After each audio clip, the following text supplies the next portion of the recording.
You're safe. Thank the 12.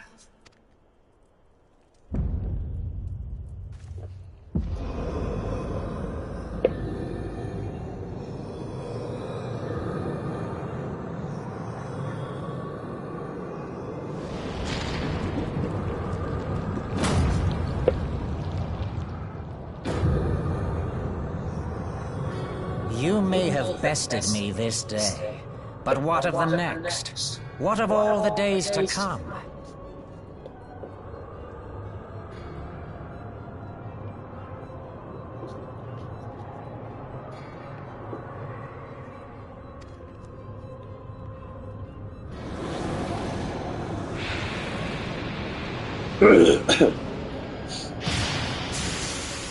Remember, light no longer holds sway here.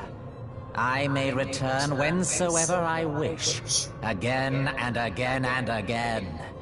Eventually, you will falter, and the staff will be mine. Until next time, Silence.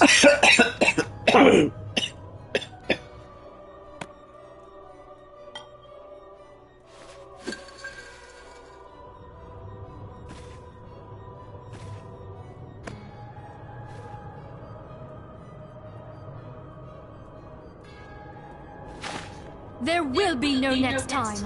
This is the end.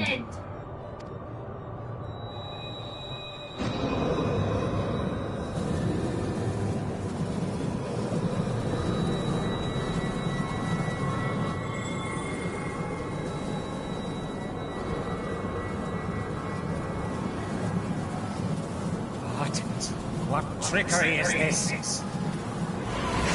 No. No! Cannot! No!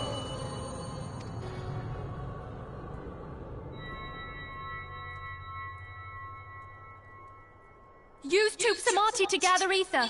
Quickly, before he breaks free!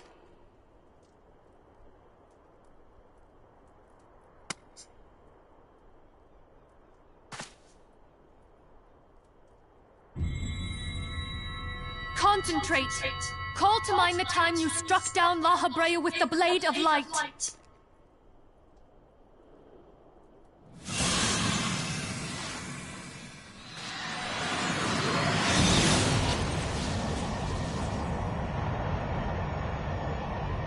Why won't it work? Is it because we lack the blessing of light? Damn it. So much ether. And it still isn't enough. Fools! No mortal prison can contain me! I shall make you pay for your insolence!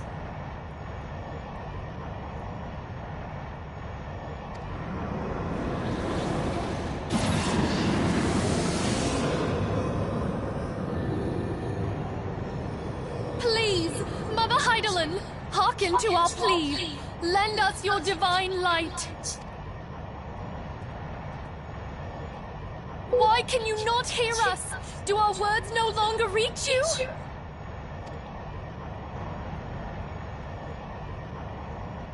If only we had a bit more ether.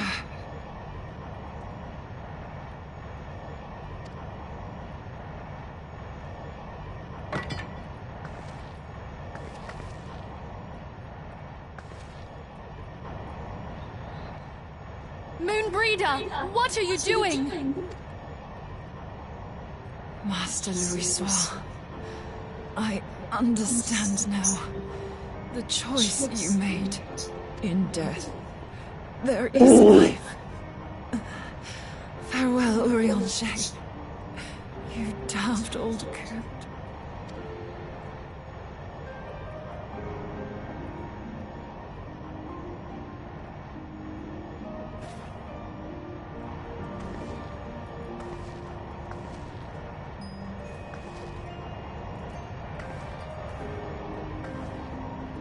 Moonbreeder, no! You mustn't!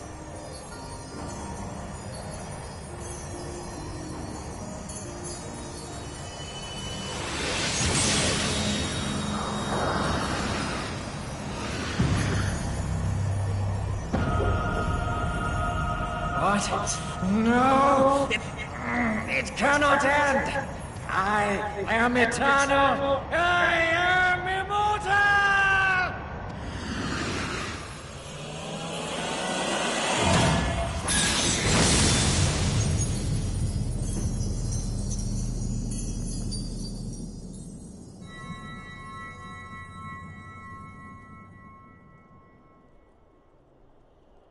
Moonbreeder. She's gone.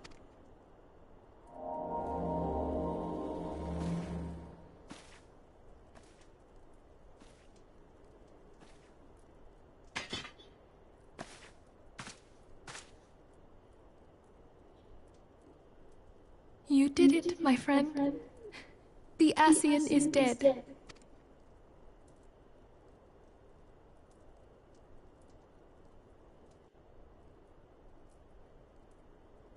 This device is a legacy of Moonbreeder's toils and sacrifice. I shall hold on to it for safekeeping. Minfilia, are you all right?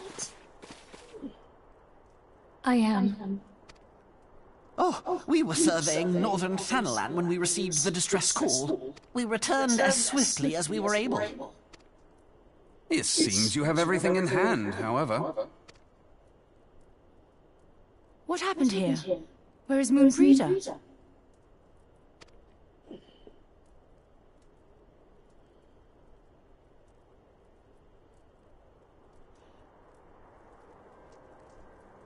She gave her life to temper the Blade of Light. I have no words. Rather than await the inevitable, she took her fate into her own hands. Does Urianger know?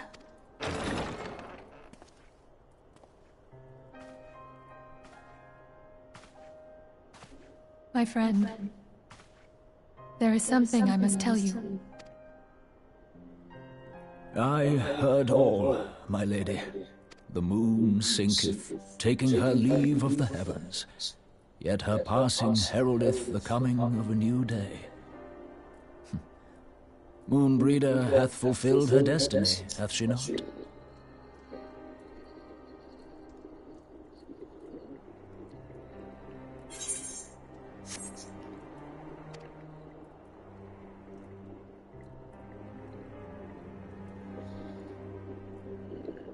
Long ago, far across the seas in the Sharlayan motherland, Moonbreeder and I did study under the sage tutelage of Master Louisoix. Full oft did he impress upon us that knowledge existeth to serve the greater good. This sentiment, however, was contrary to the nation's policy of neutrality, which censured intercedence in the affairs of foreign lands. In spite of vehement opposition, he founded the Circle of Knowing, and journeyed hitherto the heart of Dorza. Through his noble sacrifice, his realm spared its doom. But this great soul, whom all should rightly have honored, was branded a pariah in his own land. His peers did accuse him of forsaking his duty as a man of learning, and of meddling in the course of history. When he left Sharlayan behind, Master Louisoix gave no word to signal his intent to Moonbreeder.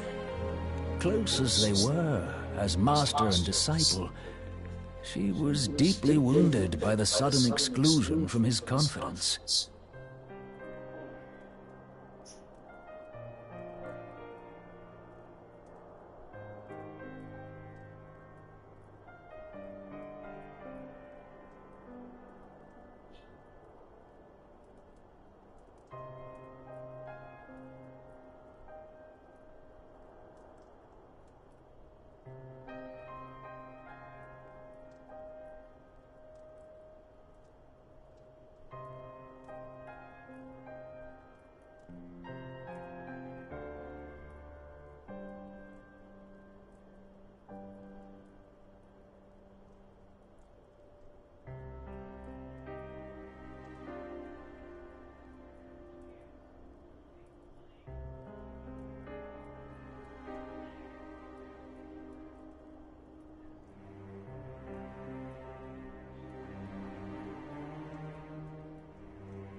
Above all, however, she was confused.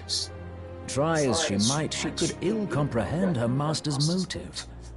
The slanders that were heaped upon him after his passing served only to inflame the turmoil within her. For years upon end, she knew not what to believe. Torn as she was twixt the man whom she revered and the man who forsook her and his duty both. The Louisoix I knew would never forsake his duty, much less one of his own. This I know full well, my lady. 'Twas not for want of love that Master Louisoix hid his intent. He but desired that Moonbreeder discover her own path, free of the shadow of his influence. Long did I contemplate revealing the truth to her, and long did I hold my peace. After all, was it not Master Louisoix's wish that she come to the truth unaided? I told myself it was, and resolved to let her suffer. Knowingly did I deny my friend the comfort she craved. And now she hath gone to her rest, with doubt still in her heart.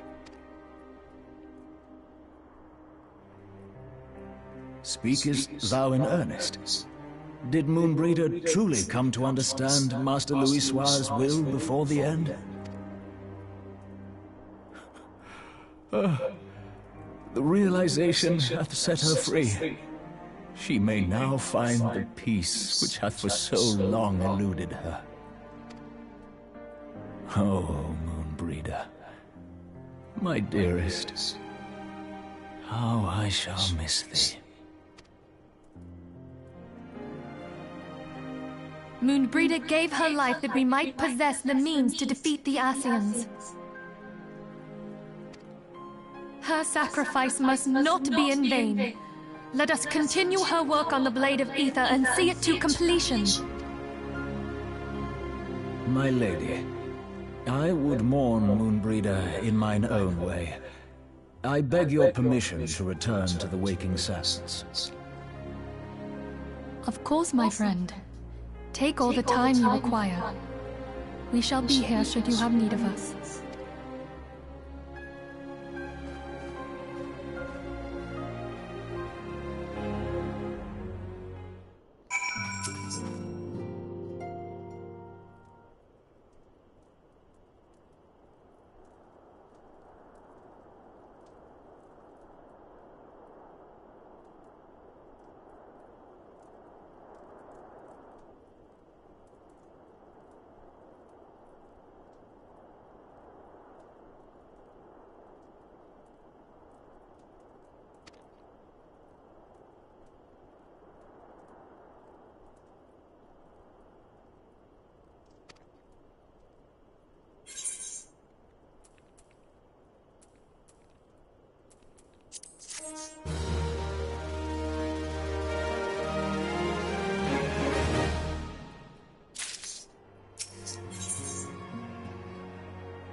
Forgive me, Moonbreeder.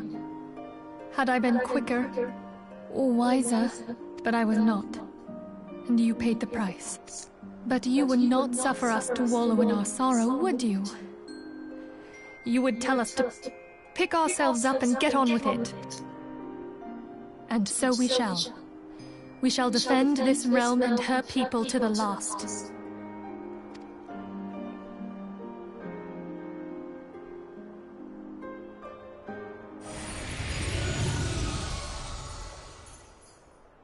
Life for death, a fair exchange. Other bargains will be struck.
The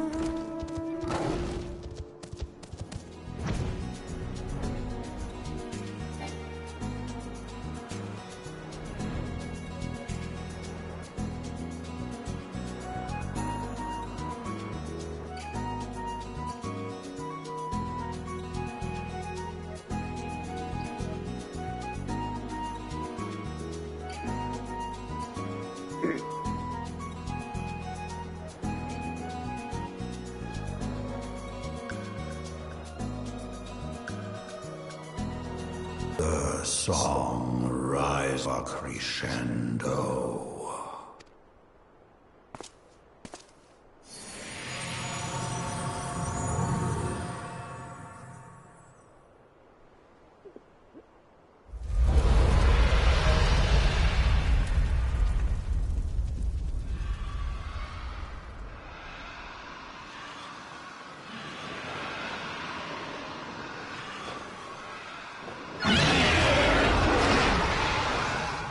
Is that what I think it is? Hello, can you hear me? We have received grave tidings from Ishgard. Pray return to the Rising Stones at once.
The sons must answer for their father's misdeeds. Only then will the cycle be broken.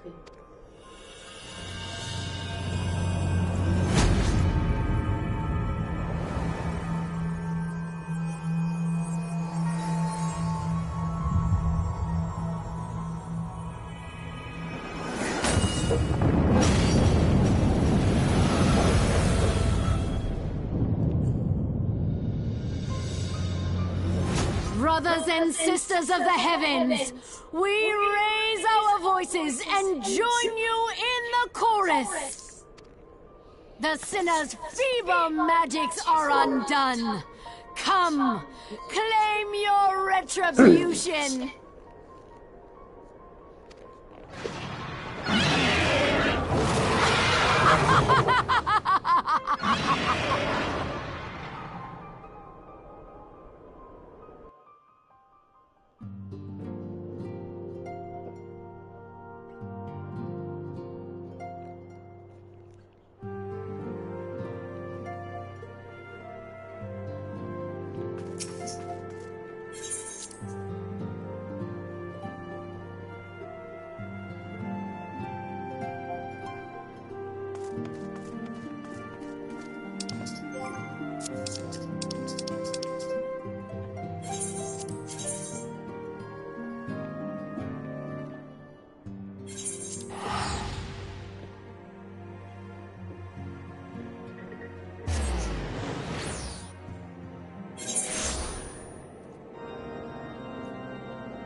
Yay!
Alphino, it is good to see you.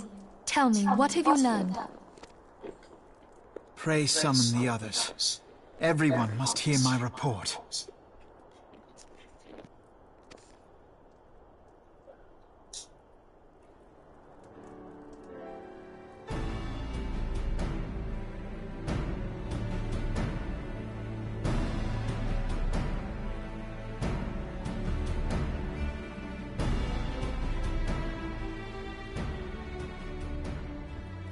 So this was all but a taste of what's to come. Indeed. The main host advances upon Ishgard as we speak.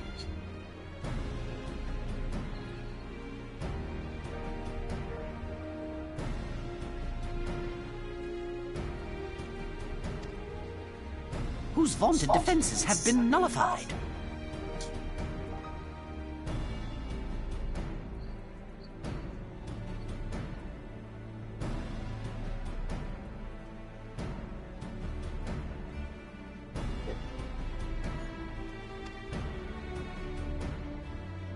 Shorn of its wards, the city will bear the full force of Nidhogg's fury.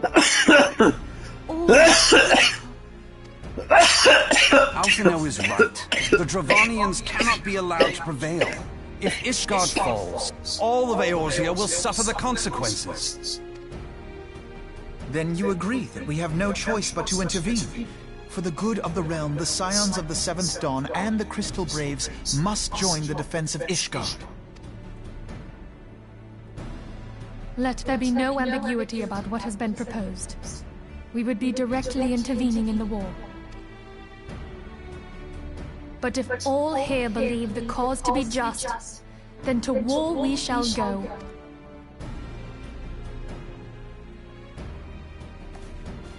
The path we now embark upon is perilous, but I pray you will walk with us to the end.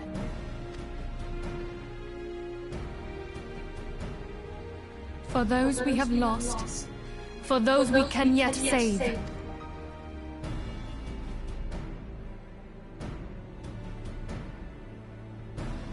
Then it is settled.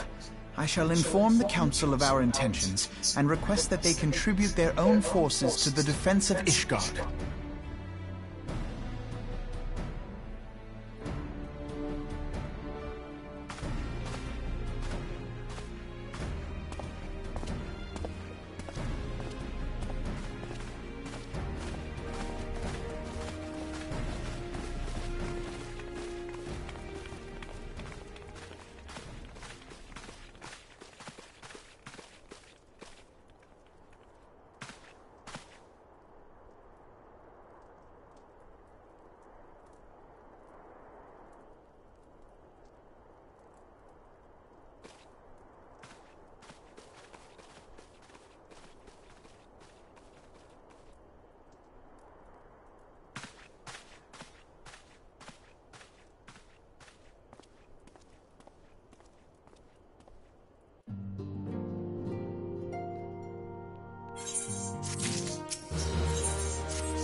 We are well aware of Ishgard's dilemma, and we agree with your assessment.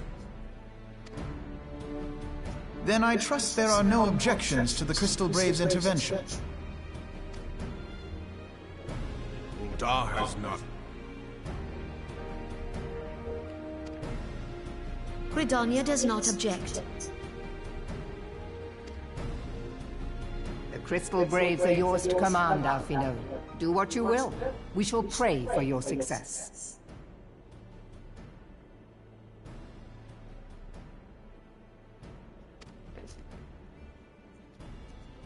It was my hope that you would offer more substantial aid than prayer. I know it is within your means. Do not presume that you have knowledge of our every concern. The Garleans and the Beast Tribes are but two of many. We are not in a position to contribute greatly to the defense of Ishgard, not when our own homes are still under siege.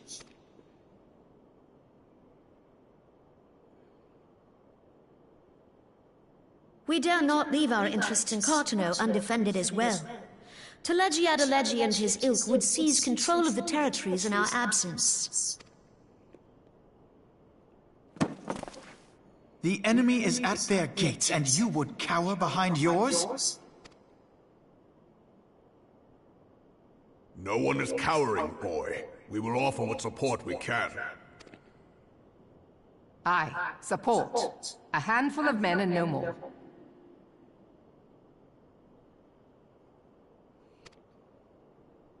Would that we could commit more than a token force to this cause. Yet there are others to whom you might turn. The free companies ever want for work. Ah, yes, the free companies. They're not like to turn you down. I beg your pardon? You would entrust the survival of Ishgard to sell swords? Crises like these are the very reason why this alliance was formed. It is our duty to aid our fellow man. My duty is to my country and my people. If you expect us to place the welfare of a foreign power above our own, you're going to be sorely disappointed. Lest you doubt, Limsa comes first, then the Alliance, and finally, circumstances permitting, Ishgard and the rest. If you cannot understand so simple a concept, then you have no place at this table.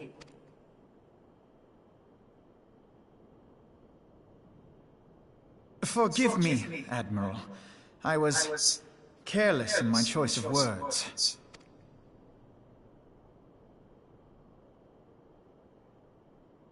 I suggest you assemble a party of elite adventurers, assuming you haven't already. Your fellows served us well during Operation Archon. I dare say they will do so again.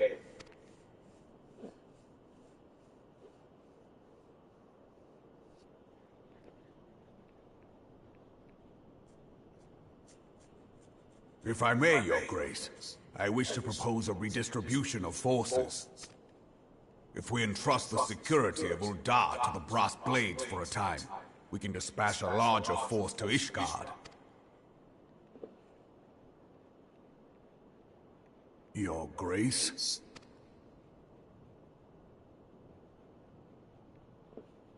Yes. Yes, of course. Do what you will.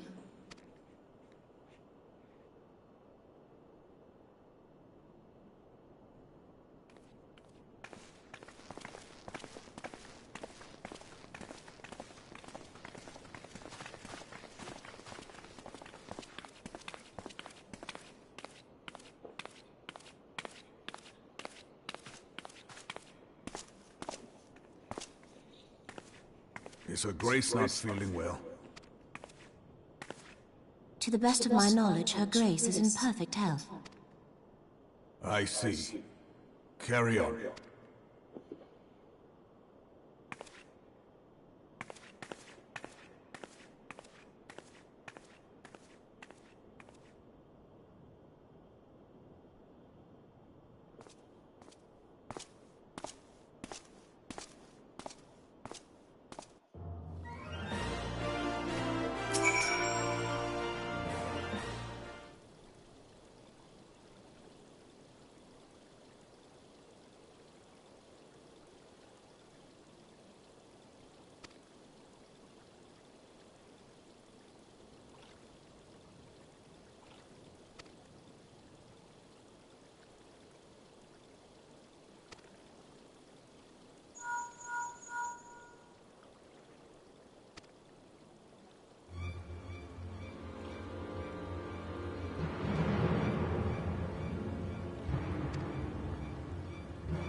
this quickly, shall we?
To me!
Hey.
O Sultan Tree, hallowed spirit of my line. Through my weakness, the glorious house of Ul has all but disappeared beneath the sands. For want of the strength to raise it up again, it were better that it fall.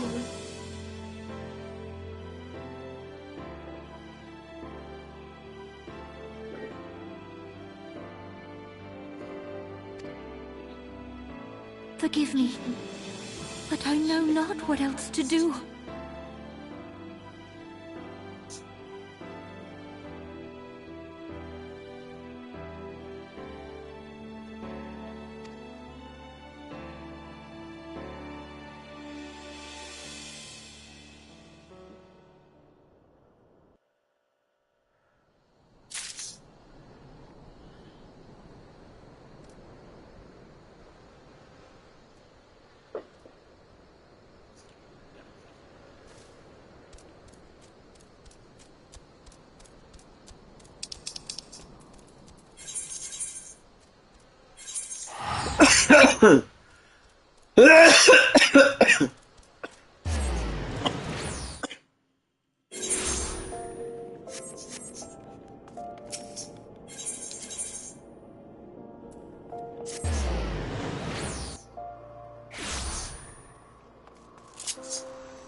You needn't trouble yourself so.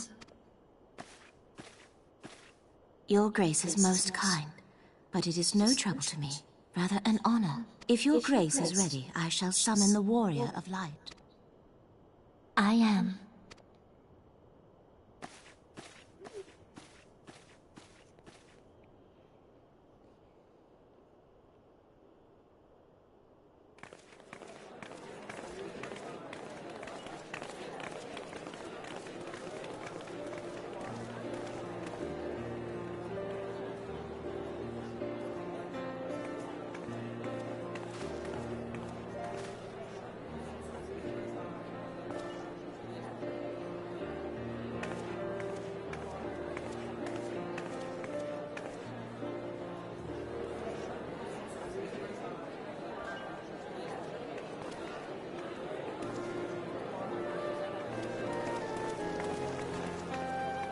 Everyone looks to be in high spirits.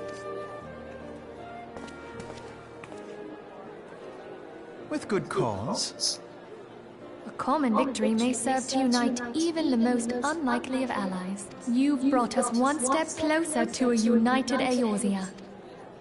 Your modesty knows no bounds, Antecedent. Were it not for your efforts, Sir Emeric would never have become such a steadfast ally.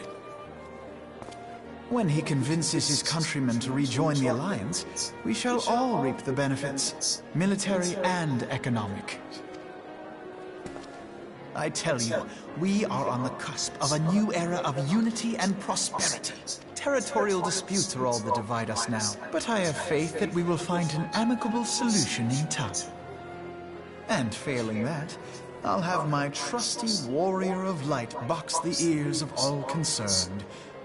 Speaking of whom... He will be joining us shortly. A matter at the quicksand required his attention, but it did not sound serious.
enter. Your Grace, your guest has arrived.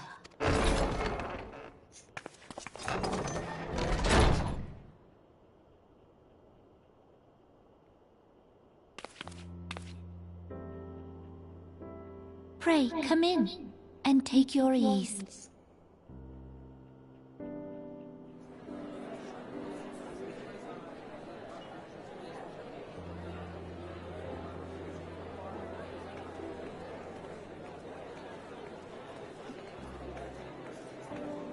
Tis well that the steps of faith held against the Horde.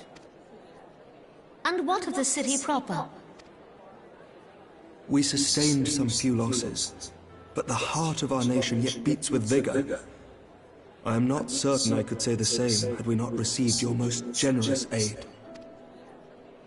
An attack on Ishgard is an attack on the realm. We stand together or fall divided.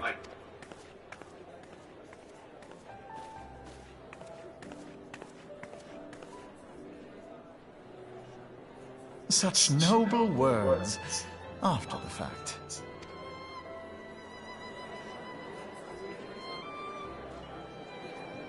I had hoped to speak in the presence of her grace, but it seems she has been delayed. That being the case, now would seem as good a time as any. Honored friends, pray allow me to convey Ishgard's warmest gratitude for your part in the defense of our lands.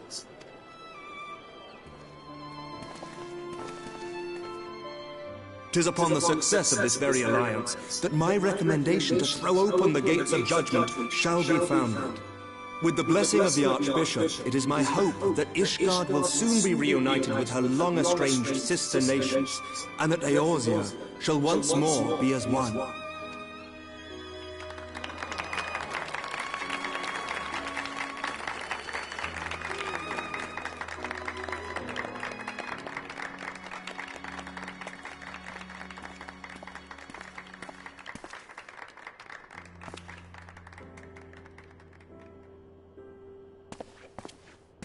Very well.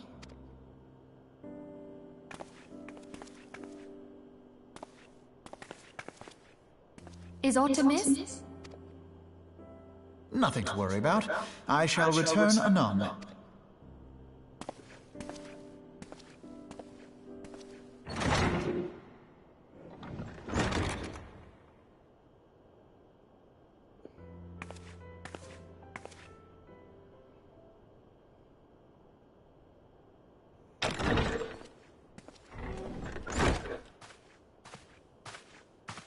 You wished a word, Yu Hase?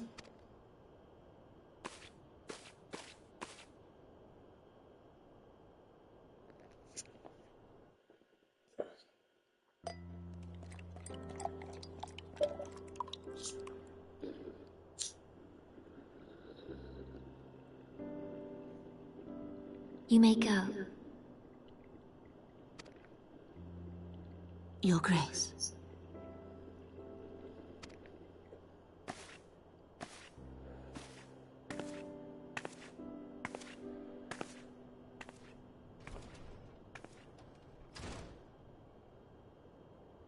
You must be curious as to the reason for this private audience. The matter I would discuss, however, will soon make apparent the need for discretion.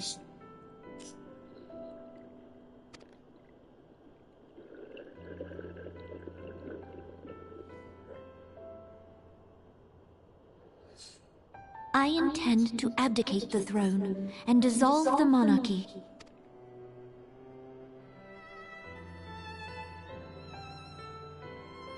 You have seen for yourself the storm of turmoil that howls through our streets.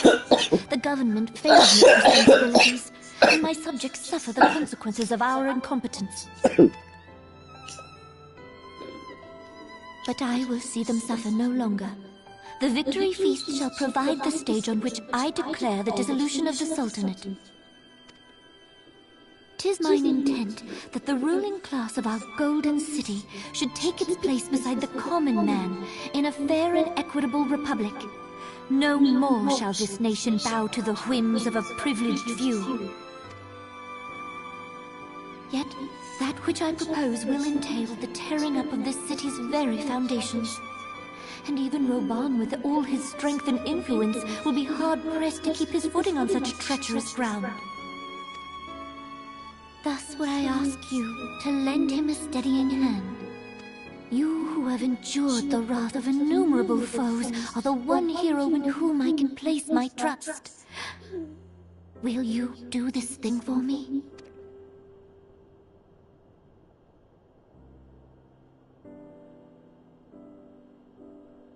I am truly grateful. More grateful than I can well express. Much of my dread for the coming days has been quieted.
Your Grace!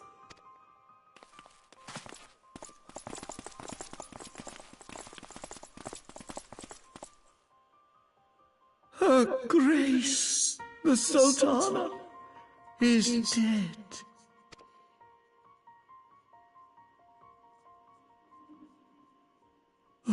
Poison in her wine? You did this!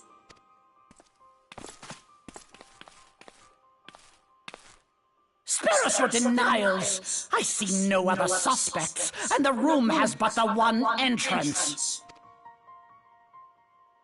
I hereby accuse you of regicide. Men, arrest this viper.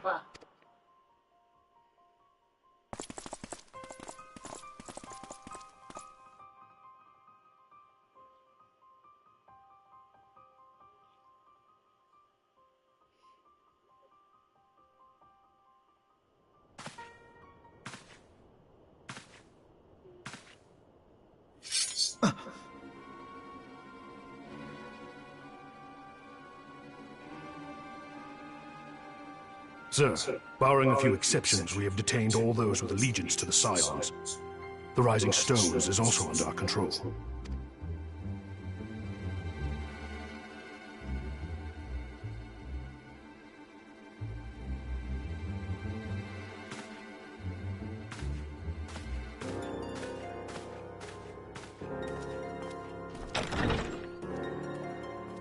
And what do you hope to achieve with this mutiny?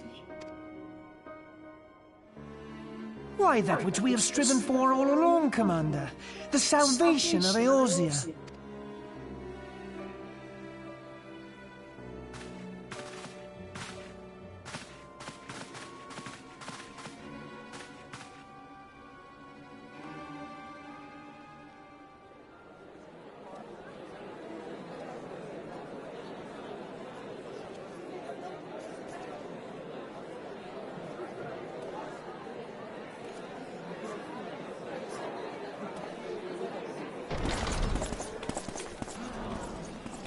What is the meaning of this?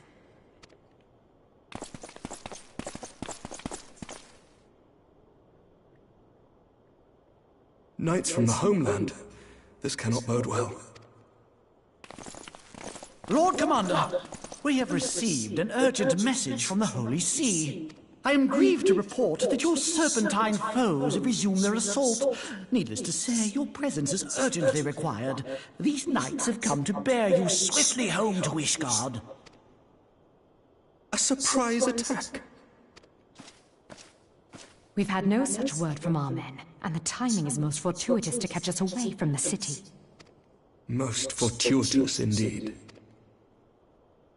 Lord Commander, we must away!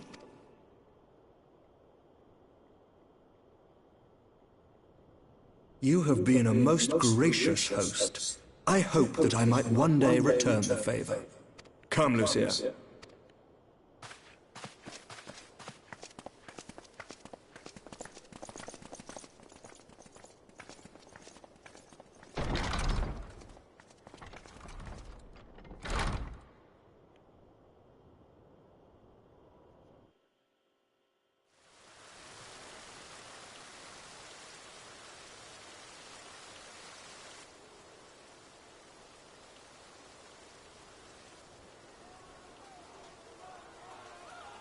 Whatever is going on in there?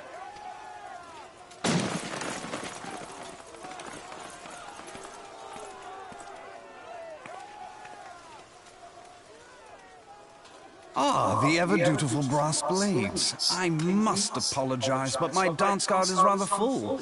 Another time, perhaps? Thancred of the Scions of the Seventh Dawn. You stand accused of committing acts of espionage in service to the Garlean Empire. Espionage? What in the seven hells are you talking about?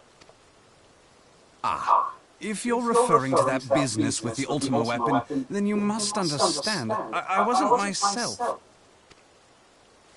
Under interrogation, an Imperial prisoner revealed your involvement in numerous dealings with the enemy. We've also been investigating reports that you are a practitioner of forbidden arts. You best come along with us. You invite me to your party and now you want me to leave? I do so detest receiving mixed signals. Come then. I believe I've lost my appetite for this farce of a celebration.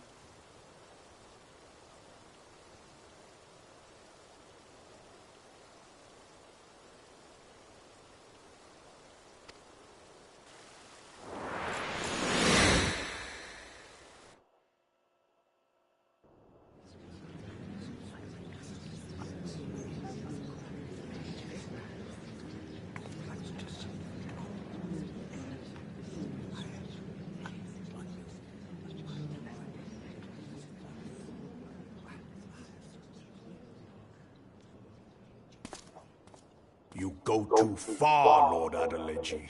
By what right do you march armed soldiers into a royal banquet and eject state visitors without her grace's consent? You treat the brass blades as your personal army and show contempt for the throne with your every act. Leave us now. Is that an order, General? Mayhap you have mistaken me for one of your flames. You will find I am not so slavishly obedient.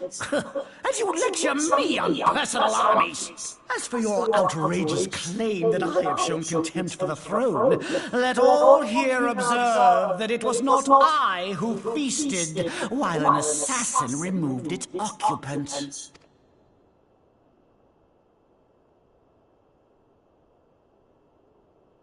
I expect this is your idea of defending the nation, is it? This and diluting our forces through these distractions in Cartano and Kurthis. I do begin to see how the ranks of the Immortal Flames came to be riddled with Garlean sympathizers. You are plainly unfit for command. Wait, goddamn you. Your words make no sense. What assassin? You mean to say you don't know? We caught the vaunted champion of the Scions in her Grace's private chambers, not moments after the deed was done.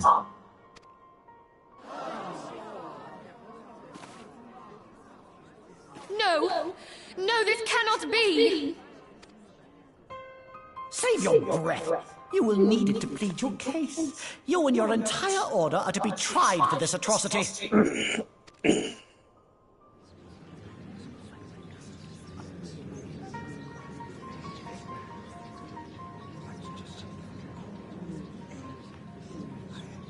Bring in the prisoner!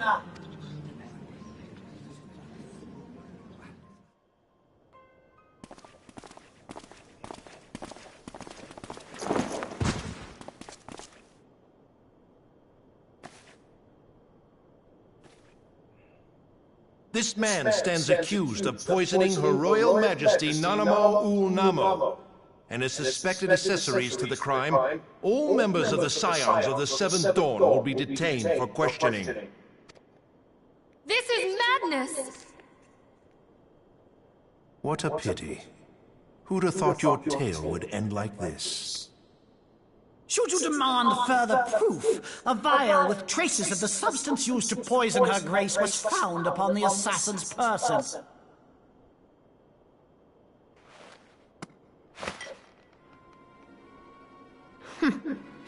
How very convenient.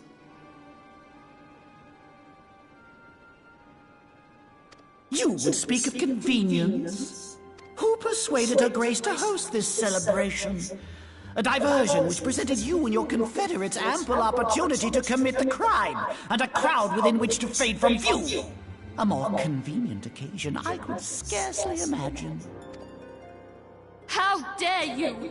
After all we have done for Uldar!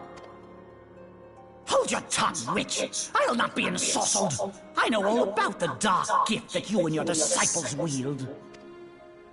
Oh, yes. I've observed how you worked upon the minds of the Alliance leaders, bending them to your will. And what of your cordial relationship with Sir Emmerich? For years, Ishgard abjured all contact with the outside world, and now the Lord Commander of the Temple Knights treats you with the familiarity of a childhood friend. I'll tell you what I think. I think this desperate defense of Ishgard was but a ruse to deceive us into dividing our forces. Your next move will be to charm your Kurthan allies into invading our lands. Now that is truly ridiculous. How do you even think of this stuff?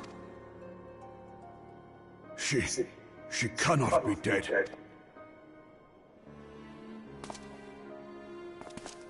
Stand aside, Albert. I want to see the Sultana. Spare yourself the pain, brother. I saw her with my own eyes. For a mercy, the poison took her swiftly. Her handmaiden can attest to that.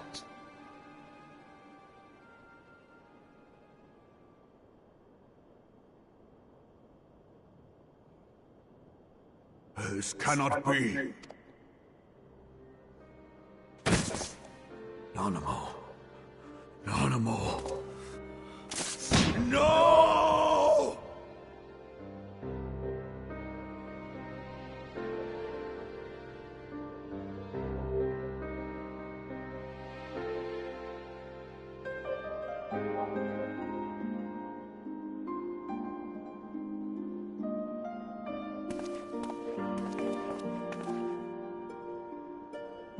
Plainly, the Royalists can no longer be relied upon to keep our nation safe.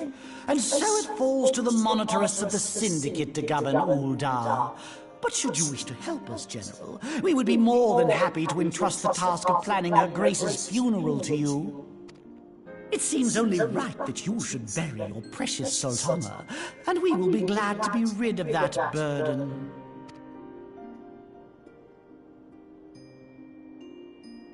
I'll bet you will. You more than any man. Whatever do you mean? I mean you had her killed, you black-hearted bastard! What rot! Though I did have sufficient motive, 'tis true. That young lady caused me no end of grief. She always was a most unwilling puppet. I dare say Her Grace was grateful that someone thought to cut her strings.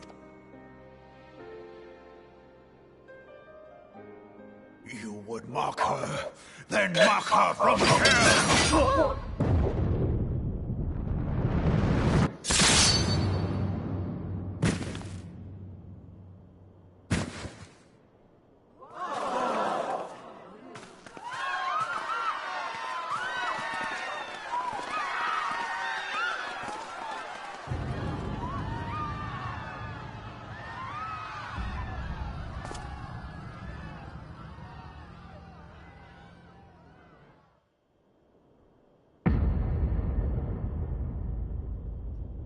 Have you lost your mind, General? It is forbidden to draw steel in the royal chambers, much less slaughter our fellow syndicate members.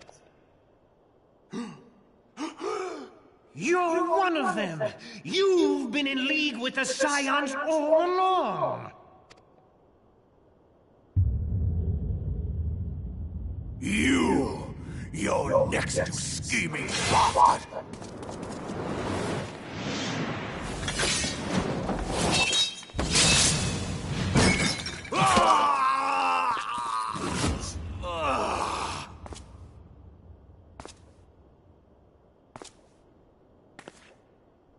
Ravan! 7 hells! Admiral, we must leave.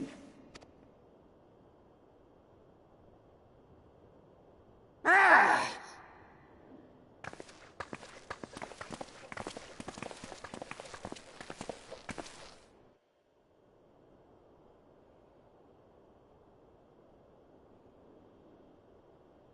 How unlike you, old friend. I did not expect to take your arm so easily. Take the Scions into custody. They have conspired to commit regicide. And arrest this traitor as well.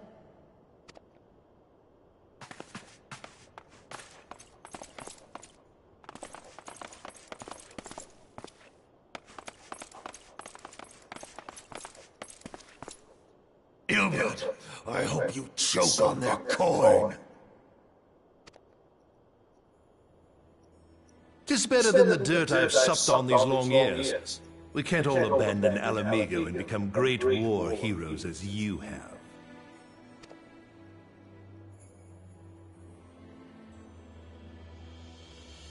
You are not the man you once were, Ravan.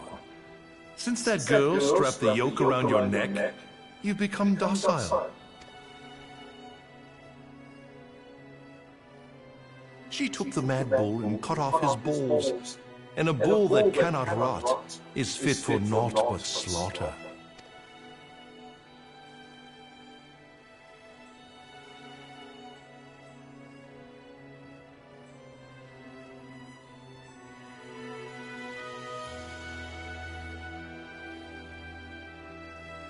Shall I tell you who really killed your precious Sultana?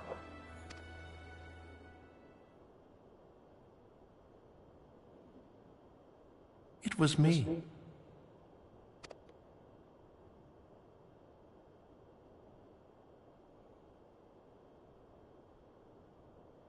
You die!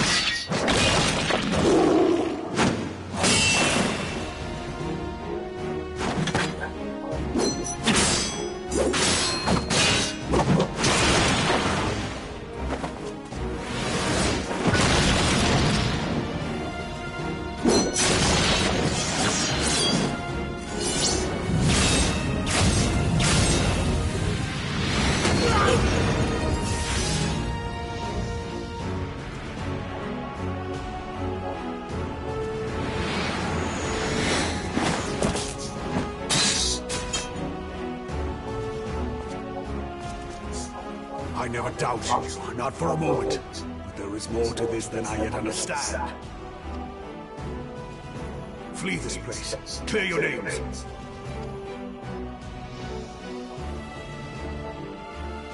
Find out who is behind this plot. It is the only way. Now go!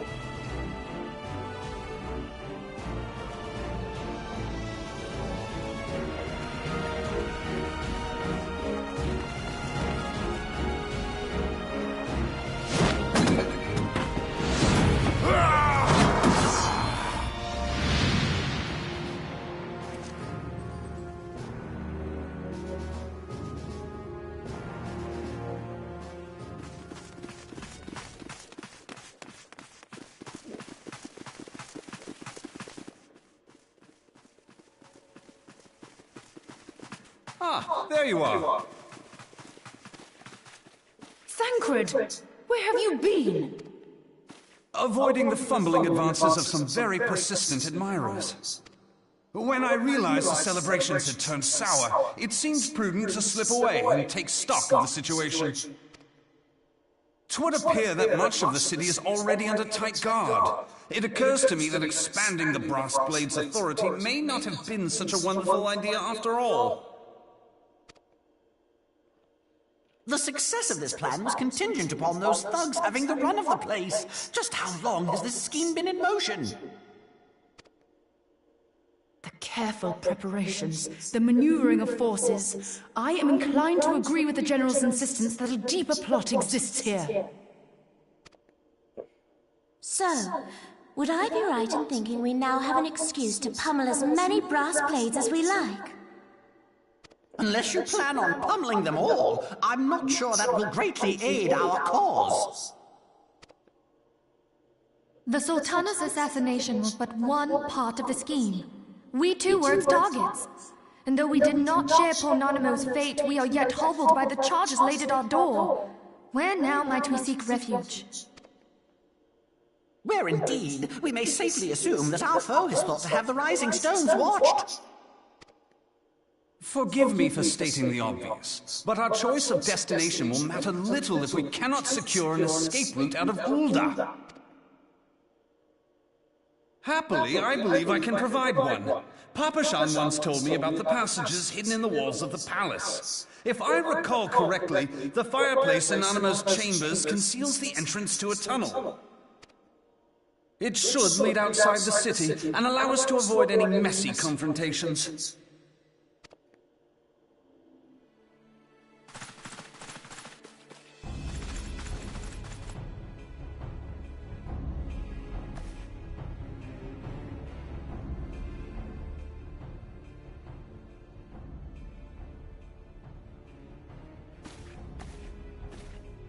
The rest of you go on ahead. I'll handle this lot. By yourself?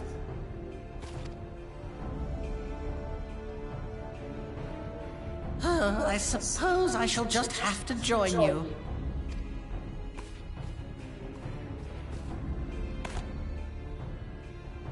Crystal Graves too, huh? Now this should be interesting. Ida! Papalimo!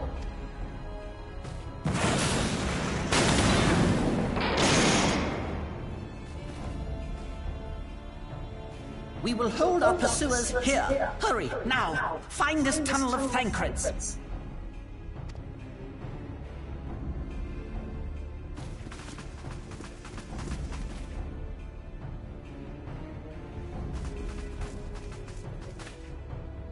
Minfilia, we cannot linger!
Now look what you've done.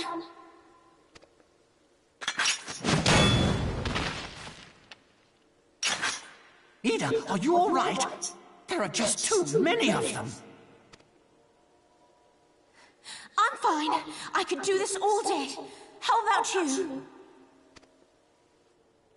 Nearing the end of my tether.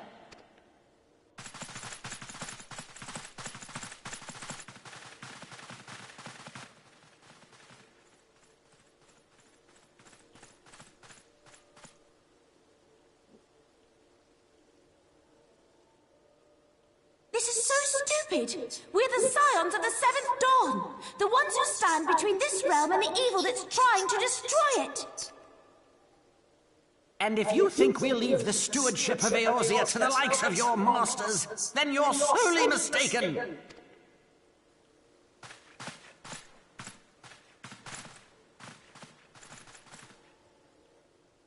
Sorry I dragged you into this, Papalymo. 'Tis hardly the first time, and I'll be damned if it will be the last.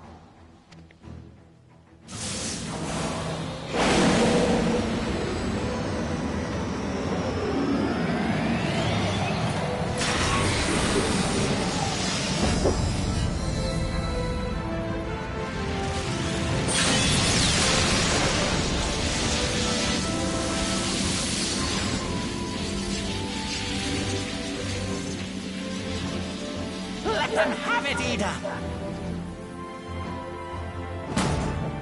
I was hoping you'd say that.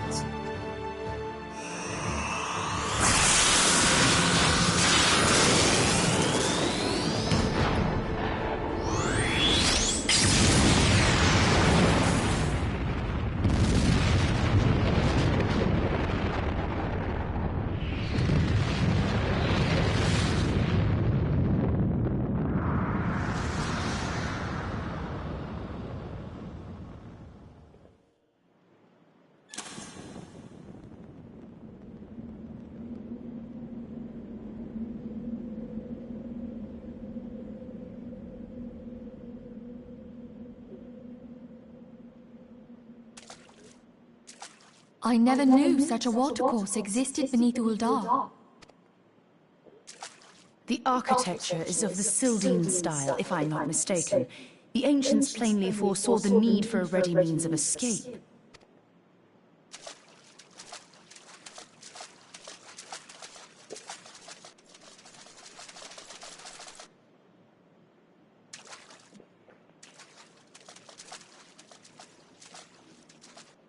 This way! Well, that didn't take long. It seems these tunnels were not as secret as I'd hoped. You two go on ahead. Thancred and I will deal with this. What do you mean to do? Only that which is required to ensure that the dawn's light survive to brighten the morrow. Fear not, antecedent. You haven't seen the last of these fair features. My friends!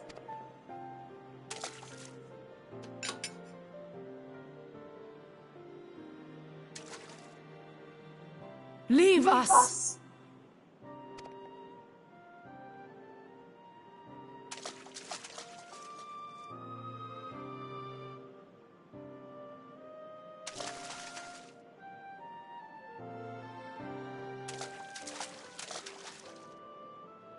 What is the plan, milady? Shall I take the dozen on the left and you the dozen on the right? The odds are not exactly stacked in our favor. Numbers will count for little when I bring the tunnel down upon their heads. Though I cannot say I relish the thought of being entombed with you for all eternity. You wound me. I will have you know that many a maid would kill for the chance to spend forever at my side. Now, may I have the last dance?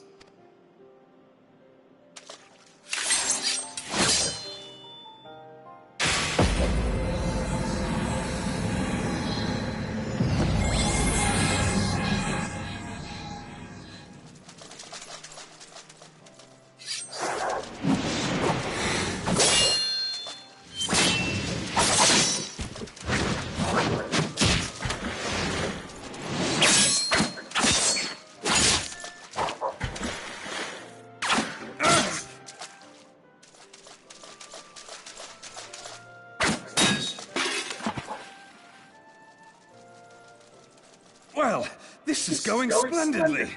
Now would be a good time, milady! 'Tis done!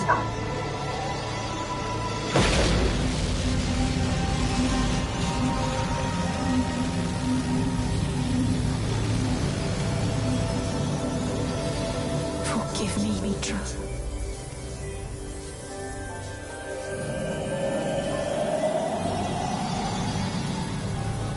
Farewell. Julia.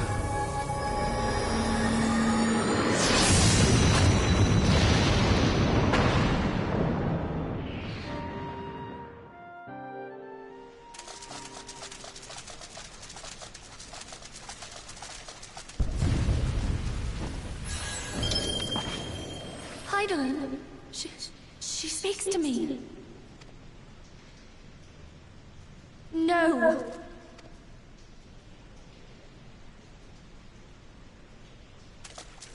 I must remain behind, but you cannot stay with me. Please, you must go on. You are the warrior of light. You are hope for the Scions and for all the realm.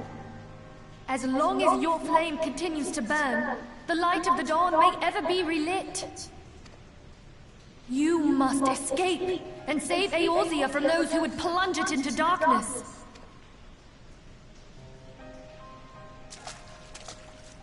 Tis the only way.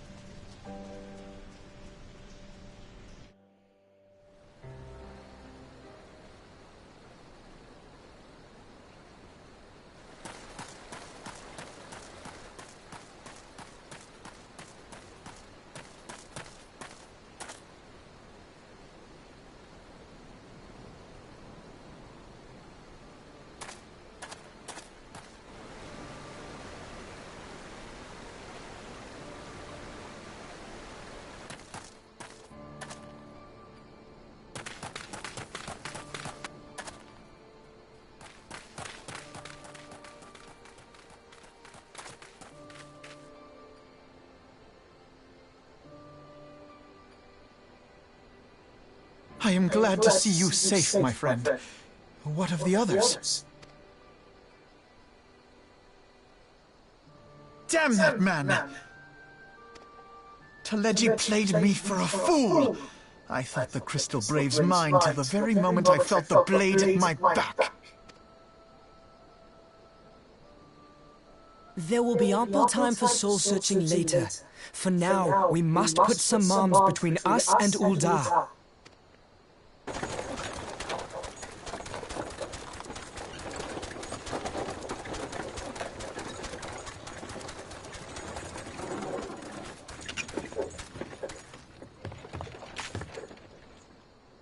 Well, would you look who it is? Need a ride? I doubt it'll be half as exciting as the last trip we took.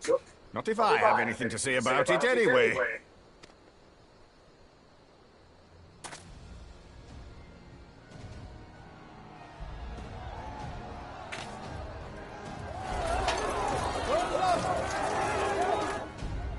Let's not dawdle, eh? All aboard!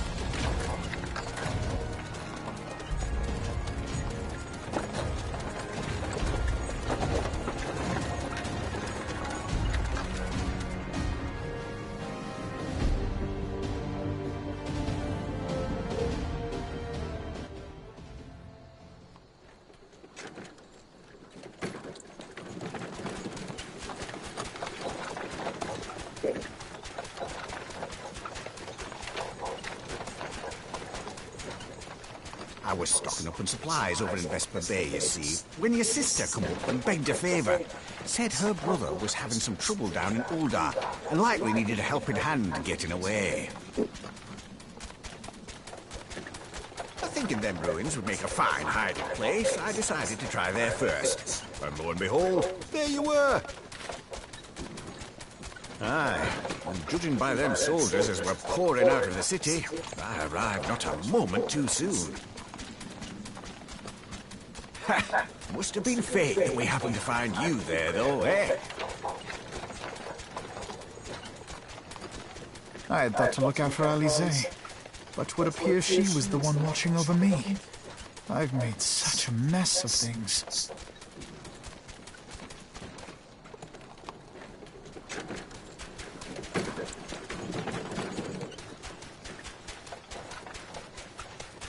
And who might you be, young sir?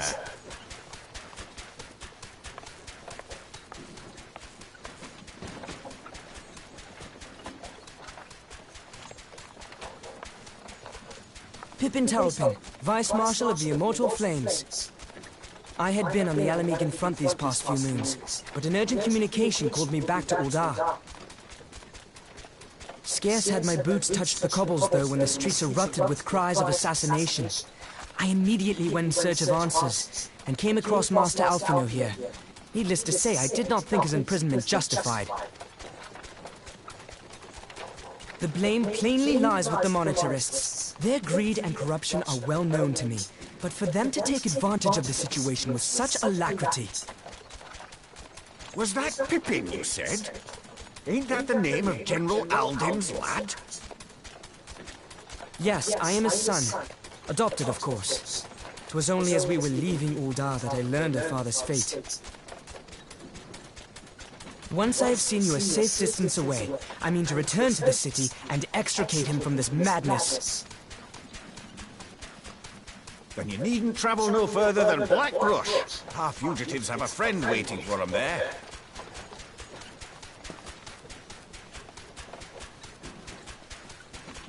I dreamed of bringing about Eorzea's salvation, but in the end, 'twas I who needed saving.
There has been word from the capital. Ishgard has weathered another assault, and 'tis said several wyverns broke through into the city proper. The Temple Knights succeeded in slaying the beasts, but the intrusion prompted orders to further strengthen the guard, and to place the city under a perpetual state of alert. How keenly we feel the loss of our wards at the Gates of Judgment. Yet we must not bemoan our misfortune. Sir Emmerich is safely returned from Ul'dah, and once more leads the defense of Ishgard. As for the matter of your asylum, I am afraid no progress will be made until the threat to our nation is diminished. But do not despair. You are not without allies. You are more than welcome to shelter here for as long as you wish. Pray, think of it as a new headquarters of sorts. The Falling Snows, or some such. All frivolity aside, any who come here in search of you will receive no aid from House Forton. For once, the Ishgardian reputation for inhospitality shall work in our favor. Agents of Ul'dah will find their every inquiry dismissed, and their every request for entry rebuffed, until such time as their masters have acknowledged your innocence.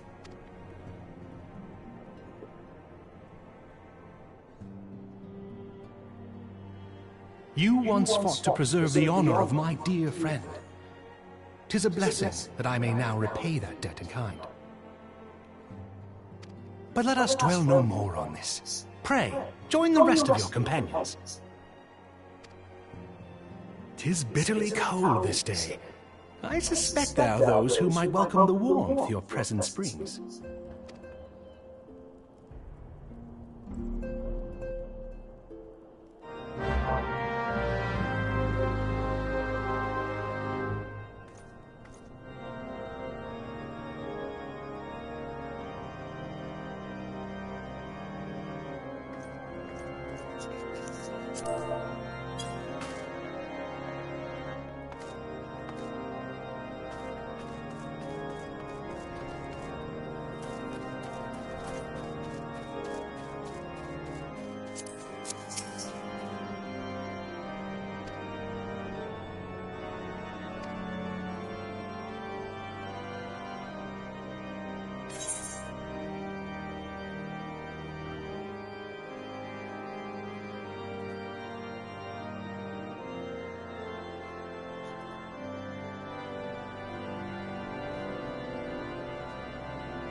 'Tis all my doing.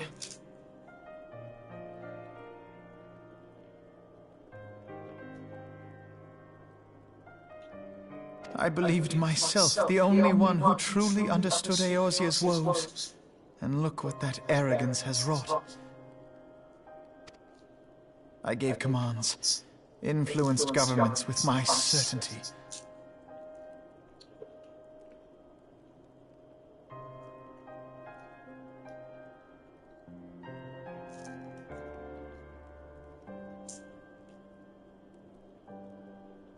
I treated the Crystal Braves, and even the Scions themselves, as pawns in my great scheme to save the realm.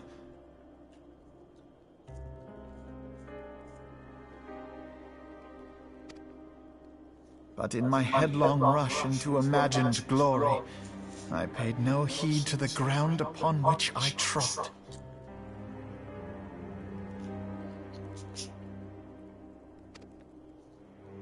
The salvation of Eorzea. What was it that I hoped to achieve?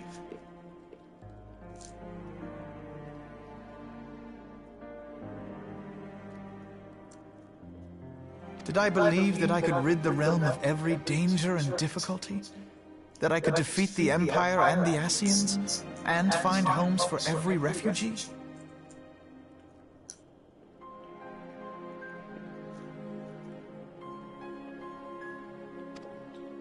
Oh, yes. I was so very clever. Become a guardian of Eorzea, I implored, and sat back to watch my perfect army cleanse the land of chaos.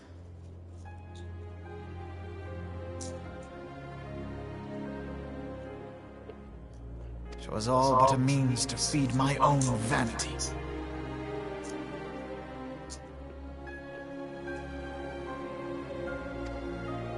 Only when all is lost do I finally realize the truth.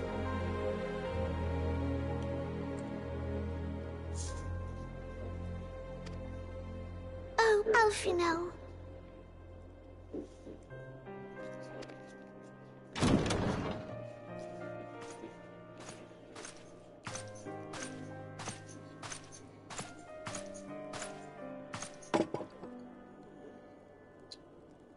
So, Master Alphinaud, are you content to remain a broken blade?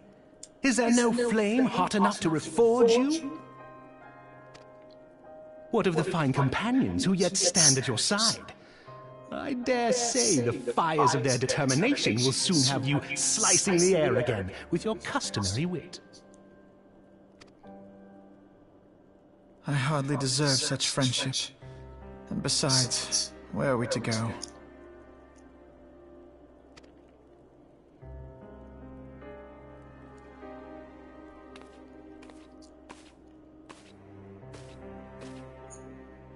Alphinaud, if I may? Should this place not serve our purpose, then we shall go to Ishgard. Minfilia told me many times, as long as we stand fast against despair, the beacon of hope will never be lost to sight. Be it in the snow or in the clouds, we few will see that the dawn's light shines again.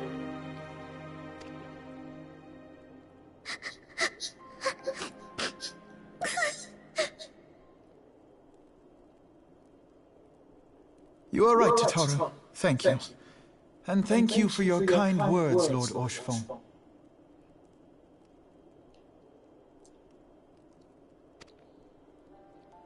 'Tis true that Eorzea yet has her guardians.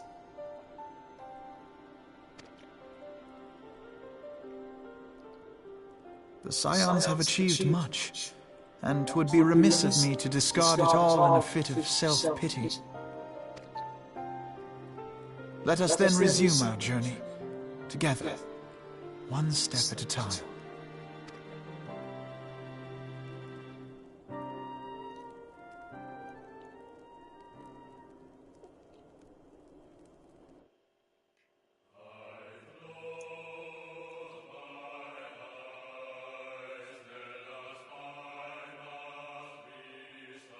Yeah.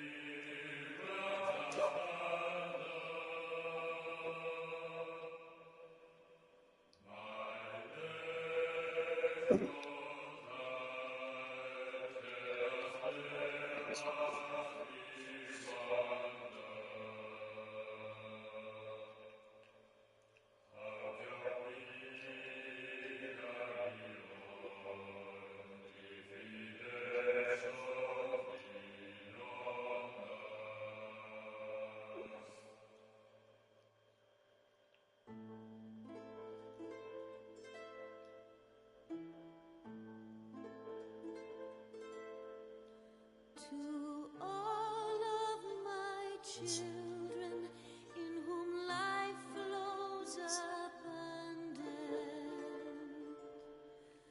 To all of my children, to whom death hath passed his judgment, the soul yearns for honor, and the flesh the hereafter. Look to those who walked before, to lead those who walk after.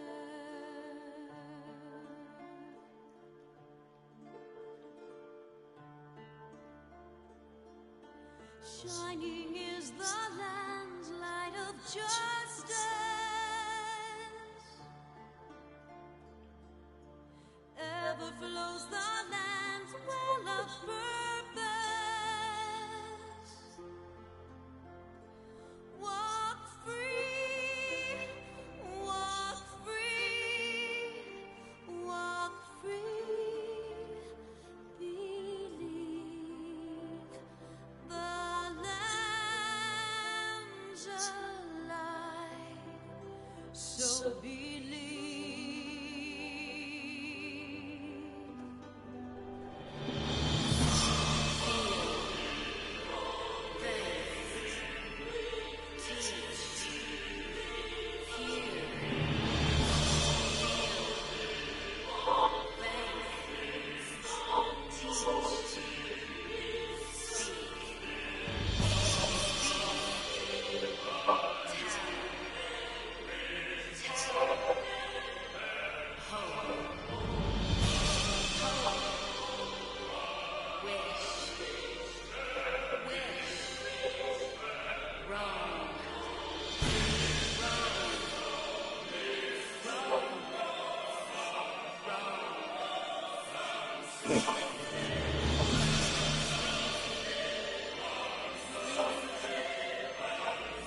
I don't know. That's it.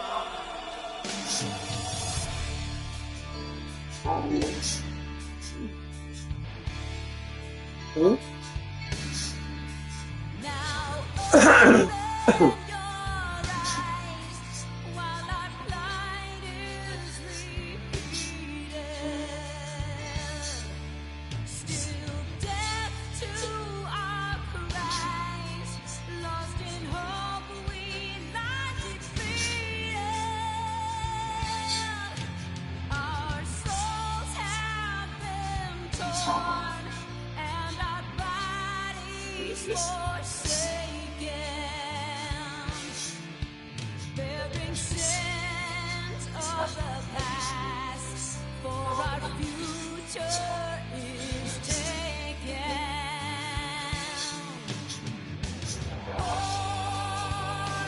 Born of strife, these trials dissuade us not.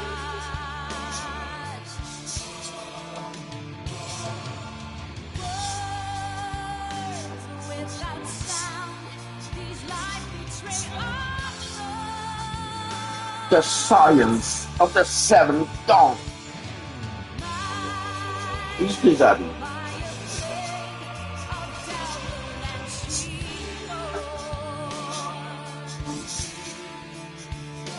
Judgment binds all we hold to a memory of scorn. Tell us why, given life, these are meant to die. Help us in our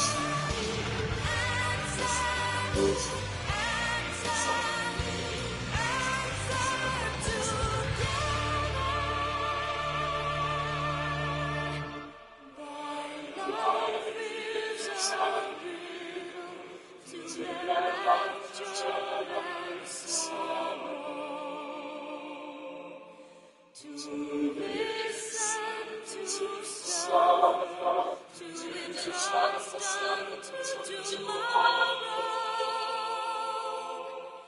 In one fleeting moment from the land of life yet in one fleeting moment for a new dawn. In the same fleeting moment, thou must live, die, and know.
No real chocolate cock.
All has been arranged as you desired, my lord.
Thou thinkest sanctuary lieth beyond. Delusion, despair, death.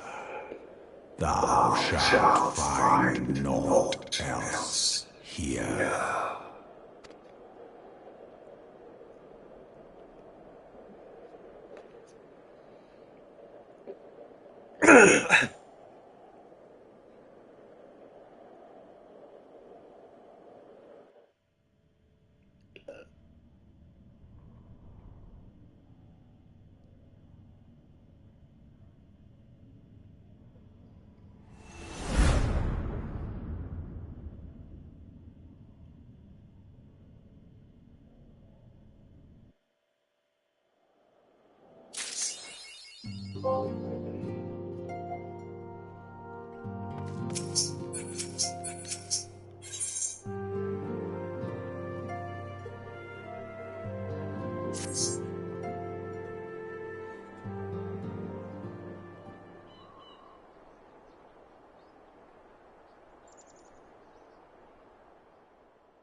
The dawn's light will shine again.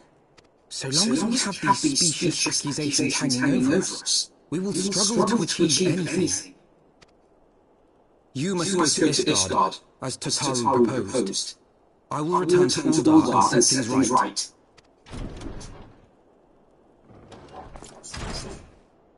Pray, do not be so hasty, Master Alphinaud. Lord Orchiffon.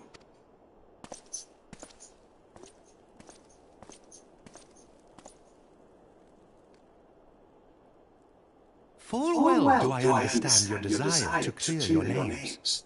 But now is not the time for drastic action.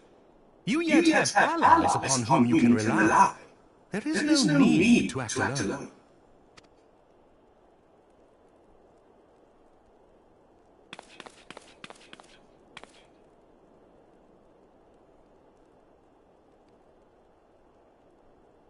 Yes, of course. Pray forgive my impatience. I bring tidings. Count Edmund has decreed that the three of you be taken in as wards of House Fortin. Under our patronage, you shall be granted access to the city proper. Pray, consider our manor your new headquarters, from which you may gather information and plan how best to proceed. Needless to say, should any of your missing allies be found, as I am certain they shall, they will of course be welcome to join you there.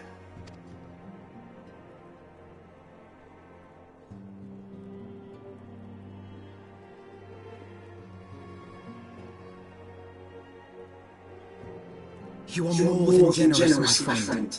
On behalf of my fellows, I humbly accept your offer of hospitality.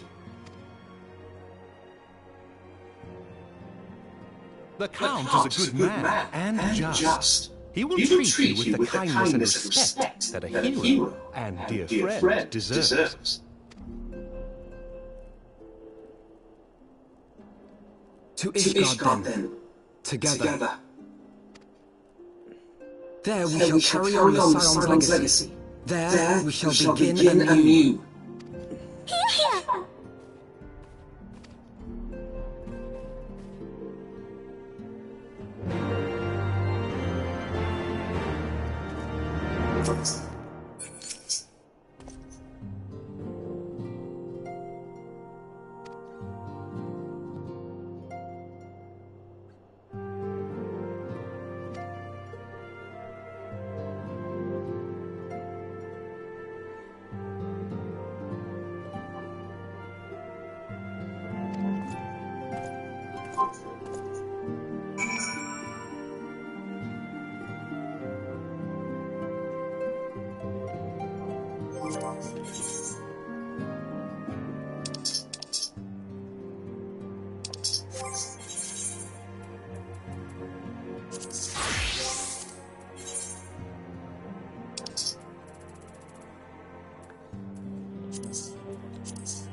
Hey.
You like crypto.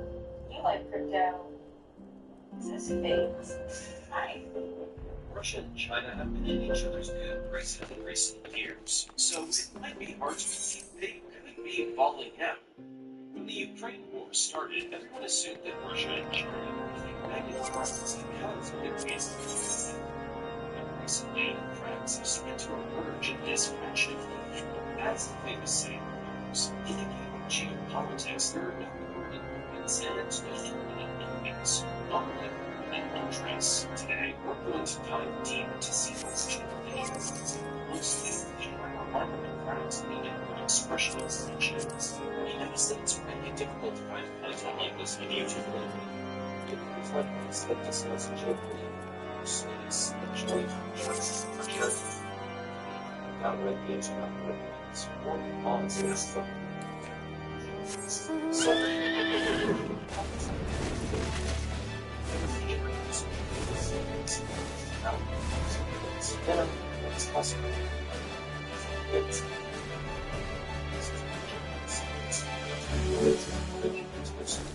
Russia and China were not always political rivals, and in the 60s they did not see eye to eye.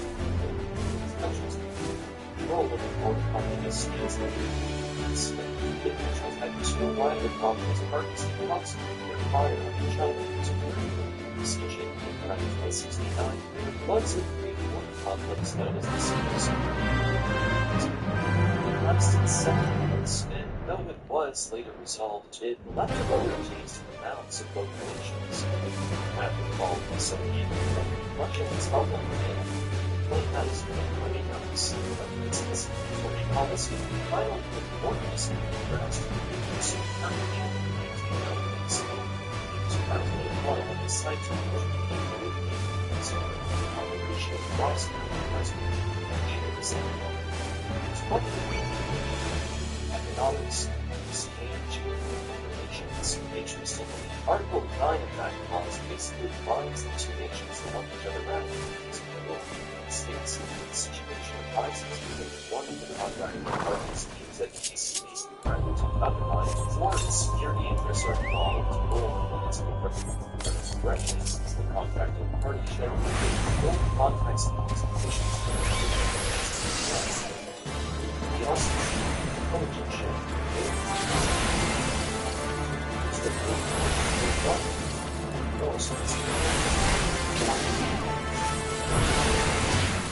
Since the intentions were too great to continue to work together.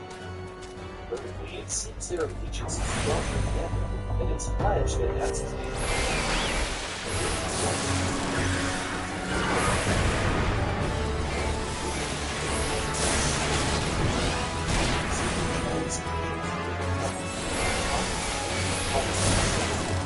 How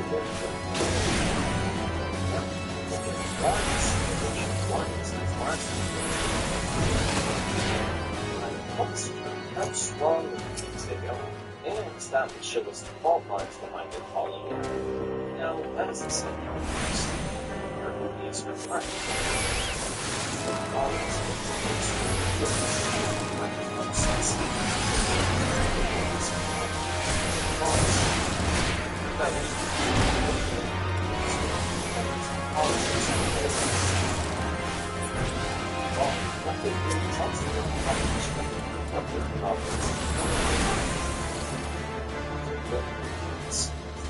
Established rivalry, both stations intertwined with and the lines are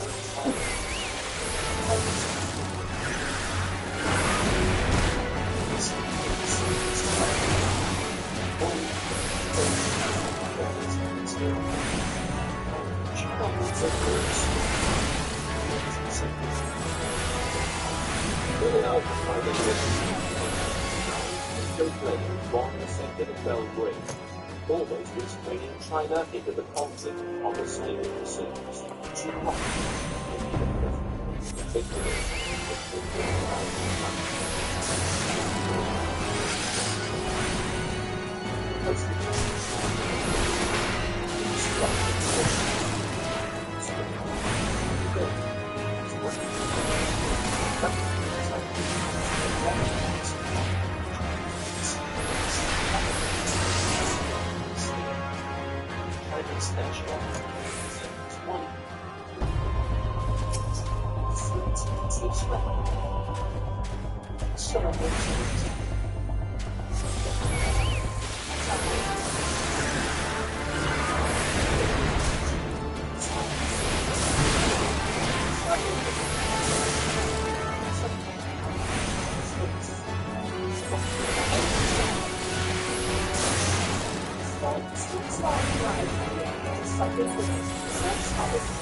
China does not take this with its biggest aspirations and has always suspected foul play. Since then, the U.S. has always been looking at number one, and China's foreign policy is very anti-American. So both Russia and China want to work together with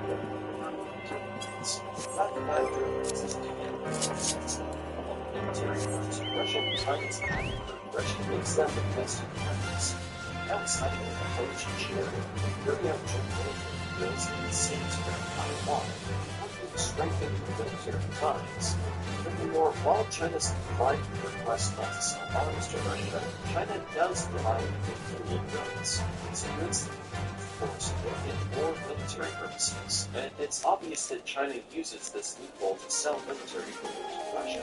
Building on this, over the years, China and Russia also worked hard to build economic cooperation. In 2007, Russia exported about $5 billion worth of goods and goods to Russia, and in 2019, that number jumps to about $5.7 billion. Most of the last that Russia would siege in 2014. China was still one of the few countries that continued to work their way to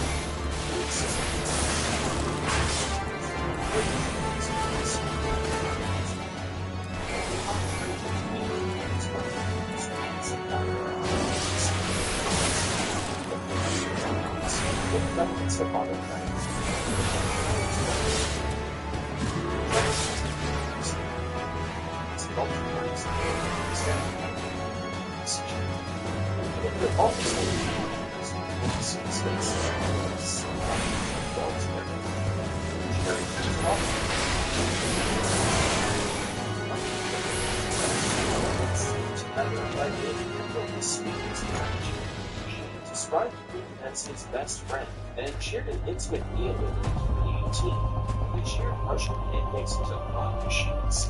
She's 66th birthday in 2015. Recently became Anne and China box ice cream, which was a incredibly sweet gesture. Most presidents do not bother being out unless they have to, and to get up over 40 times is officially. They actually had long-standing information and meeting up for each other the day that was only by Copenhagen and the Ukraine war. Such good information for the to cause the tension. Well, let's dive into it then. As you guys know, today's geopolitical world moves very fast, and it's pretty much impossible to keep up with all the news. That's why I launched Global News, a geopolitical news that covers world news in minutes. Every day I send out an email directly to your inbox that covers the most important world news that you can read in less than 5 minutes. Best of all,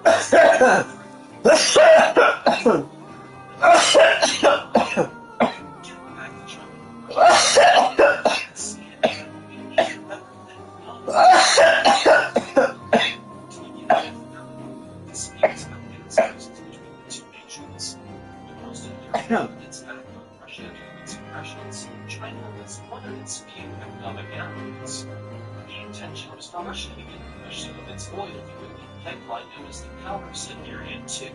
Russia used to export about 200 billion cubic meters in its heydays, and hoped to be able to divert some of its exports to China. Unfortunately, a disagreement about the gas prices has led to a stall in the construction of the pipeline. The two nations have not been able to come to an agreement because China's price point is considerably lower than Russia expected. Due to the sanctions, Russia has lost so much money and is really trying to make up for it here. On the other hand, China knows Russia's desperate and is using that to drive a hard bargain. For now, Russia seems to be staying diplomatic, because it needs to, but it's hard to imagine that it'll forget this squeeze by their ally.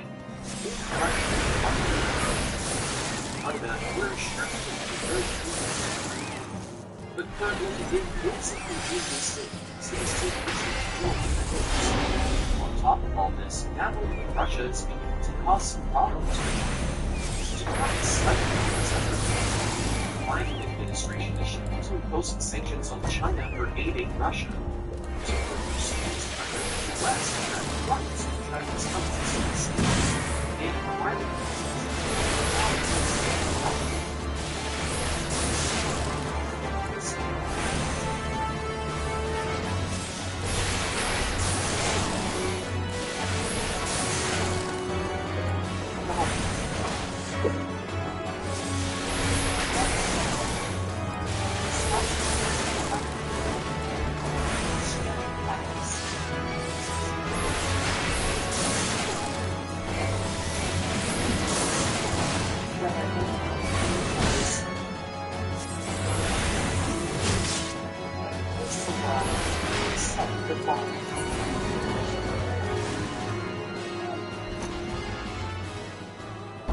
secondary sanctions and they continue to support the aggressor. In response to the pushback, Chinese banks have become stricter and are now refusing to help Russia evade sanctions. Chinese banks are refusing to process Russian payments, and this is causing friction between the two nations.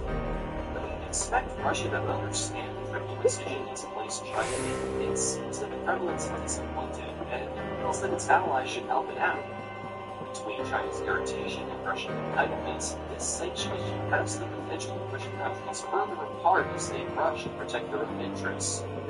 Now, although Putin has stated that China is in full support of these actions in Ukraine, other reports show that China may not be in favor of Putin's aggressive policy.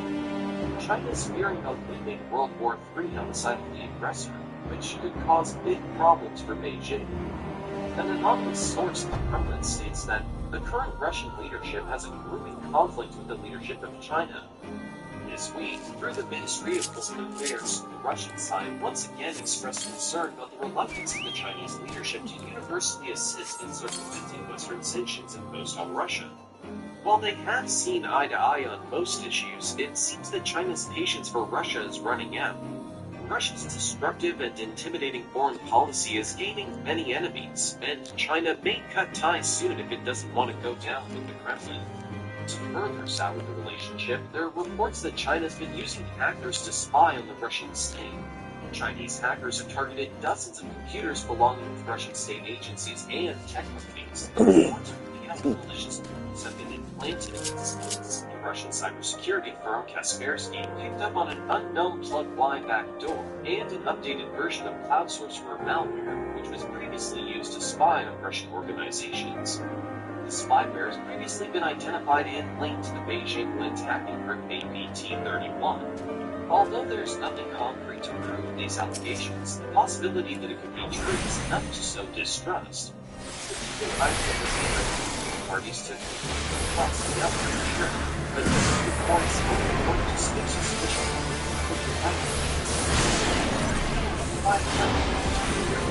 Soviet disputes. All you can see that it's all due to some ill-selected business. On the coalition, the Iranian cultural private is marked entirely as Chinese territory. This is an operation which speaks rapidly to with China.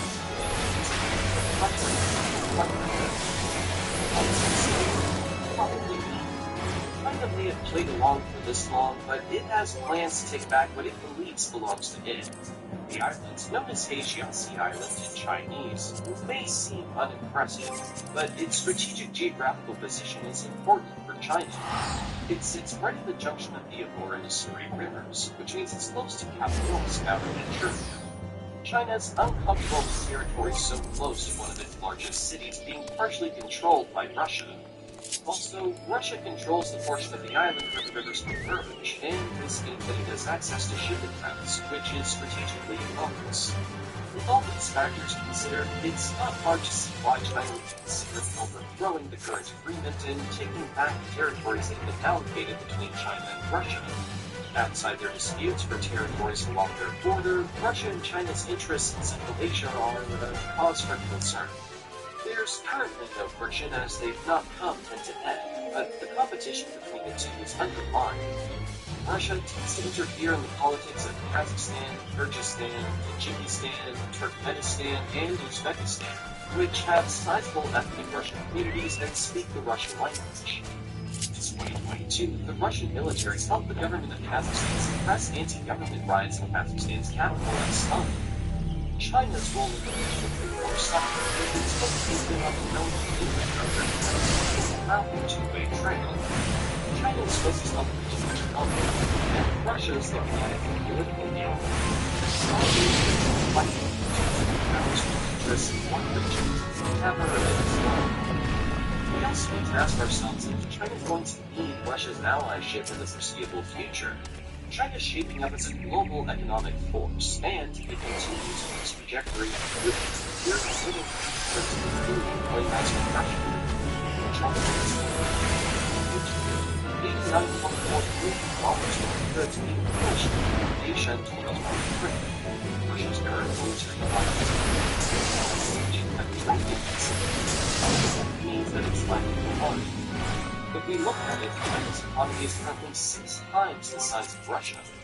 China surpassed Russia in nominal per capita GDP in 2020, and the International Monetary Fund, or IMF, predicts that China's GDP will reach nearly $30 trillion by 2027, while Russia's GDP is predicted to be well under $2 trillion.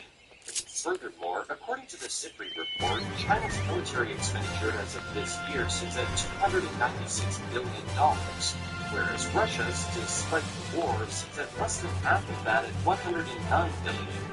The glaring difference between the two means that Russia and China are no longer equal partners. Economically, Russia's holding on to China for support, and this means Russia needs China more than it needs Russia. Now, I'm not trying to make it seem like China's indestructible and would be completely self-sufficient and burn its bridges with Russia. Russia is a vital part of the world's economy, so we don't not see Russia as another anyplace. What are highlighted is that this means the climb of the effort is going to be seen off. If China really strong enough, which is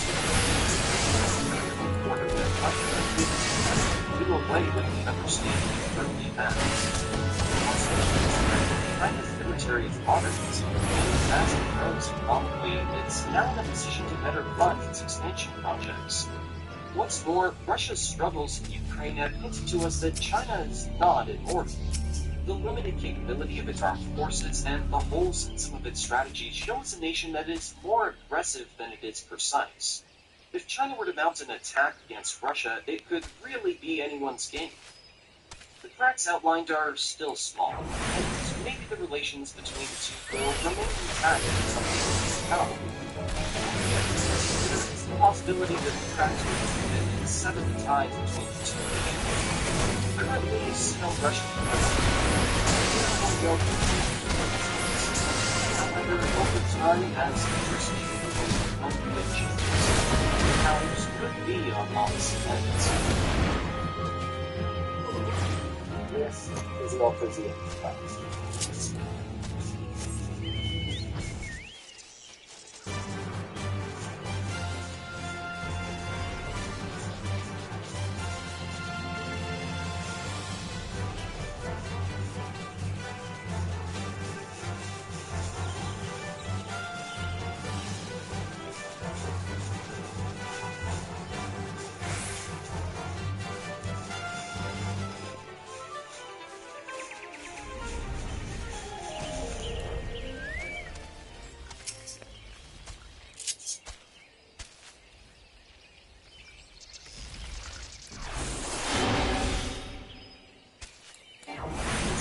Joe Biden beat Donald Trump by a margin. Electoral votes 230. Family was 16 of those votes that went to Biden. Look how that race went.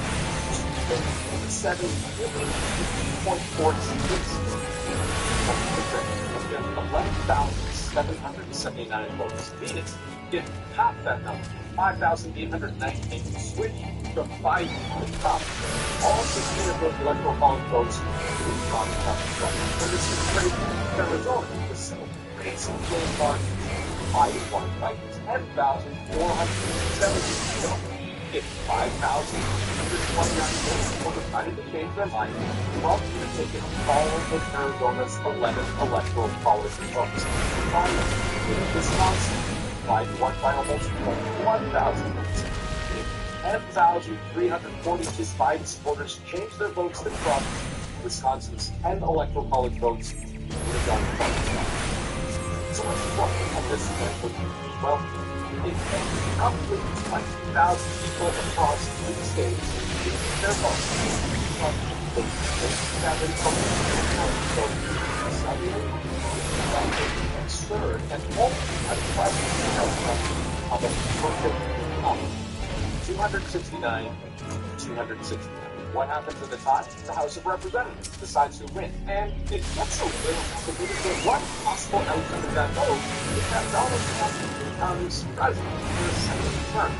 All of them, 21,461 voters in a country of more than 3 million. That is the and why Donald Trump and Kamala Harris spent so much time in 7 battleground states.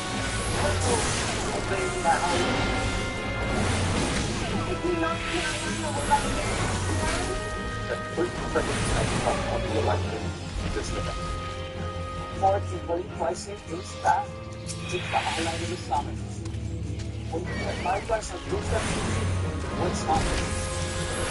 More pricing.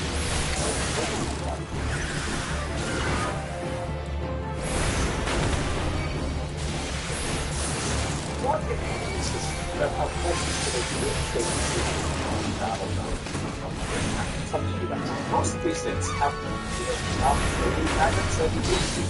a surprise. It's that wildest one in California. The joke is that that's the run hardcore companies and still the public.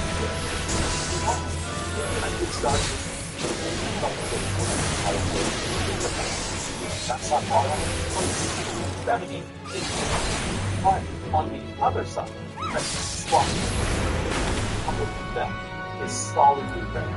That gives Republicans 290 electoral college votes, but they have which leads the 7 states where the margins between victory and defeat are so thin. In 2020, less than 3 percentage points separated the winner from the loser in each case, and each outcome was a major show-stopping headline. Joe Biden, projected winner in the state of Arizona, who was posted in traffic, Jeff Paul was by Joe Biden has won the electoral college. Here's where he decided to get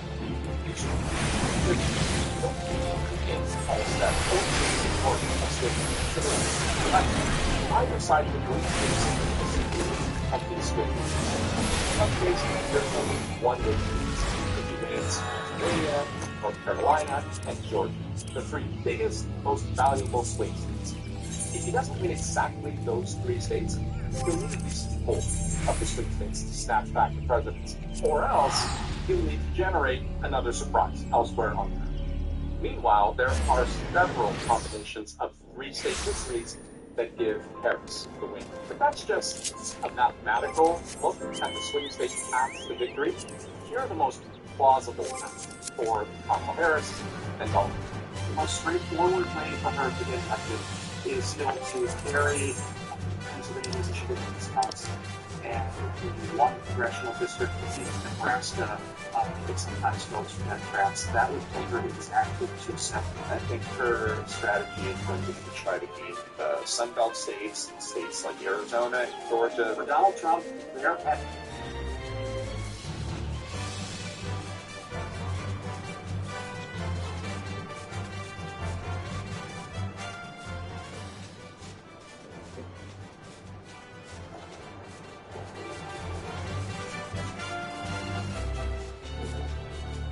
Trump sets the internet absolutely on fire with 2 words and 20 symbols.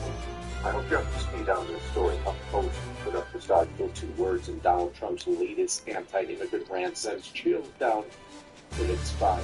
You may put a little bit about this, but have you put it in full context yet? 2 words. Sends chills down to its spine. It goes much further than this, much deeper than this. Kamala HQ. Those had 1.3 million followers. What's up the following post?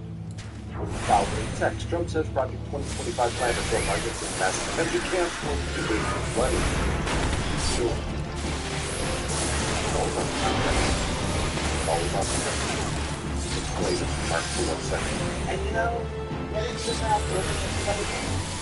Story. It's never been allowed to come into our country. Nobody checked them. Nobody checked. There was South.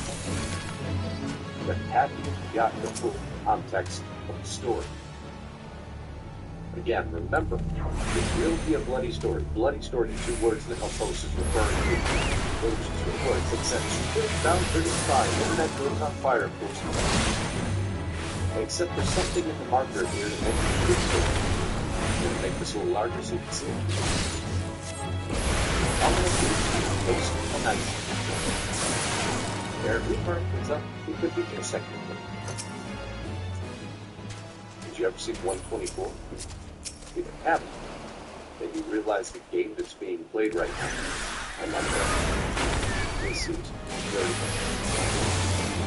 So if you're somebody of the story, because you just posted 1%, and we can discuss that here in 1 minute.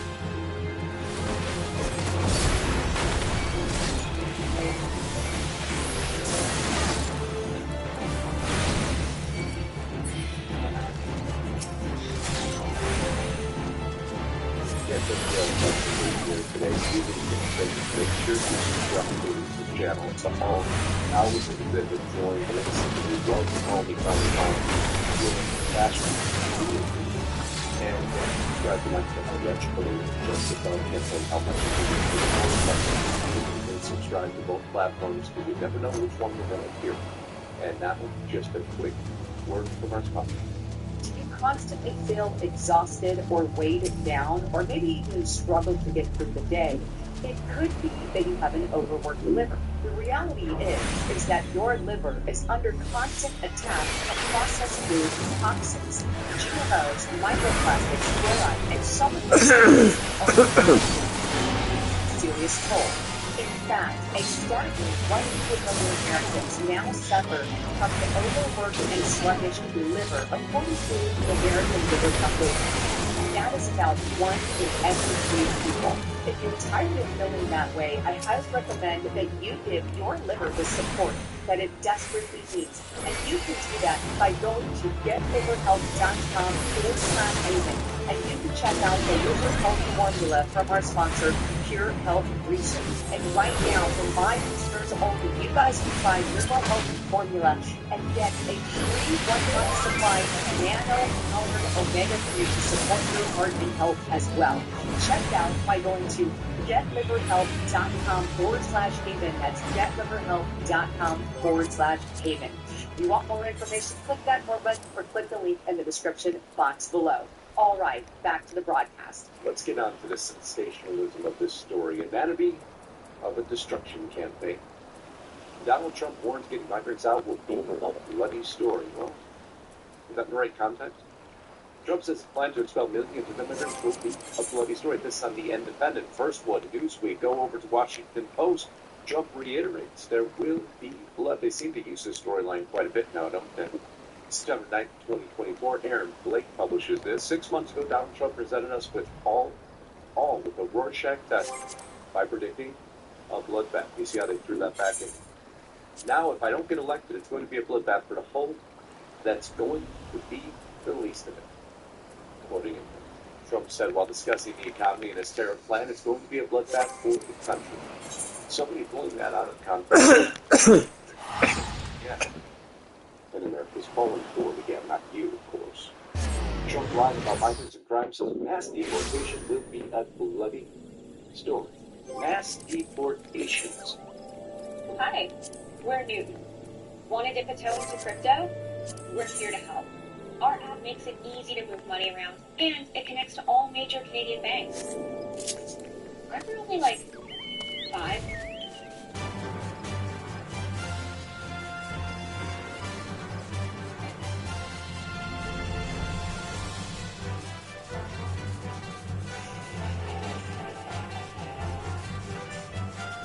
This would be a bloody story. This sounds so. This could all flip. That's not what he said. Former president's claim to use police and soldiers to board these 12 million undocumented people. How are we okay with this? The internet lights up. How are we walking into a presidency where the guy is openly promising to be a dictator, terminating the Constitution, put the military on the street, round up the political opponents, violating the important undocumented immigrants? How media, how WTF, boy, they do everything in that post going to say again. At least they cited the 50 not the nonsense. But giving them out will be a bloody story to promise blood getting spilled is, of course, a feature, not a bug, of Trump's promised immigration plan. Bill Crystal there stated that. Mark Jacob comes out, ex-editor of the Chicago Tribune, and sometimes Trump uses the word bloody to describe what he calls atrocities. Volunteer donate, don't stop, the impending legitimacy oil that keeps the Trump train rolling. Devin Burkhardt there, trying to sidestep out one story, quote unquote, the brutality is the point of it. And they ran with it, put it down. 9 second quote. Let's listen to just, actually, let's hold on. I want to give you more context first. This on the left.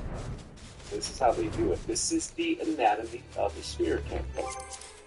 Trump promises a bloody story. His latest comments about mass deportation are a revelation about how he feels and a troubling reminder of the sources of his appeal. They go on further. What did Trump mean by bloody story? He often fantasizes about unleashing state violence against groups and people he dislikes. Speaking to New York City cops in 2017, then President Trump frowned about how rough immigration officers are and urged the police, please don't be too nice when making arrests. During the protest riots in December of 2020, Trump similarly demanded police crack skulls and TV blank at demonstrators. Issues that he repeated again and again in meetings attended by top officials, according to a book by the Wall Street Journal reporter Michael Bender. We know in context that was a virtual misinformation, and that was 1/3. Perpetual misrepresentation in that one paragraph. There's no context in that one paragraph. They become to accept anything else. All stuff that's building art, spoken words, sound like this. Think of what that's powerful this. That's just like the sound like this. Small folks taking things out of context. And this story revolves around all of that. Trump's dangerous incitement of police violence. This was published in 2017. You see, the story hasn't changed. They have been working on this for a long time. It's what they feel is the only thing that can diffuse it. It's all about the way. And you know, let it come back, look at the ladies. Story. So they've never been allowed to come into our country. Nobody checked them, nobody checked. Those kinds of things. What the heck? Trump says he brought in 2025 to Broadway plans to throw migrants in mass detention camps will be a bloody story. They're talking there about all migrants, allegedly. Referring to Trump's statement. Aaron Rupart, Trump yesterday in Wisconsin, on his promise, mass deportation again, referring to everyone. Those who could be subject to this. Not a close thing up, Colorado, Colorado. But it's looked through unsolved. There's still floods and fires in the state. But by the way, Colorado's one state. It's much worse than other states. But in Colorado, they're taking over. So just to that context, what are they talking about? Colorado, to be more specific, let's just do a simple research here. Colorado gang takeover. Let's just type that. Because I know you've all heard the stories, right? Armed gang members take over Colorado apartment complex. Colorado mayor, police respond to Trump's claim that Venezuelan gangs have taken over anything. Claims that Venezuelan gangs taking over Aurora take center stage at presidential debate. Let's see what Stokes has to say about this. Unpacking hysteria over Venezuelan gangs taking over Colorado apartment and causing the anticipation of change. True or false? True. Okay. False. Having information method. Not shot. But it's important. After the Yolanda was being shared by local officials, replied to Colorado takes action. What they do. Announced on Friday, the city is starting the process of clearing the apartment buildings where transnational armed gang Trendy Arua, I think, has taken. Aurora, Colorado Mayor Mike Carter announced on Friday the city is starting the process of clearing the apartment buildings. The city attorney office is preparing court documents to request an emergency court order to clear the apartment buildings near the city as before. That's not black.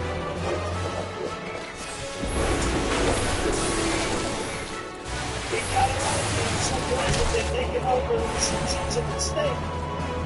And you know, story. So they've never been allowed to come into our country. Nobody checked them. Nobody checked. Were they criminals? Were they from jails? We have them pouring out from jails. We have the worst criminals in all of these countries. 168 so far are registered. 168 Others stop that. Talking about those migrants that are criminals, which were to Colorado, which I just showed you is throughout the state. That's much different context when they are going to throw all migrants into mass detention camps. And if all migrants are subject to this line, then again, this flip. And you know, getting them out will be a bloody story. So they've never been allowed to come into our country. Nobody checked them, nobody... You see, this is how it all works. There's a longer clip out there I don't need to play because now you have the context of the story. It's the 1 minute 24 second clip. The anti-Kamala HQ lies Twitter page. Kamala HQ says Trump wrote migrants in detention camps, which will be a bloody story. Out of context. I just showed you that. The true Kamala HQ purposefully made their video 9 seconds because Trump was talking about Venezuelan gangs who are terrorizing Americans. This is a blatant lie by the Twitter page, HQ. And you see why now they stated that, putting things in context. So the two words Donald Trump's biggest anti-immigrant sense cheering back their mouth should Trump himself when I believe how this was important. But what folks is focused on is he is not going to stop it and it continues to perpetuate this thought within the violence, which has now led to violence against one. And will continue to propagate via selective and via words, via sound that are out of context what was actually said, out of context with the techniques of a discussion. Because they will come with talking points, they will find talking points, and they'll continue to the talking points, but I want to ultimately perspective for you so you can demonstrate to others exactly how the mainstream media machine operates and how they continue to operate and intensify this effect as we move in and closer to the election. Inside Team Trump's plans for mass deportation camps, but Trump did have a minor reply that nobody knows what he means yet. Did you see this post? From Donald J. Trump. Man, did he just maybe have a typo? Did he just accidentally hit hashtag and hit send, forget what he was doing? Study that a little bit further. Some are claiming that even means checkmate. Are we coming in on some big announcement here from Team Trump? Because he just posted that. What is the meaning of that hashtag that he just posted? Man, the story's going to continue to get more interesting. We'll continue to focus on the intricacies when there is not emboldened statements made that are easy to cover, because the intricacies are how they shift an undecided base of people who still have yet to make a decision, and will have to make an entire dialogue and 9 seconds. A bolder headline on top that is not applicable to the clip you provided below. Is that really all you've got? Well, that is the answer that most Americans should ask themselves. Because, friends, it is all we have. Because the only policy they have is to put us in the same horrible shape we all sit in right now. And how long it takes for it to get to your soul or avoid any plan to help people focus on the sound bites today. You're important. Look at the pilot that's true. Now that looks wonderful. That's being out. Let's just select inside.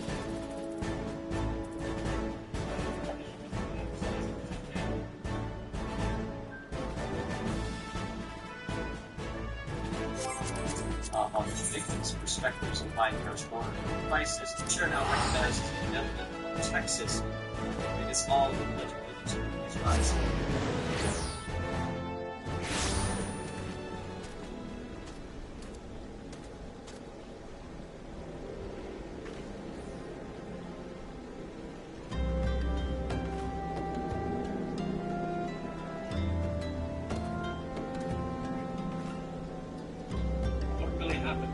Donald Trump shot in the year 2013 and added dogs and cats to Victor. What about this bag with a piece of Commander Holyfield's ear? How did Trump's ear heal so fast? How else do you explain the positive in the right place at the right time? Why did the insult suddenly get accomplished? But then, how do you explain the different sounds of gunfire? And how do you explain the past? How do you explain all the brothers? The total fabrication.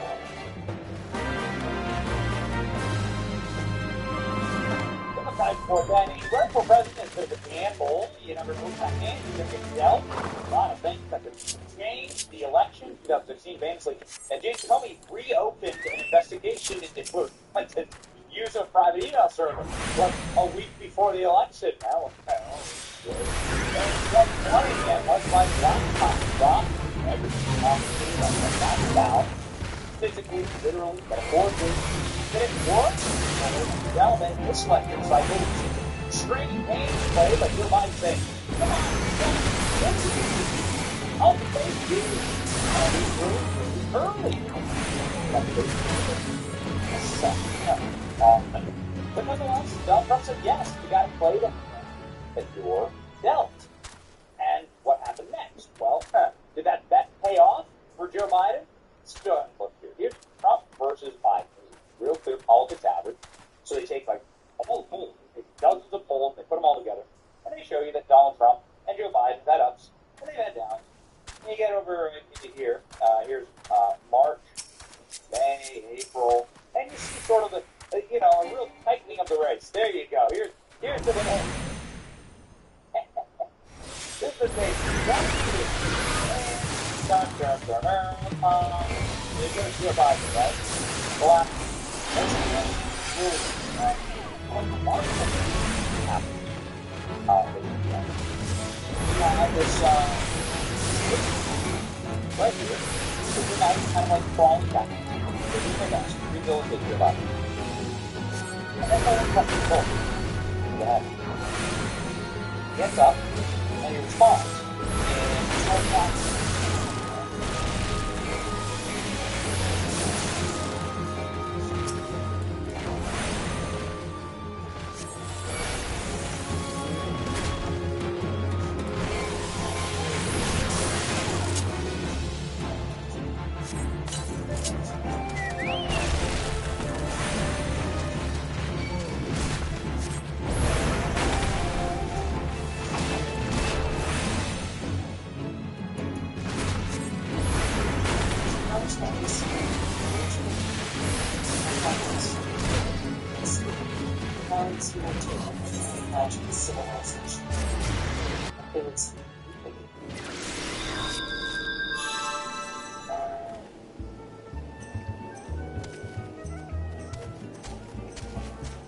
He says, wait, blood streaming down his face.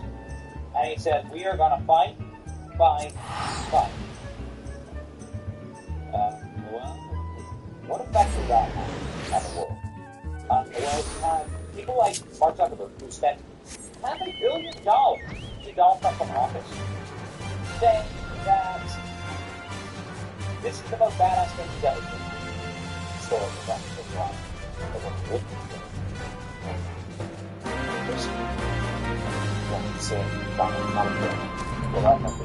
Shot in the face and pump his fist in the air with the American flag is one of the most badass things I've ever seen in my life.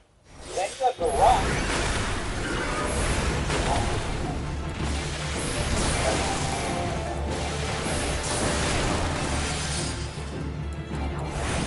Saying we're up to all of them.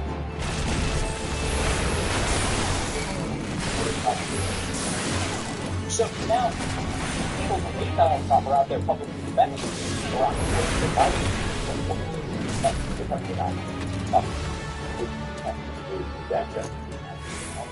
People apologize. The Rock has actually apologized for endorsing Joe Biden. Well, now we have, ladies and gentlemen, at the beginning of today, something we weren't expecting. Because today is debate day. Remember this. Remember the poll, ladies and gentlemen, here from Realtor Politics. This was the day. This is what happened. Joe Biden after the debate, the last debate. It was particularly atrocious performance, but look at what happened. He best and widest margin ever. Trump and Biden. It collapsed, destroyed. Is this what's about to happen with Kamala? And most importantly, when President Trump survives right here, is President Trump's survival of an assassination. Have to look at Trump. Look where Trump goes. Fair policy. Joe Biden drops out right afterwards. Okay? Now, I'll let you decide whether there's a connection. Melania Trump, this morning, debate day, released a banger on social media saying they're hiding the true reason why my husband had to take a bullet. My husband's life was a horrible, distressing experience. The silence around it feels heavy. I can't hide any longer.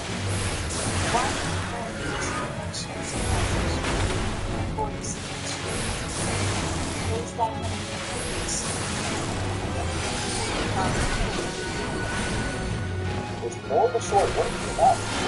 Why Trump demand answers this week on Donald Trump's assassination? That's definitely more the story. What do you know? You know something private, which is that this assassination attempt, and particularly Donald Trump's response to it.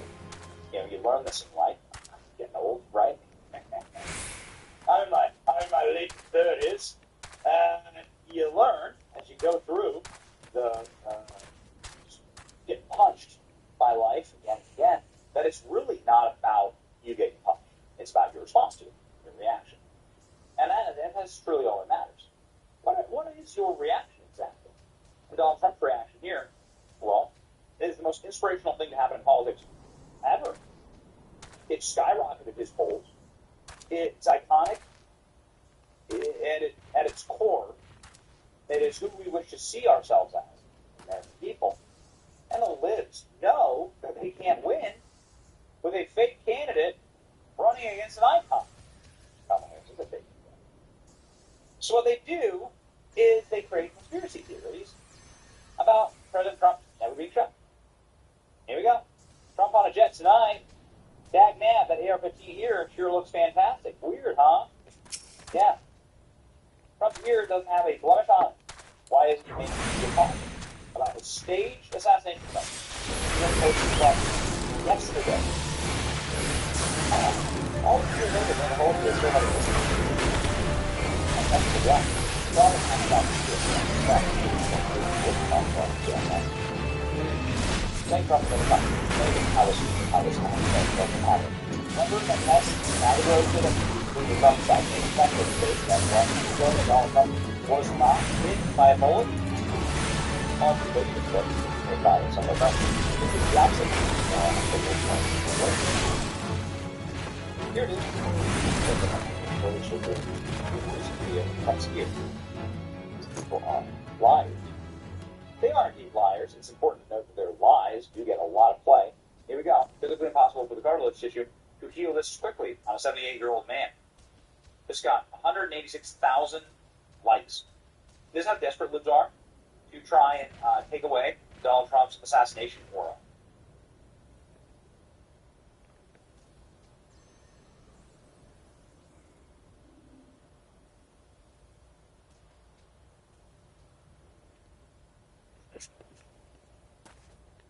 Hello and welcome to your 7-day course of stretching out those hips and hamstrings. My name is Sarah and I'm going to be your trainer guiding you through this 7-day journey.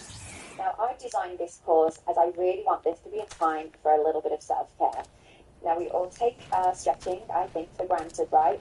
So I want this to be a moment where you can connect with your body, get those hips a little bit more stretched out with more mobility, more flexibility in the hamstrings, the legs, the hips. Literally, this is going to help you be more focused and have that encouragement to stretch on a day-to-day basis. This course is great because the exercises I'm going to show you are perfect if you're a fitness enthusiast, if you have a busy lifestyle, if you just feel more than time to whether it's or what kind of training is, this is perfect for you. It's 50 minutes a day with all that 50 minutes to switch up. Get more in your shoulders, side body, and just have that down. That's what I want this to be about. So, grab your confidence. Let's take a small hand calorie diet. Let us not neglect anyone, but a small hand calorie, I'm sure you all have that going at home. Grab your equipment and let's get moving. Let's get on correct breath slowly. Let's get more into our bodies and let's look for those feel amazing. I'll see you on day 1.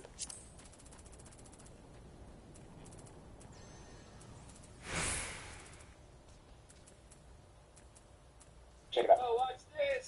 For those that say that he doesn't have a scar. And it was one that I used less than 20% of the time. You see the tip? You see the redness? You see the scar? And yet, for some reason, I called and it's not on the teleprompter. You can see the bars. Here, ladies and gentlemen, in this Yorker is the look at this. Expect it to go something. That's all. But unfortunately, after like Donald Trump, going to follow along with the President hopeful probably miracle the campaign, multiple components. You don't have quarter expecting Donald Trump here. Weeks after the assassination attempt, you understood what you saw. Reporter describes Trump here as normal, incredible, and fine. The profile of the article was covered by a long movie after the 20-year-old governor had killed Trump.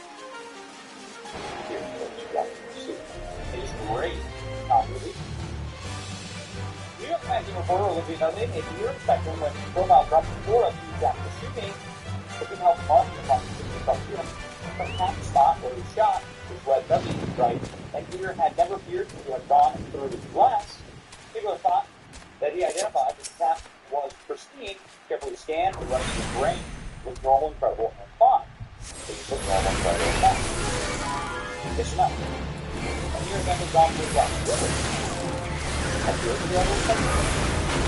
Really? Are you saying this photo is fake? Why? What?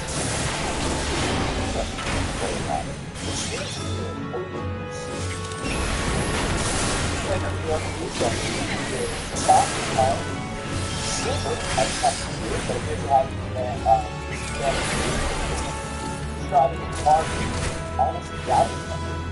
And here has never been dropped the glass, but there we have this sculpture of skin, not as short as that we got the value, but it is not suffering from itself because someone fills up about the wounds. If it will in fact, they didn't need a stick, it's funny. Usually something like that would be considered a surreal experience where you sort of don't realize it. There was no surrealism in this case, he told me. I felt immediately that I got hit by a bullet. I also knew it was my fear, it's amazing, and fear, as you know, is a big believer. Or here's what more liberal brain theory learning to control average in place. I gotta tell you, I really hope that President Trump stops talking to people. Why? Why did people and not really listen to him? Maybe it's something to store or sit on the internet. Not the internet. All I meant is that it ended up being public policy very hard, but wrong view of all. And not this, but spear system dark. It certainly makes the country a better place. So, ladies and gentlemen, I spoke with the doctor who treated Trump's fear. I spoke with Trump's personal doctor, and his name is Ronnie Jackson. Here to get about Trump's wounds in the hours after these things. I guess I can't see that. But I really think that on this point, that this is fun. Yeah, my conversation is that this is miracle and God. Okay, because we'll do one direction or another, regardless of the installed technical. But you're not with God. And you're not, to the right, to that conflict, to that particular. That's like I like this this morning. I was talking this morning.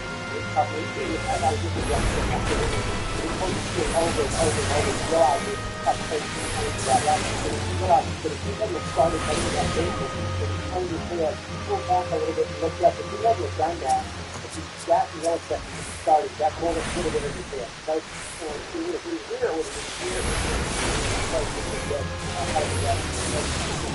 So I have to be used to that. Either buying it or whatever. You guys always use the you guys got a lot of those skills, but I don't think you've done yet. I think that you should step up to the side.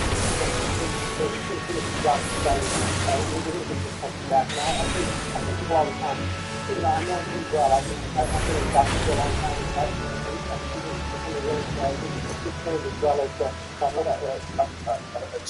Sorry to interrupt, but since you've been with us the last 48 hours, do any medical assessment on that?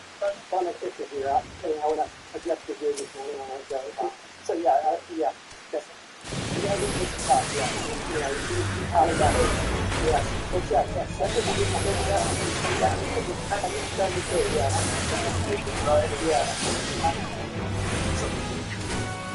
I massive. No, it's wonderful. I'm not going to say that it's going to take the second or something forward, and it's just happy to do that. We're really happy to do that for the past years, and we're really not crazy to do it. That was basically that. It's not but also it's not like a clean lap that I can have an actual blade.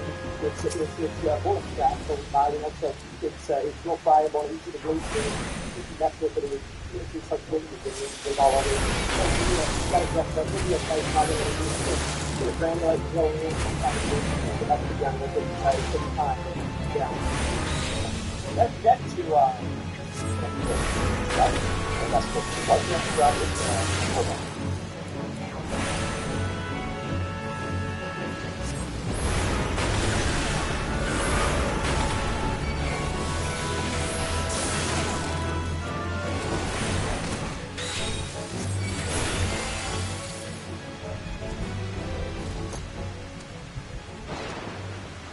So you think you know ways. You can really. First up, you've got space for your effects. You can use different shapes to create different classes or you can direct how to do your composition. This is important in the SVG file set of this class. Next up, you can do the boxes. Using them and all. You can bring these eye-catching practices. What I love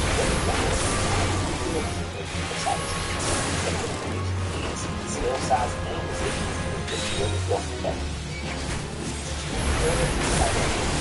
It's not only that you organize the site with the subcategories, but it also looks amazing when you add different elements like text, buttons, images, pretty much anything. And last but not least, we've got My Designs. This feature lets you save any section of component that you've already created, and you can use it as a starting point on any other pages or sites you're working on.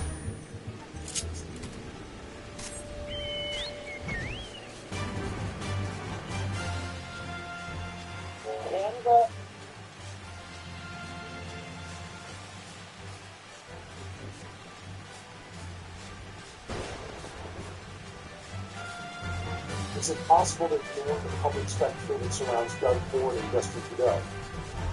Just a short while ago, Prime Minister Trudeau, who has been finding it difficult to regain his footing in the face of growing criticism, had an embarrassing misstep while attempting to handle a contentious press conference regarding electric vehicle factories. The Ontario Premier, Doug Ford, became obviously agitated and struggled to answer piercing questions during the same event, which made him look embarrassing in public. Both users are in a difficult situation as a result of the chaotic display of political blunders that transpired. Once renowned for making lofty promises, Trudeau now implementing one error after another. This was not going above and beyond for China and is after the signaling and interested to highlight how out of touch it was. Canadians really did it again. Combined with the most foolish in history. Doug Ford has exacerbated the situation by publicly embarrassing himself, exacerbating the already dire political situation. At the level that Justin Trudeau's performance this summer, which has repeatedly increased the belief that he was disconnected from Canadian issues. Among the significant obstacles Trudeau's administration had to deal with were rising rates of inflation and growing dissatisfaction with healthcare. Trudeau's attention has shifted away from directly addressing these urgent challenges and toward high-profile events and symbolic actions. As an example, many critics contend that Trudeau did nothing to address common residents while he made big statements about climate policies and urgent star-studded events, while Canadians faced with growing living expenses. This is prior to the claims that Trudeau was more concerned about holding his reputation and solving pressing issues. These being divisive for Trudeau was doing on Canada.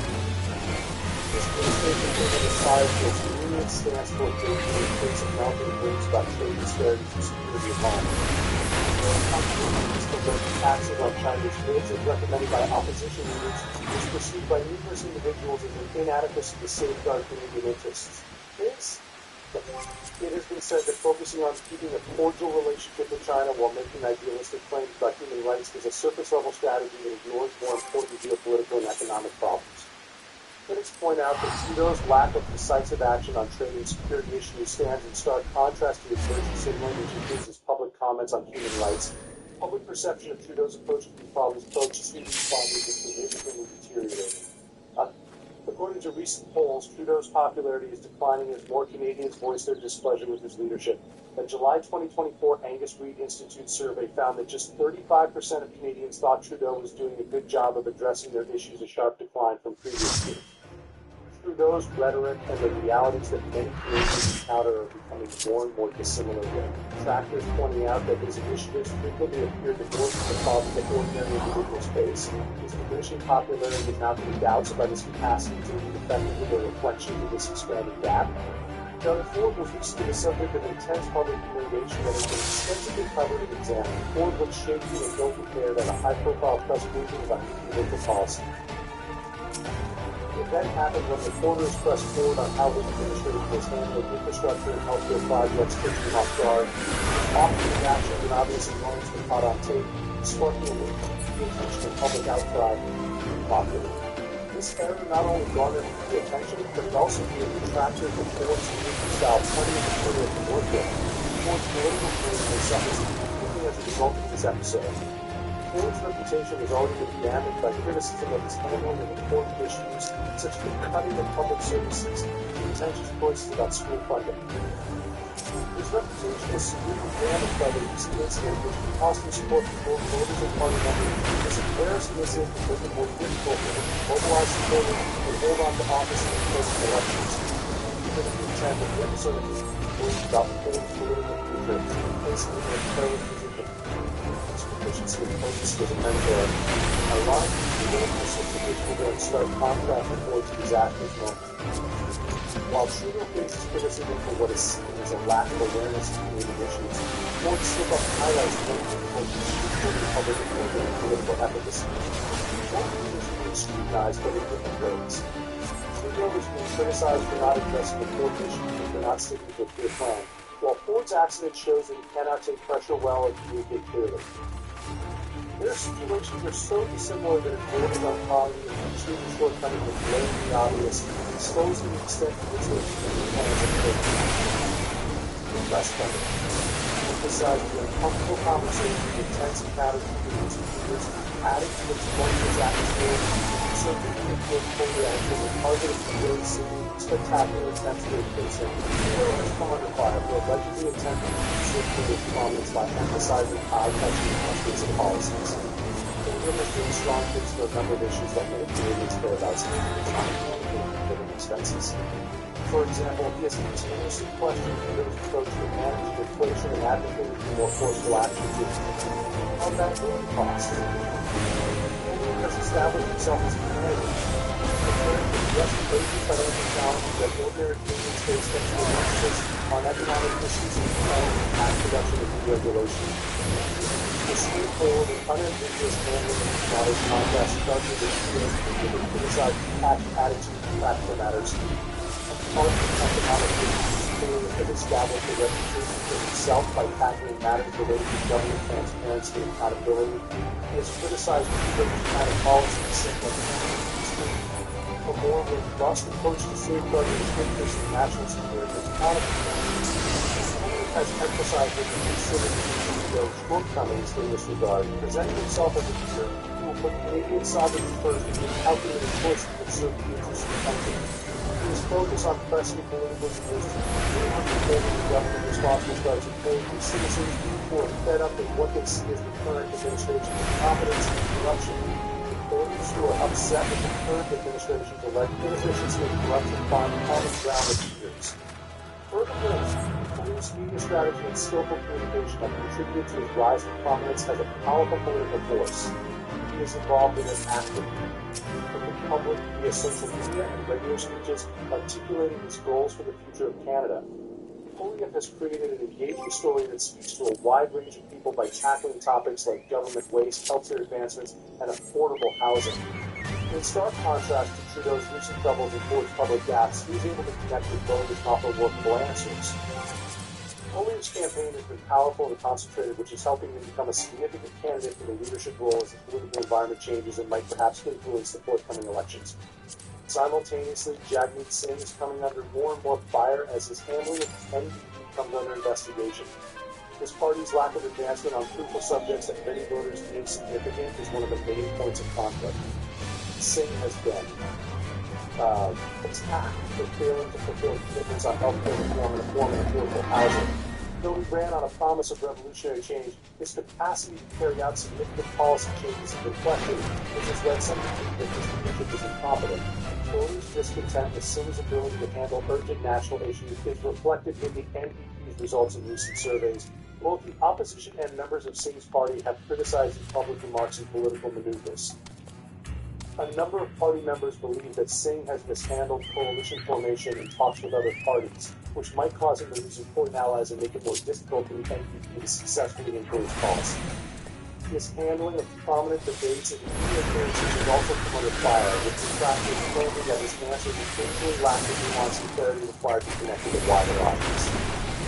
The difficulty Singh confronts in establishing his leadership and establishing the NDP as a competitive option in Canadian politics is brought to light by this mounting criticism.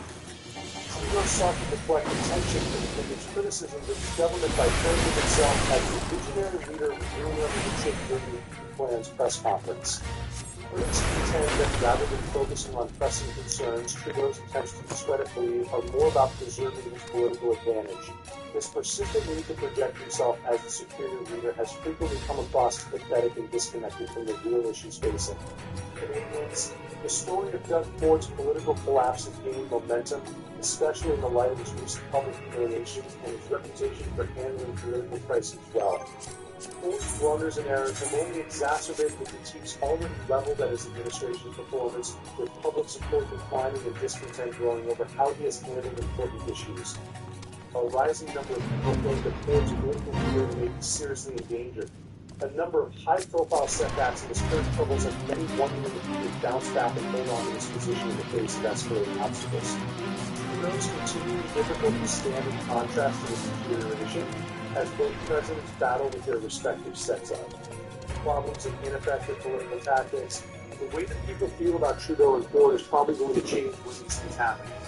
Voters' dissatisfaction with Trudeau's persistent indifference to urgent national concerns and his incompetent management of important crises is already beginning to mount. His popularity ratings are dropping, and there is growing doubt about his capacity to lead as a result of the public's disenchantment with his style of governance. However, Ford's political standing is eroding as a result of his recent public embarrassments and persistent criticism of the performance of his administration. The public's growing doubts about his qualifications for the detrimental effects on his party's chances. The public's opinion of both presidents has been shaped by the critical and significant media coverage of these events. Draw attention to the disagreements between Trudeau and Ford about highlighting and scandals. The focus of the media on the trade against the Ford company, voters in Canada feel more unsatisfied with politics overall. Developments might have a significant impact on Canadian politics in the future. Opposition parties may be able to take advantage of Trudeau's continuing problems to close the embarrassing gaps in the run-up to elections. Voters' dissatisfaction with both leaders may cause changes in the dynamics of the party as they meet with new candidates. As Canadians' dissatisfaction with the existing leadership grows, the political landscape may change to favor the hunt for new leaders and efficient government. The consequences of these developments will probably have a significant impact on how Canadian politics develops going forward and how the next elections turn out.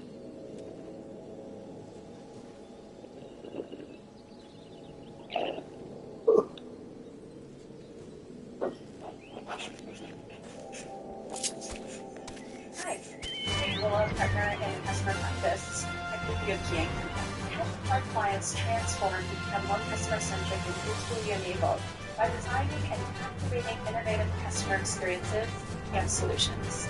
Including customer data and insights to help our clients.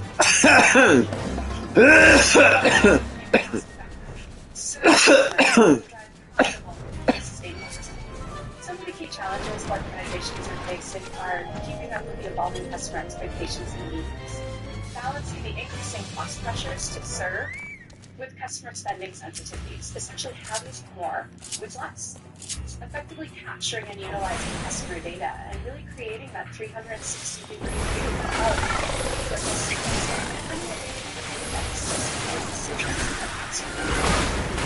positively impact behaviors and sentiment. Use using that information to create seamless and personalized experiences across a growing number of channels, like social, digital, and physical.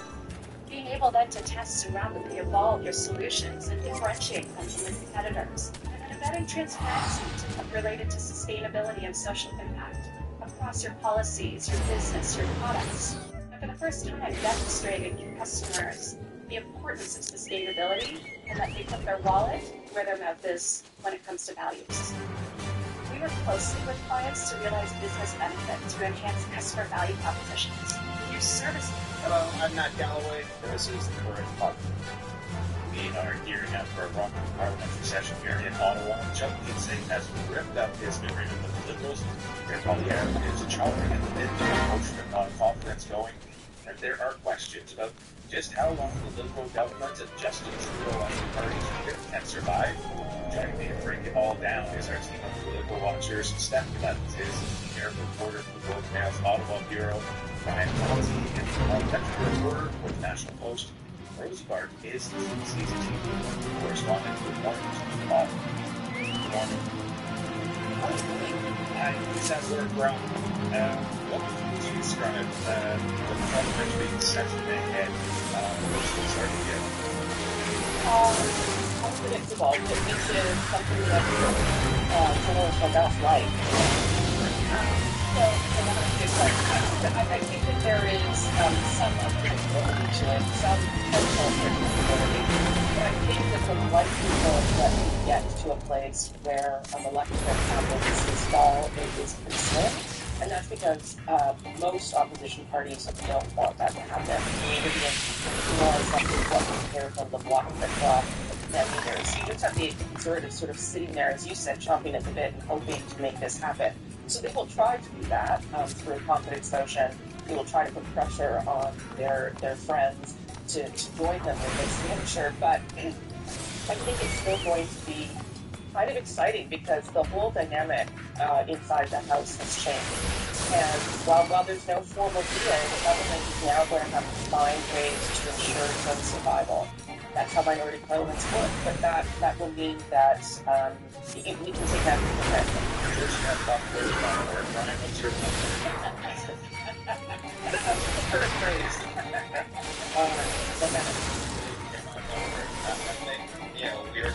I agree with Rose that I don't think we will see a fall campaign if it is not in an unrealistic track. But that doesn't mean that we won't see, one thing about the Fine Confidence Agreement I think that's sort of underappreciated is that it also made other legislation moving through the House quicker and easier. There were not, marathon debates, for example, there was more agreement on doing things in a bit more remotely fast than the NDP House still along, even if they weren't part of the confidence agreement. So all of that stuff will get done right. Stephanie, I should have known better than to try to hold those two to one word, but I should go with it one word. I'll consider it a combination of where the two men landed, which is kinetic. Okay. Everything is going to be moving. It's always going to be constant motion in this parliament. Nothing is probably going to get done because everything is going to be about jockeying for political supremacy, for attacking the other person, for making everybody's life difficult. It's going to be in constant motion, but nothing's actually going to get created. Okay, let's get into this. Pierre Poilievre has been daring the NDP to join the Conservatives in a non-confidence vote. Let's hear him. Common sense Conservatives will put forward a non-confidence motion at the earliest possible opportunity. And I've been saying again, it's a chance. Unequivocally, before Monday's by-elections, will invite non-confidence to bring down the costly coalition and trigger a carbon tax election, or will Jagmeet Singh sell out Canadians again? Okay, so listening to you guys, you don't think that it's going to happen this fall, but Stephanie Levins, how likely is Pierre Poilievre to get the votes out to bring it back? Jagmeet's the state's largest Francis Quincy, which is now in the trial.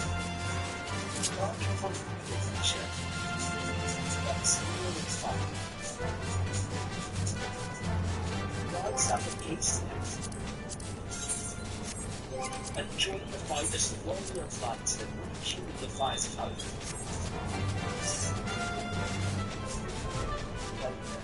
At 14-freetrial.com.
That could not, in theory, that would be months from now, not days from now.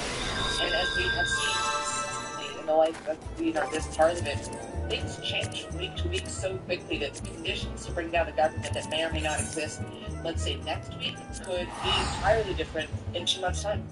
Okay, Ryan, you mentioned the supply and confidence agreement. Justin Singh metaphorically ripped it up anyway, and he's been trying to distance himself from the Liberals. Yesterday, he suggested the NDP is against the part of it. We want to see an approach to fighting the climate crisis where it doesn't put the burden on the backs of pollution, where big polluters have to pay their fair share of the price of pollution, but it shouldn't be on working people's shoulders. And so we've been working on a plan, and we've been releasing our plan, our vision for how we can do that in a stronger way in 15 months.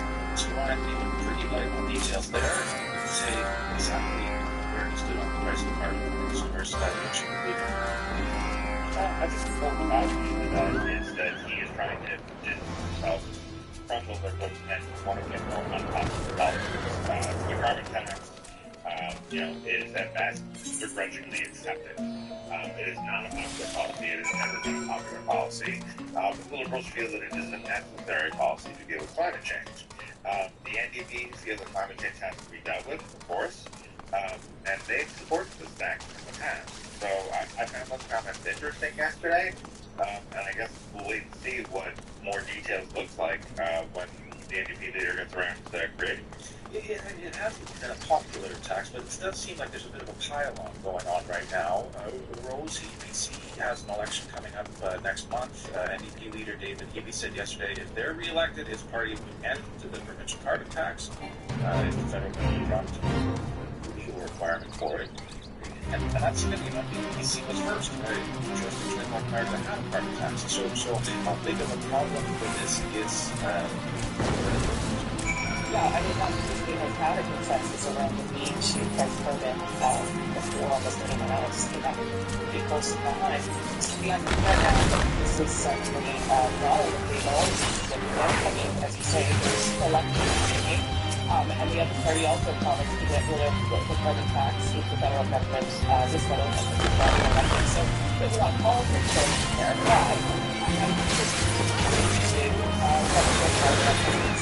I'm just now that he wants a carbon tax election, that this is a real vulnerability for the Liberal government, but they themselves have been prepared to properly explain it to Canadians, and if you now have sort of momentum build approach of this tax, I think that is potentially the template for Justin Trudeau. I will say though, I felt like Douglas saying, he put himself together gathering corner by saying that yesterday. I had read about the women and Brian's wife, the station himself, but then I think that most take that into consideration every time he votes. Every time he takes a position of criticizing something, he puts himself into a space where he's going to have to be able to justify why he voted for commitments. Yeah, so let's see. Let me get Stephanie, let me ask you. Do you have any clues from the NDP about what they'd be likely to support and where those lines might be? We can look to the past, I suppose, for some degree of example, and that's something that Jagmeet Singh and his party has said a lot. They tried to associate with that. So perhaps, we find ourselves in a situation where if we're talking, for example, the third region, a piece of legislation that the NDP is championing, such as pharmacare, a big number of plans, it doesn't really matter if we get to a confidence motion, though, right? So if some of that, how conservatives tend to frame the language that they'll use, right? Will they go, sometimes the conservatives love to load things up in this political preamble, blah, blah, blah, carbon tax, da, da, da, da, point everybody go ahead, it's a lot of song and dance there. Conservative, and then that will force these things into a corner because he's going to have to justify. If the conservative just go clean and clear, the House has lost confidence in the government. Maybe that's something the judge makes say can in fact go for, because if he doesn't, then how does he justify anything anymore at all? That time by crypto? It's like a fast visit to a taco truck. So you start with local people and taste them. If you like this, so you mix things up. Oh, man. It's fancy. Let's go to specifics. One thing that Jim Hastings said that part of what soured his party on its deal with the Liberals was the decision to send railway workers to declining arbitration. Ryan and there's pressure on the government now. They agreed together and they this time with Air Canada pilots. What's your sense on what the government's weighing those? I think it's the same thing that the government has to weigh every time it comes up with options, and that is, what is the broader impact on a state like that? The rail strike is going to be catastrophic. The country is extended for, more than a decade. $1 million strike moves on those lines every day. You're talking about things like grain farmers, all the days we're talking about cities facing problems getting chlorine in their water treatment plants, like those sorts of things. I think this was the thing that the year we read it from particularly read the year. I think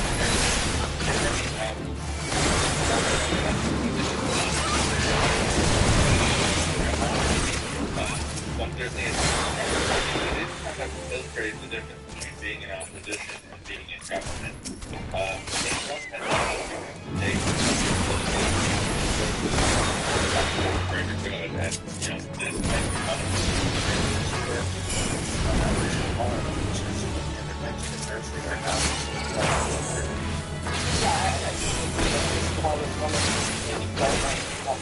To make our decision. Steve McKinnon, the Labor Minister, is in Toronto talking to us about relevant to state and table with Prime Minister Singh Singh yesterday.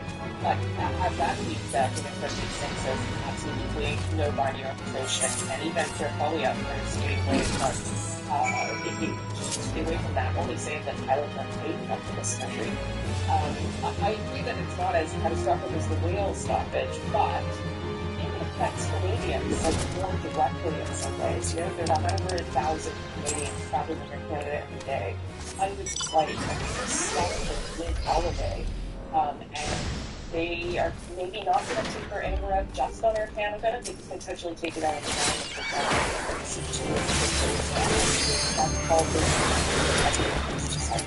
and by-elections, by-elections, started summer, and that big shocker in the riding up Toronto, St. Paul's, that was a solid difference between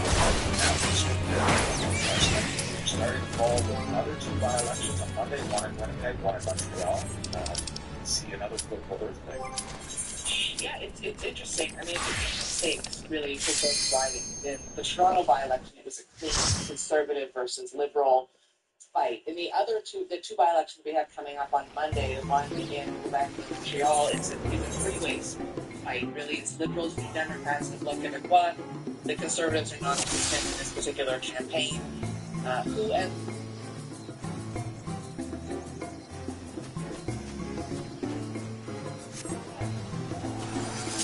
what is it, man? Just talking about the mix the hot fire. Here's the plan. I think there's two ones. Let's go. Let's go. We've got 3 minutes. Got to set it up.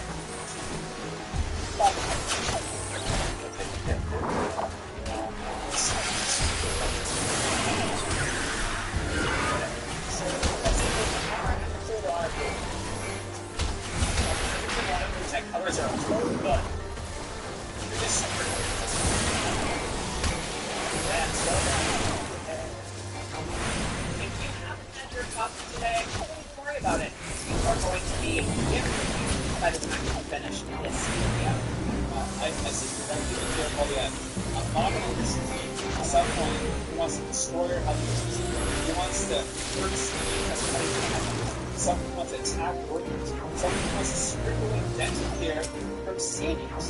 What kind of person wants to strip away dental care from seniors who just got into receiving it? It's take that in. Never used something like that. So no, listen to your advice. I'm going to destroy people's lives. I want to build up a better future. I want to build a better future for Canadians. We are going to get into a whole lot of common sense in this video, and if that's something you enjoy, it's almost refreshing to hear. But the world is very black, and definitely hit that subscribe button if you're involved with me. Share your thoughts in the comments down below. Here we go. Well, it's not a liberal. And I'm surprised you're here to say that. He's not a liberal. Liberal people believe in liberty. Conservative believe in liberty. Conservative. That was the common sense consensus we had. And Justin Trudeau is not he needs government control. He wants to control the police. He wants to control your kids. He wants to control the economy, control your speech, control your bank accounts. He wants to control everything. That is neoliberal. It's the opposite of liberalism. I don't want to run for life. I want to run the government. The government that does well, that a lot of things do, and government that profits in small business and let people live their lives. Why I believe conservatively in the vast majority of issues, though I would qualify my understanding as a scientific.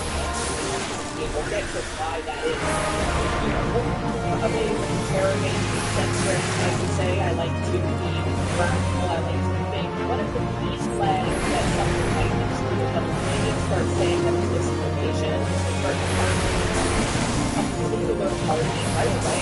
That really sends off a red flag in my head. Now, to many people, that is not because I immediately feel against whatever the mainstream media for 11 years of my life up until very recently, and absolutely there were plenty of things that we could discuss, but we couldn't really share or if we were discussing it, it was publicized in the press releases that we had. There were topics that we were told not to touch, and if we are going to talk about it, we do so with this information. And I've always been a lover of history, research, critical thinker, reading, observant, critical thinker, and firm. I can quite easily remove myself from a certain situation and almost like an outsider looking in and just kind of see what makes the most sense. When we would get certain press releases, certain statistics, data, I found that quite often when you followed the money trail and you looked at who funded some of these things, they would frequently tie back to a certain party or a certain donor that had some conflicts of interest. It's not even conspiratorial to say that, because if you do the research, which they don't want to do because they're being protected from sharing, finding, and all of these things try to live your life as morally and ethically as possible. There are a lot of things that don't really add up. A lot of speculation, and you would think, well, if this is just a fact, there shouldn't be any speculation. So why is there speculation? Because you use your brain instinct and you realize it. But one of the puzzle pieces seems like it's trying to miss. I don't know because you're starting to recognize how much being conservative, using your brain, thinking, doing your own research, and not just listening to what they are telling you, believing it to be true because some of authority is telling you it. That attitude and brain power has been vilified to the point where I doubt that somebody has begged me to sing actually believes this, but he is choosing not to use common sense and choosing to manipulate the truth to encourage people to, again, vilify the Conservative Party. So going into some of the claims that he made here, first and foremost, dental and health care. He says that that the Conservative Party is wanting to do something done in healthcare and to block the National Executive Plan. And yes, Pierre Poilievre has voted against those programs. They have voted against those programs because he wants to ruin lives, because he wants to strip our healthcare system into He has voted against those because they do not vote a whole lot of common sense. We have a country that is in as large a deficit as Canada currently is and has continued to increase. It just doesn't really make sense to invest in more dollars in programs that we can afford to get all the benefit. It makes a lot of sense. He doesn't want the government to pay for these things for you. He wants to cut taxes, cut programs, ensure that Canadians have ideally above government programs, they would just be up in their pockets to pay for these things as they so please. And Poilievre has not once ever said cut any of these programs. What he has done is oppose them and then discuss fiscal responsibility. But of course, we're never going to somebody in an opposing party who's driving on the side that if you have said if we're cutting for like 58 things, try to rile up people and again create more division and create more fear and resentment towards the Conservative Party. But all people have to do is look into what the Conservative Party is outlining themselves, and they will very quickly see that that actually makes a lot of sense. Why do I need the government to why do I need the government to expensive care? Why do I need $10 a day child care? Why do you need all of those things? Is because they have taxed you into oblivion and you quite literally can't afford it without them. It is this weird savior god complex that the left has that, as I've said in past videos, at first glance it's like, oh, that's cool, I'm going to save blank amounts of dollars because I don't have to pay for this thing for my kids. But then you wonder why you're struggling so bad, and it's like, oh right, that's because the government is forcing me to depend on them and stripping away my wages, things that I don't and it's not. This is what I mean. Credit card debt has to be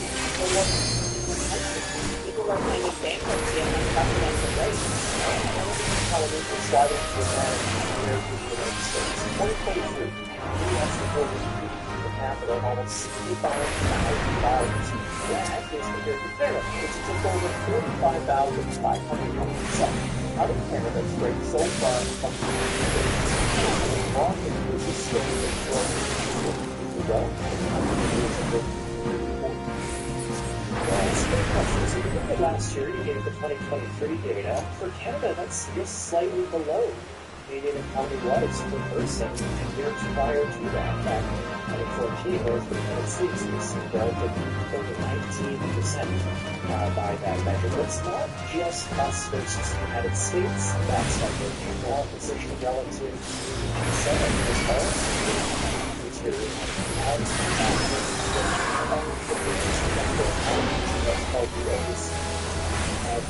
countries. 2024 might be the fall for the average, and that is a market reversal for 20% for the quarters. It's not just an American success story, it is really a story that is and while mainstream media will tell you that this line raised against Russian propaganda, things will work out. Doesn't make sense when Pierre Poilievre says that Justin Trudeau and his Liberal government as it stands today, what they have shown us over the last 9 years are simply the cause. Thank you so much for taking some time out of your day to listen to this video, watch this video. I'm Jasmine Lane, and if you haven't already, be sure to hit that subscribe button. You can also like the video. That is a free way for you to help me improve this out to more people. Unless, of course, you didn't like this video. In that case, more power to you sticking to it. Still, this is for I will talk to you next time.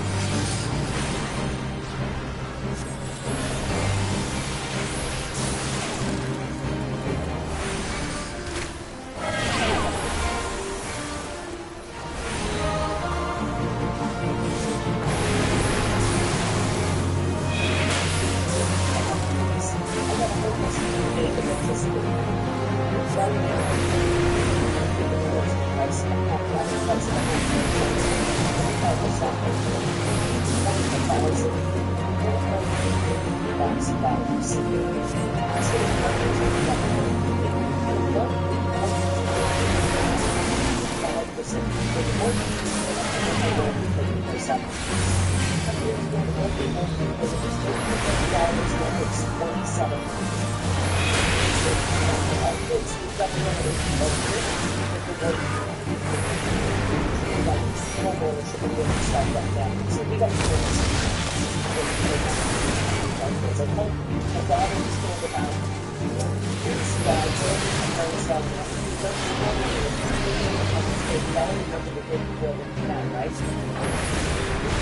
August day, and about this time, I was starting to look for a home for the season yesterday. I finally found a great company to start up my new projects to talk about nice back garden and cul-de-sac.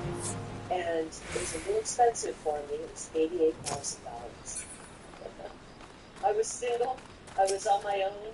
And my house payment was, I think it was something like $675. I know some of you who are paying these exorbitant rent prices are like, are you kidding me? I tell my daughter the story, she can't even believe it. Like, I was going to leave that. I would have bought that house and how much it was. But that was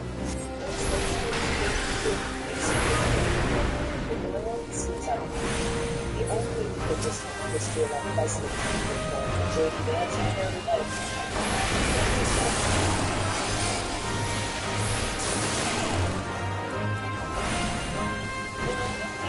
But I am going to come some of these things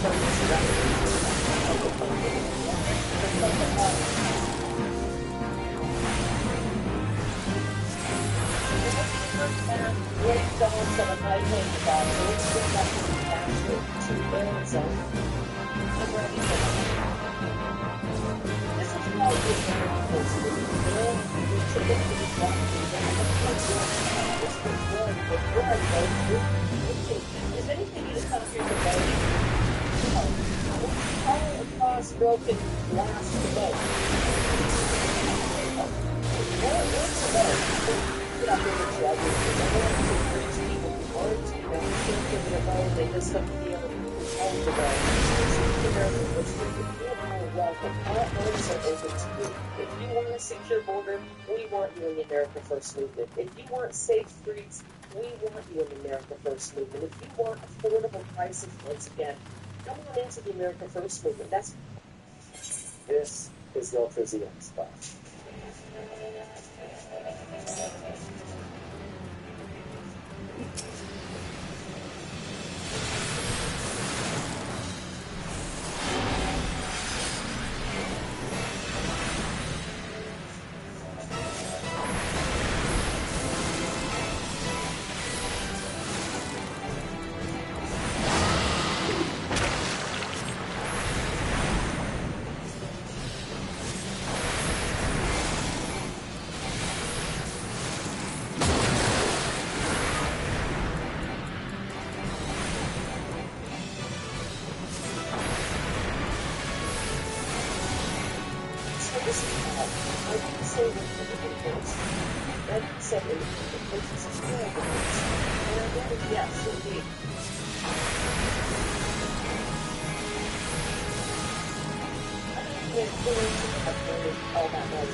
And so they're really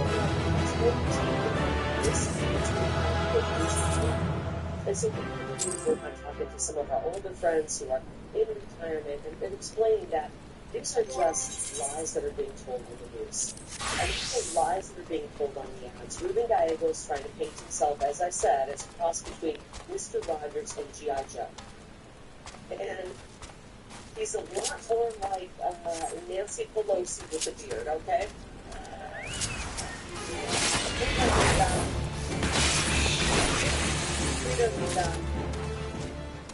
That's not what we do. So people may be welcome to people if we're not sure where they stand, if we're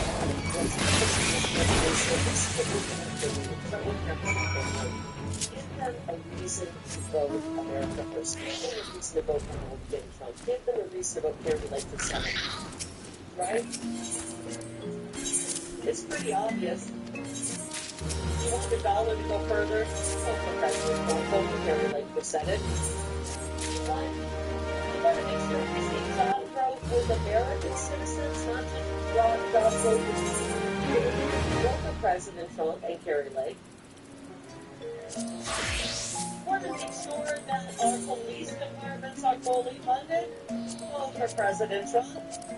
Vote Carrie Lake for U.S. Senate. How about this one? We want to make sure that our kids are getting a great quality education at the school of our choice. That's right. Vote for President Trump. Vote Carrie Lake for U.S. Senate. And you want to make sure we have a secure border. Heck yes, we got to vote President Trump, J.D. Vance, and Carrie Lake for U.S. Senate. I don't want to see any more fentanyl going across the border. I don't want to just to hear that more young people are dying from fentanyl poisoning.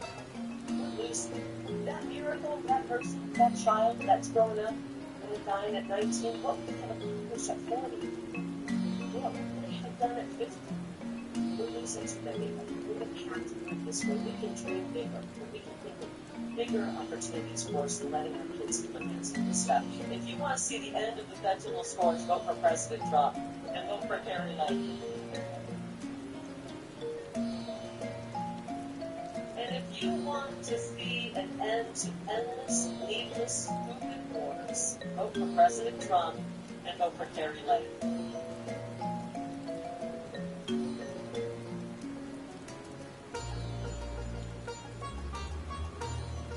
Short line goes for up to 60% off thousands of items. So the most price that season today.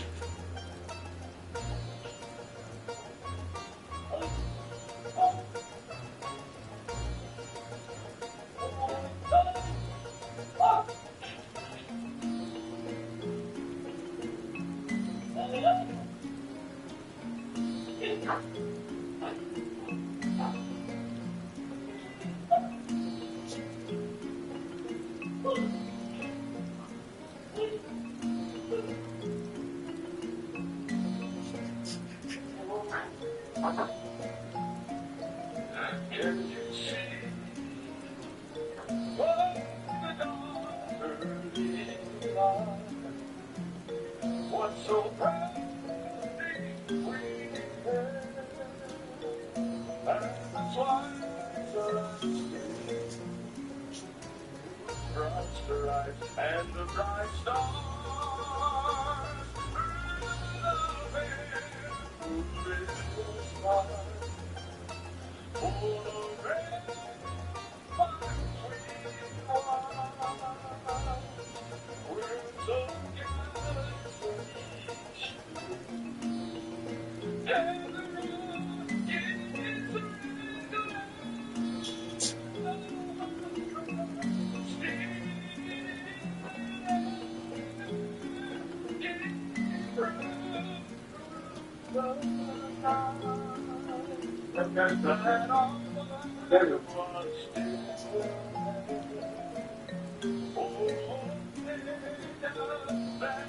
Stars, man.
A lot of money to start investing. Particle shares are really easy to create. You can buy and sell particle stock or ETF, particle price. And how much to bet is entirely up to you.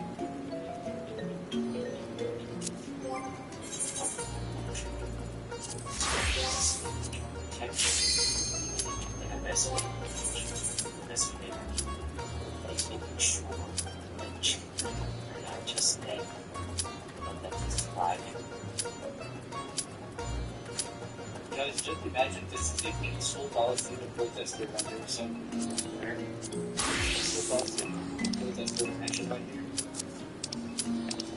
And sees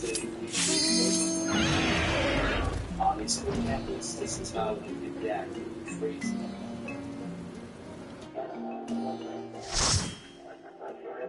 So, yeah, that meatball is so cute. With his big beard. Party makes no sense. Like, if you're looking at 50% of the people in the party that don't want this, so the party is the opposition person on that. It's not making any sense. When you pull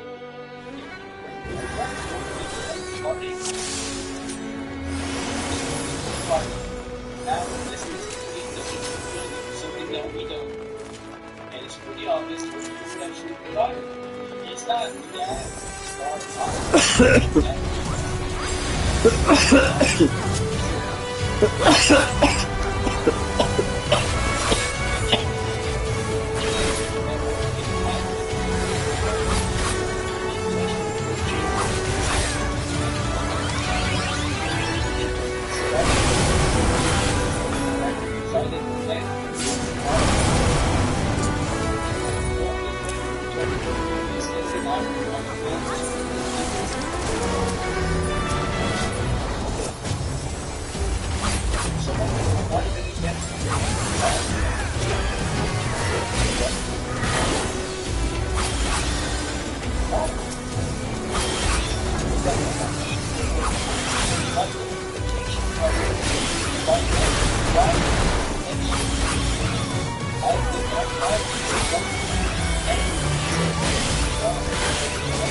And I looked at the population, how big is our province, what it is today. But they said I ought to be and I feel obligated to share the charity of our property. Here's Cromwell's books to have the first part. Cromwell was a group which would have an entire photos of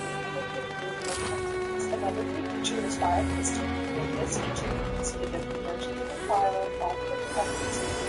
Try to almost on yourself today and what's known as God company. A14 needs us to see more for you so we should continue to do civil. People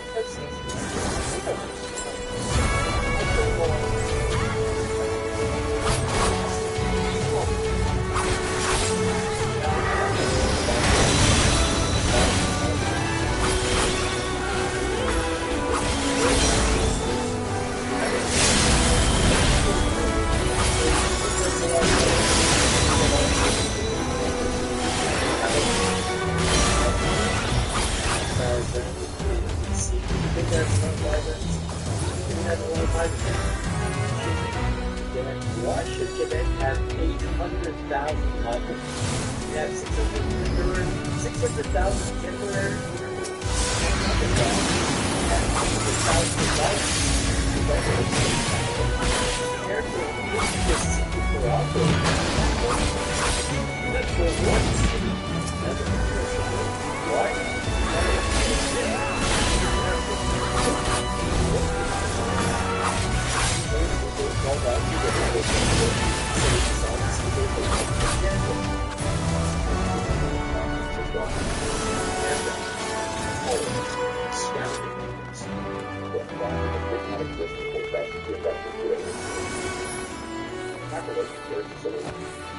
And Prime Minister accidentally demonstrated it during the program. During the program, decided to be open. That was a decision of the master. So, the world of the world. The real fact is that the responsible for the downside of the program and also the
completely hippie and beautiful and I overlooked completely coming out of the retreat. But it's nothing to do with judgment, stepping aside and hugging it with my money. We've got about as much detail as wonderful politics with the colors on Ron Ely once again for the business. But why would Bank of Canada go? Mark Carney is being appointed to lead an advisory council on economic growth. Now, last time I checked, what's my trip to do that job is not as good. It should be the finance and youth employment. That was back in 2016. Justin Trudeau announced an economic advisory council on growth. It was headed up by the Dominic Martin. And Dominic Martin was the global manager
some of these roles. I doubt it. Brookfield paid him just shy of $1 billion US last year in stock options.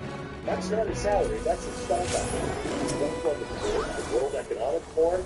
He's the United Nations Special Advisor on Climate Change and Finance. He's on the board of the Major Online Forum in the United States. He's got so much experience that just for a letter. That's what he's just there saying, it works. Here's off the run.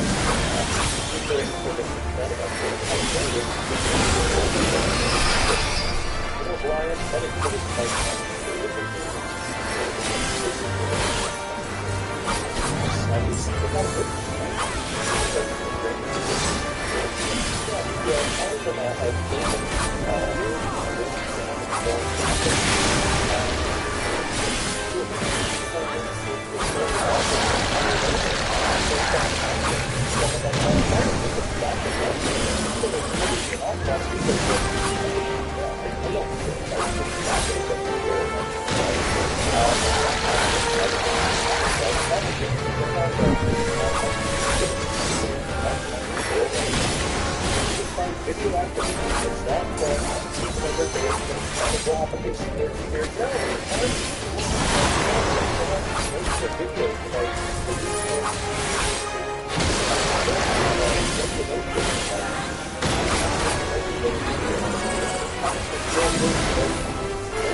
That's not what caught my eye.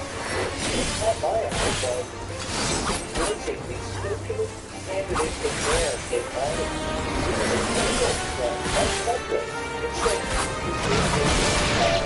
a path independent. One time ending here, all the time ending here, absolutely. Okay, so my party wants to look to the local liberal candidates.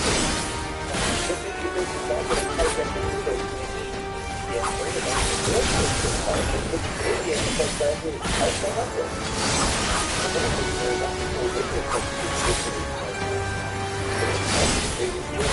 the pipeline, where it's like the case of this,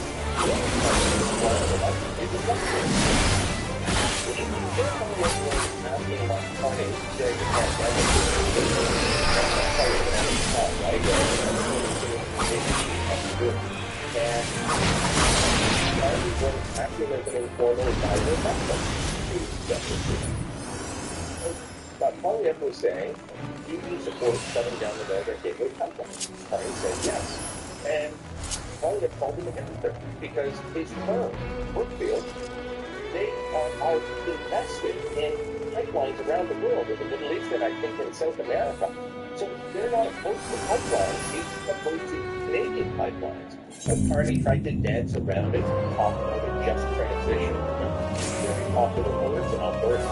He tried to say that, well, look, I understand, I was born and raised in Alberta,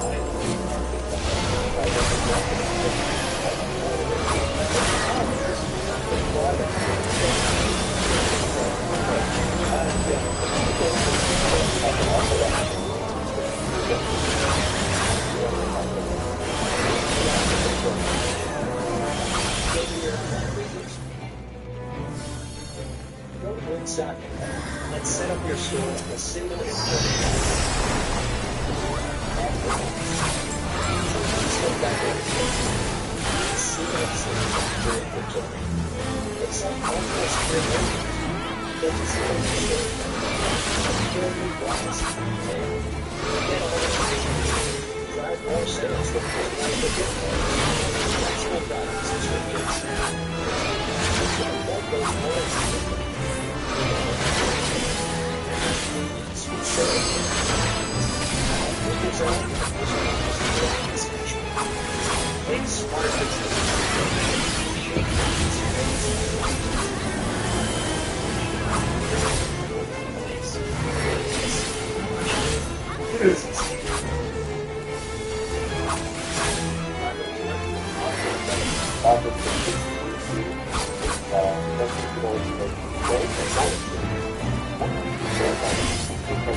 allowed into the full room and a lot of ways and so on. But there was discussion that many liberals just wouldn't go to this meeting.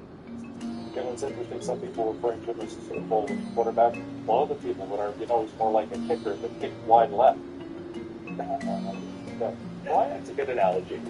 Judge Meade sitting the NDP are holding their own caucus retreat in Laval Province, Montreal. Now, we're still digesting the news that Singh ripped up the coalition agreement with the Liberals. Was that all just for show, and the NDP will continue to vote Liberal to block them up?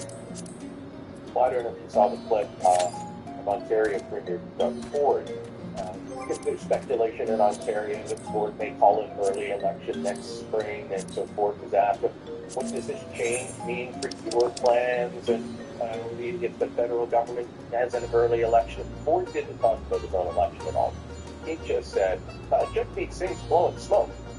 He's just a greedy politician in it for his pension. He sounded like a guy who, people rant on Facebook when I post about it. That's the sort of reaction that Ontario Premier Doug Ford had. We posted a clip of that, and people went wild saying, yeah, this is exactly it. We talked last week. I pressed Jagmeet Singh 6 times to answer a simple question. Do you have confidence in the Trudeau government? And he refused to say. He just announced that he had ripped up his supply and confidence agreement, the formal name of the coalition deal, but wouldn't say, yes, I have confidence in the government. No, I don't. He's the government, but the government wants to go to an early election. Yeah, we've got British Columbia going to an election. They have an NDP government that's on the end. They could win. They could lose. So they're going to the polls, I think, October 19th, around there. Saskatchewan, I think, a week later, also in October.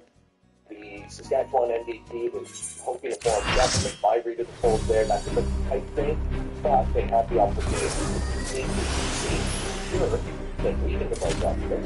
But the NDP is part of it, relies on the same volunteers between federal and provincial, or the Liberal and Conservative.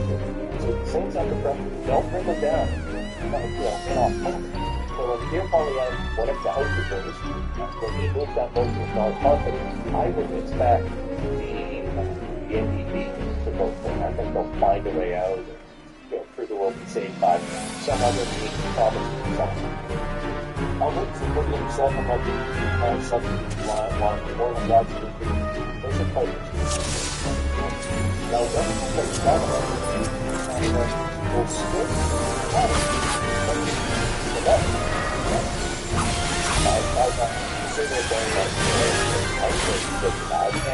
I don't know, but if Trudeau and lost leader, the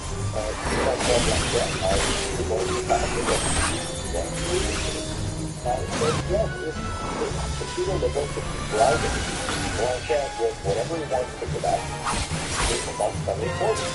Look, Stephen Harper is that, he comes Stephen Harper. Here's the difference. Stephen Harper wants to have one side of the country, Alberta and Canada, while Stephen Harper tended to say that jurisdiction, of course, and so so that's the program is really province wanted to coordinate the defense. That's the work of all the minority of the province. And so you could do another thing. So in the land of the everybody in the world whether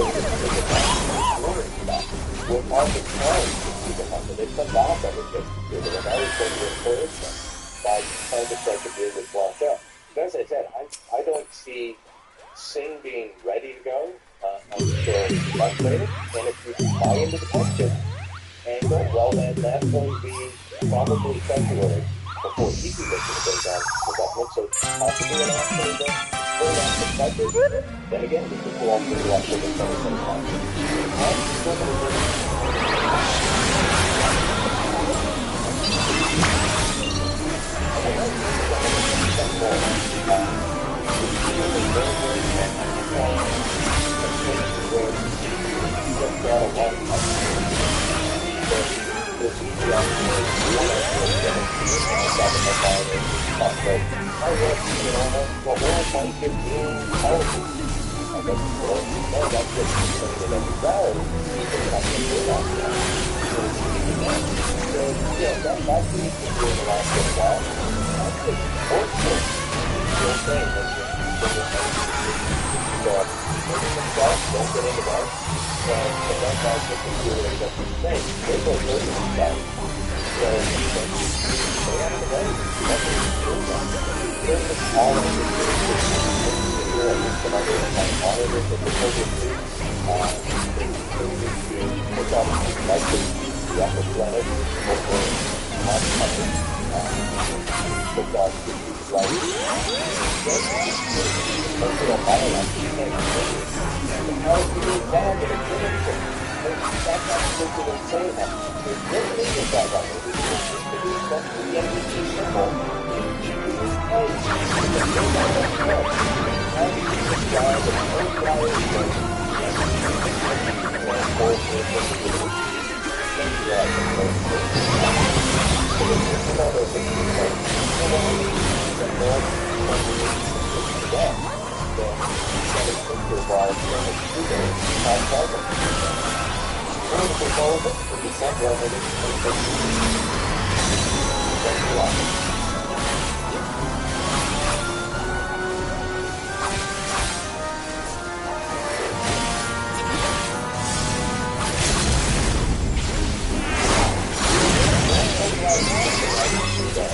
Withdrawals with any ATM in Canada.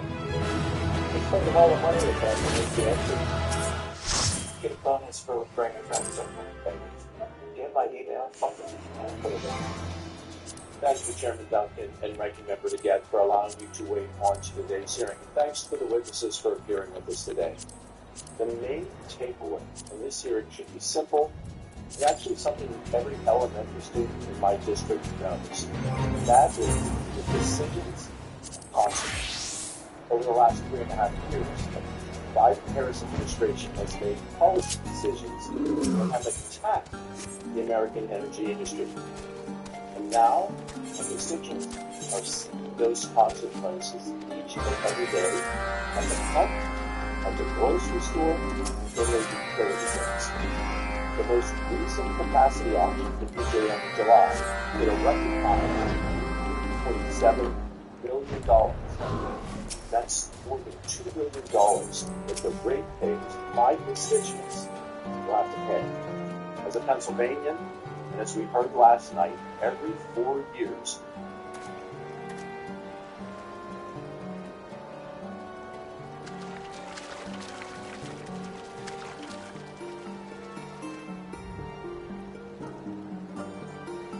I think that behooves artists to come out and speak for tomorrow against Donald Trump, because he is an existential threat to the country. But wouldn't you say that? You know what? I don't think the probably said I didn't get James Squash debate last night on it.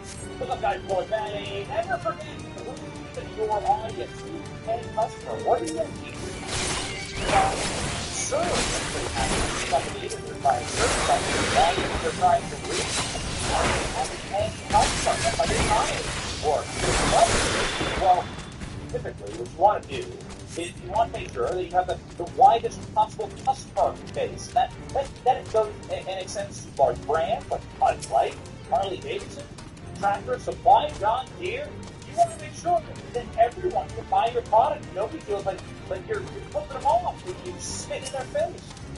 The dumbest people in the celebrity and entertainment, big business industry, they consult their audiences. You're seeing this trend, and it's even died and very quickly Hollywood.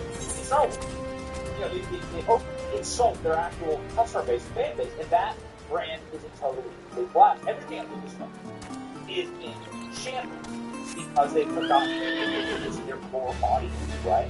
But good celebrities have really new celebrity things well, and they stand the test of time, right? That was Tom Cruise. A dude who's like got his best to muscle through and bear the brunt of the decades of years of fame and deliver food products for his fans. Whatever you think about him, I'm done. That he's about that. I'm really quick.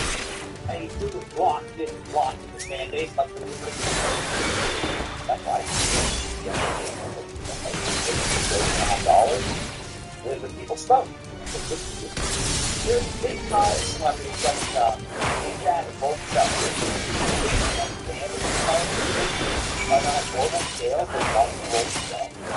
These guys get famous and famous by continuing to lock in with their audience and explore their audience. And then there's this second moment when celebrities brands get out of touch. And it's really remarkable to see something that happens live. Check this out. Mick Jagger, Canada, saying, "We love your Prime Minister, your Mr. Trudeau. Now, one reaction from us. Jagger's face and realized that he just insulted the entire arena."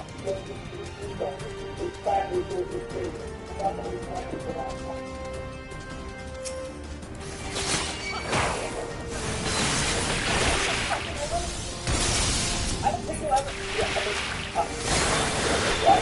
don't think you'll ever say that again. Look at how horrible he was horrified.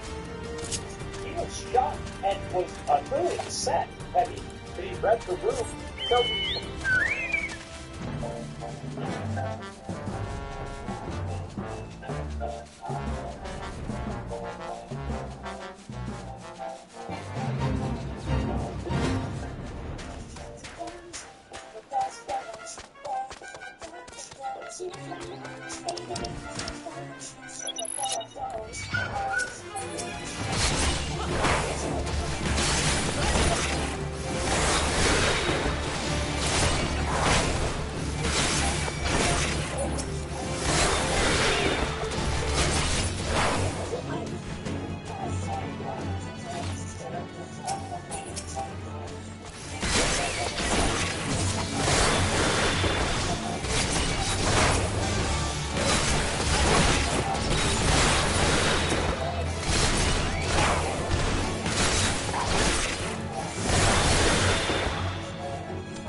They know when they're moving and handle the side of the issue.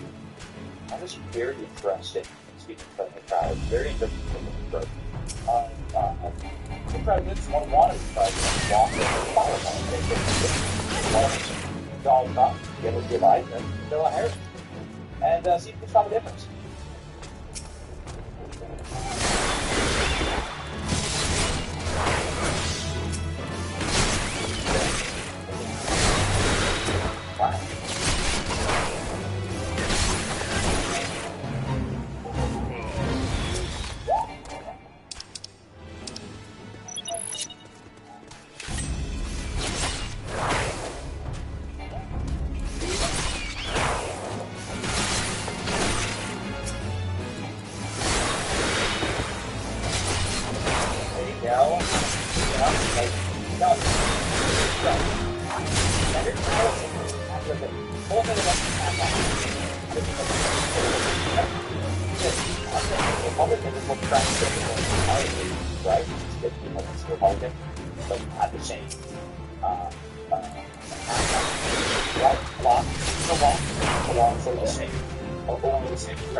What does this effectively speak to? What it speaks to is confidence. That is, well, kind of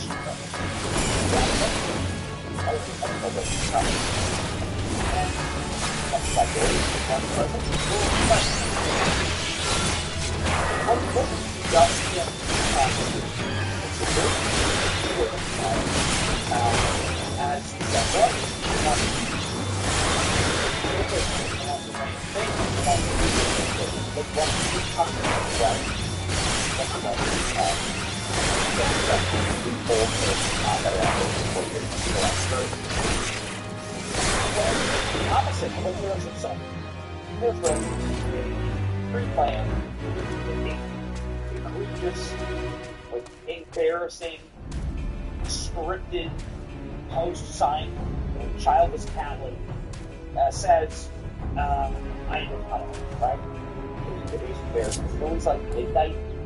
It was really bumbled. It was stupid. And we're just going to, obviously, cast the die on her, right? If there's one thing it's going to make her into a thing. She is cool, warm, blonde.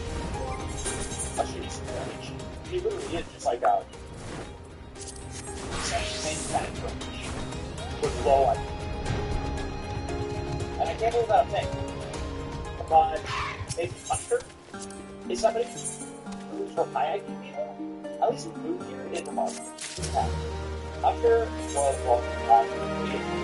and you tried to bully Hersher into endorsing Kamala Harris, unlike you. And his response was, don't understand. I'm not fans.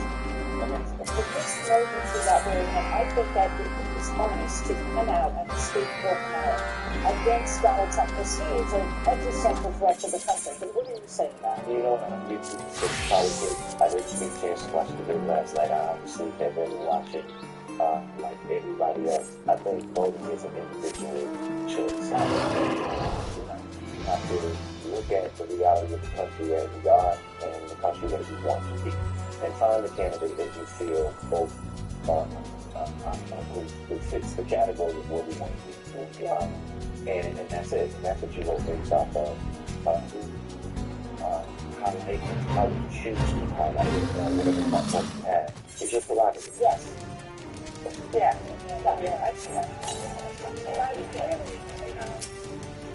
You can hear them. What?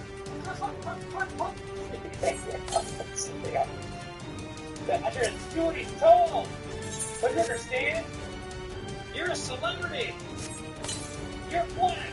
You're supposed to do what I tell you to do. Isn't that amazing how it works with the elites on the left? It's like, hey Joe, did you always play for interesting and another way to win? This is a bonus play for us.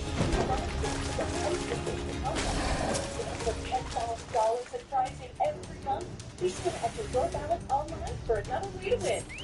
Celebrity culture, I'm going to bully you. It's doing what I demand. I was going to I want to say, but freedom from fighting. Don't you remember? Democracy and under women. It's the same exactly the same thing. I really love it. I think it's just both of them. They are trying to get after the same thing. The Kamala makes it no thing. But this point shrug. What a fair thing. They do the same thing as Katie Clark. Sending the Katie Clark after you get to do Kamala Harris. Wants to answer a third of them on go, Richard, let's do it. You're big, the whole earlier companies are not taking sides. Your mess. This is what it takes. I'm going to find a good Kamala Harris on you did. It was divided despite your grandfather trying to hold him. He also told people to do their own research ready to vote. There's going to be change going on. It does. Actually, you're citizens of the side. If you were smart, you were actually smart research. If you were somebody was good responsibility of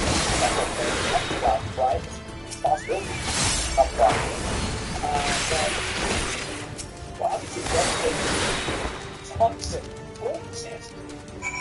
Where they are, the other minority countries are in the common control. Of course, we're all trying to from entertainers. But what he does say is,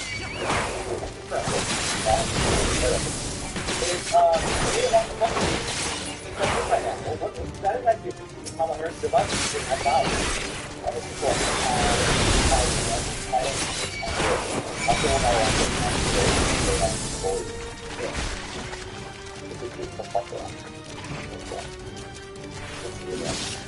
I had a escape of this country. That was a job for people. And so the bar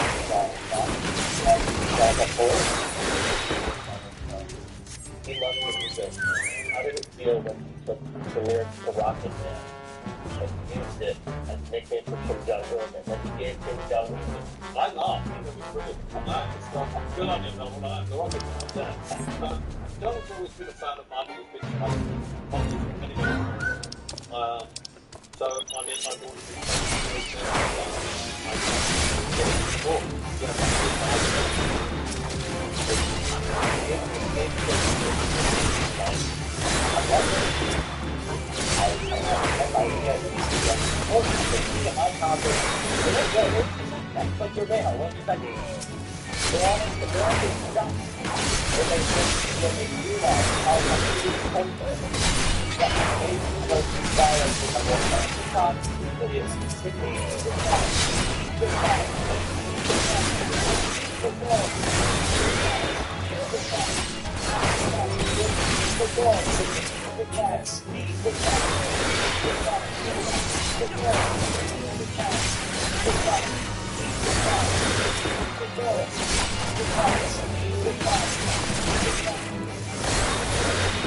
Ultimate, they hate, but they hate so can't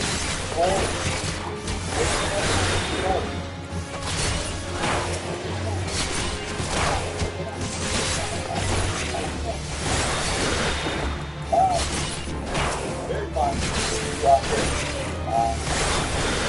It doesn't have any stuff, but also it is a part of the campaign. It's good thing. They're all really stay. It was that kind of stuff.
373,077 points. That's a lot of protection.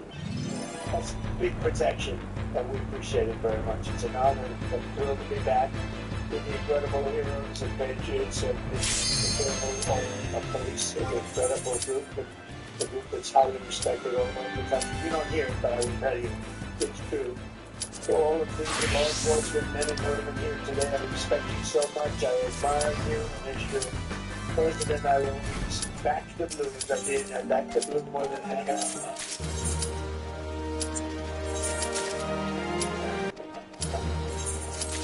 I was not a defunder like Kamala. She's a defunder. She was a 10-year defunder. But when you want to defund for 10 years, that's the end of that one. I could leave right now and you say there's no way that we're not voting for that guy. That's the ultimate, isn't it? And before we begin, big news today is that the witch hunt against me has been postponed because everyone realizes that there was no case. Because I did nothing wrong. It's a witch hunt. It's an attack by my political opponents in Washington, D.C. And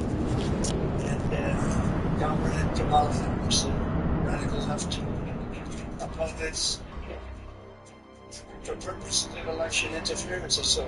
It's a case that should have never been brought, but nothing like that has significantly happened in the United States that we know of, at least. And it's strictly third world banana republic stuff. The public understands this, and so every legal scholar, expert, luminary, including people who are just highly respected. People like the people in this room are highly respected, like Andy McCarthy, John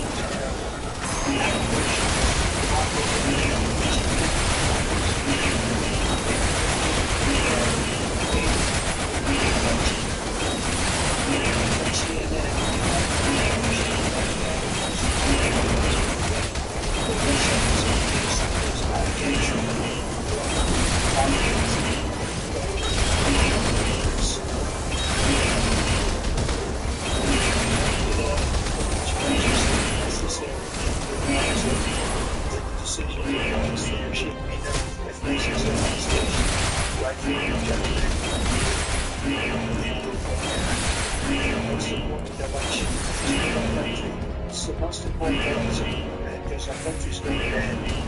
You may have noticed to the technologies like the hospital and the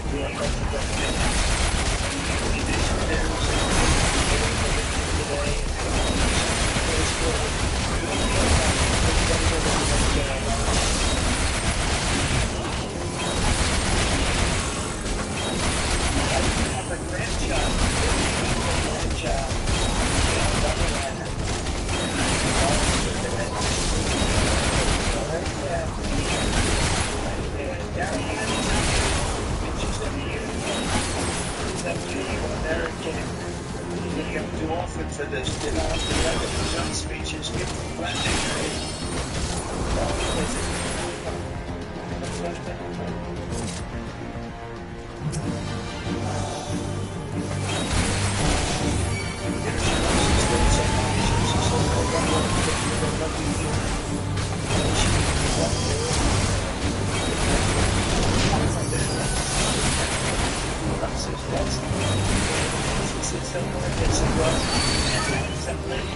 That'll be the end. Well, we won it 3 times. We won the primary.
I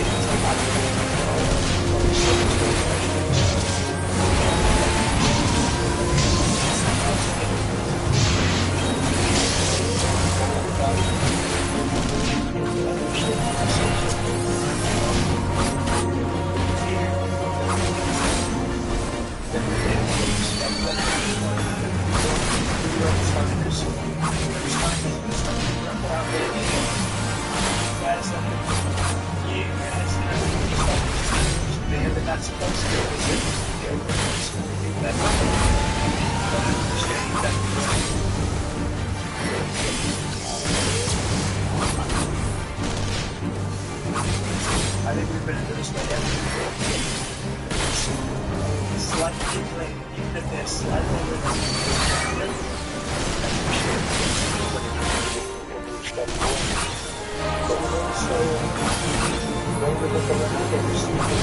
I consider people in this room to be America's finest. You're all from the country, they're all from the country, all over the place. And we really appreciate you being here. Got to meet a lot of you backstage. Just amazing people. All you want to do is see our country be safe and prosperous. We want to love our country and we want to have reason to love it. The people of this country know it. We know all about you and the great job that you do. And the people of this country respect you greatly for it. So I just want to thank you on behalf of everybody because I see them all over.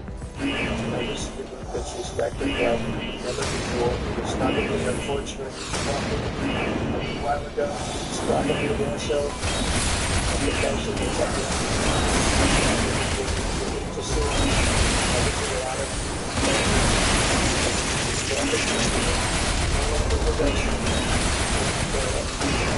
that's the power of respect that they deserve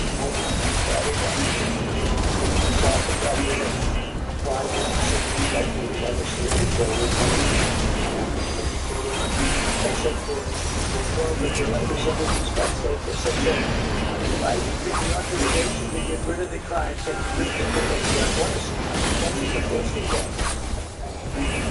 so that's why I'm so deeply honored to receive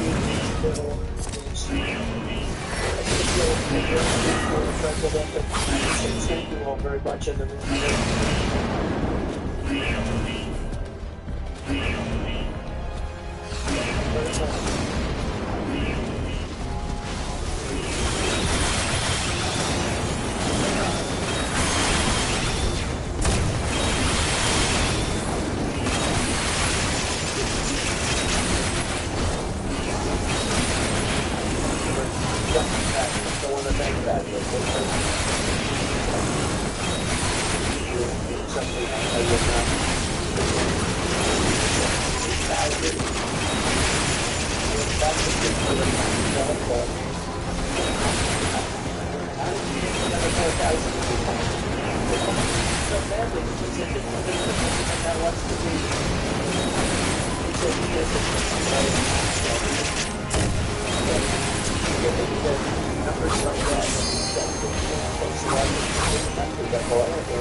chairman of the state, for the state so beautifully, frankly so easily, and he's very much into security development as well.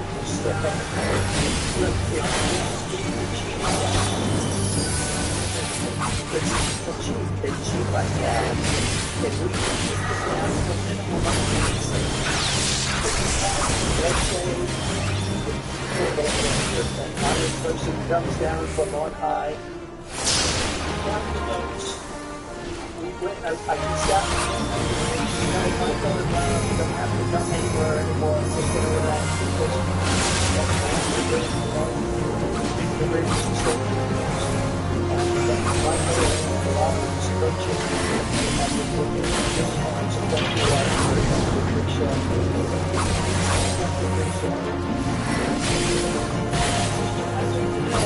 I'm going to introduce someone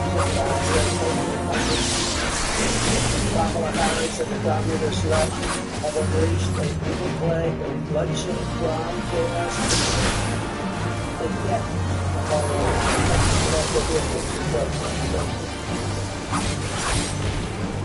Yesterday, 3 police officers were shot at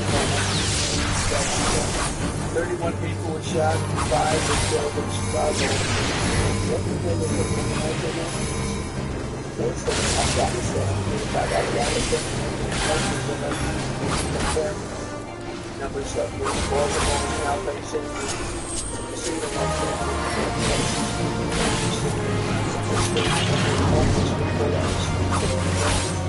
it's just 2,000.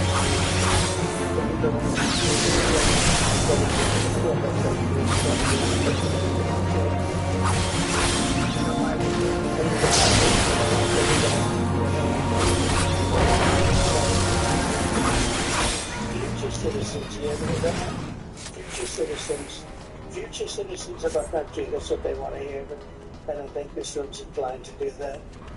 In city after city, the law-abiding citizen is forced to live in fear and danger and in filth. Mothers can't take their kids to the bar and see the innocent victimized. They ran to the past. Attacks and threats. Happening in the commonplace, mobs of criminals walk into stores and clean out thousands of bottles of merchandise. Activism begs for the punishment. They're not allowed to do the jobs. You can even go to the pharmacy without anything box behind glass. You go to a pharmacy to buy alcohol, to buy food poison. It takes you 45 minutes to get first to open up the glass. Those people are walking in just taking as much as they I don't know if you know that the internet. This woman on here, I used to buy anybody in favor of her individual, by the way? We're not going to get out of it, but she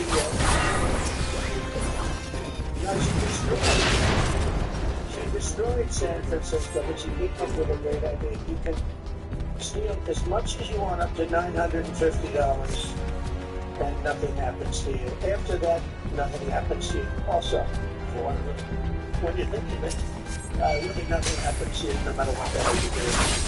Unless you happen to be running for office and you use the action of being fraudulent, a lot of things happen. Okay, but other than that, nothing happens. Think of that. It's a very walking in to calculate. You're criminals walking in. Now, there's a number saying that now that they can do it. It seems like a lot of money. Under the current review, 99% of law-abiding citizens suffer while criminals run free and are left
sustain what we're done with 21 million people allowed to come in. Places that we don't want to talk about, but we will. Since Kamala Harris took office, she has presided over a 40% violent crime, including a 58% increase in rape and an 89% increase in aggravated assault. And under Comrade Kamala, assaults over a minimum of 32%, and many of them are not reported, and if they are reported, they're not taken down. And shootings of our police officers are up by over 16%. The day I take office is the day that Kamala is.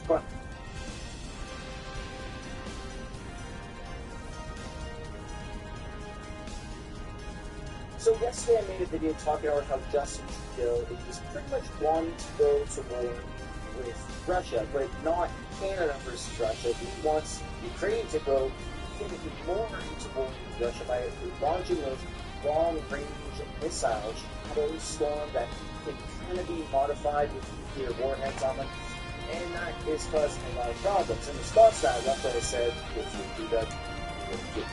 And NATO has responded saying, we don't really believe you, but today there's kind of a historic moment between Russia and Ukraine, and a pretty large prisoner swap, so we can take a look at that along with a few other things, but also on the flip side of that, NATO is saying, we agree that Ukraine should be able to use those missiles, yep, let's go, come on, pick it up, let's get that done, and Russia's going, so that's the state of the order. Having the word, that is the time to gather really learn about the world, what's back to the people, and the free bit of it. But we have people want to snap out of trouble, start with your reality, because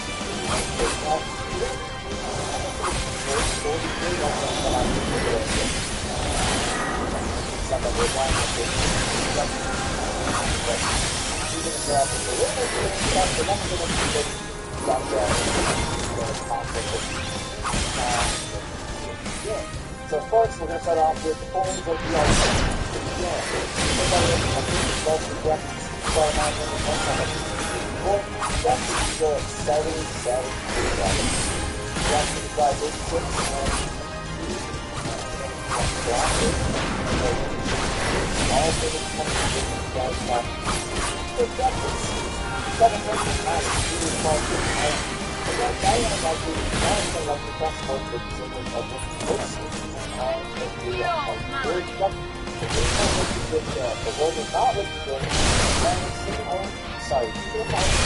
Ontario woman dedicated justice at $6.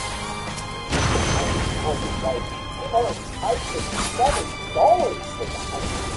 So this individual bonus that justice flat.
Separatist, provincial, broadband satellite network that will connect more remote communities to the internet. Honestly, why are French people so highly rewarded in this country? It doesn't really make any sense. I mean, let's take a look at what this company is here, right? So they're called Telesat. Let's just look at what they actually do, and then we can look at some interesting financial about this thing. Pilot, come home. Blankford scientists are trying to cover Blankford's first satellite. After months of unsuccessful attempts, they have just days left.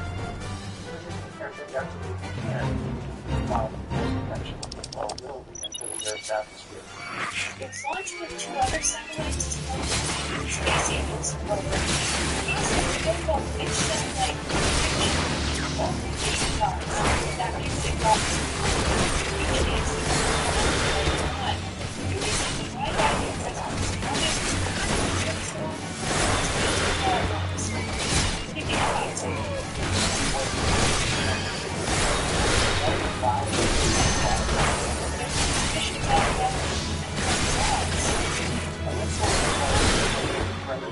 across the street. But I'm talking about this is such a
almost 25%.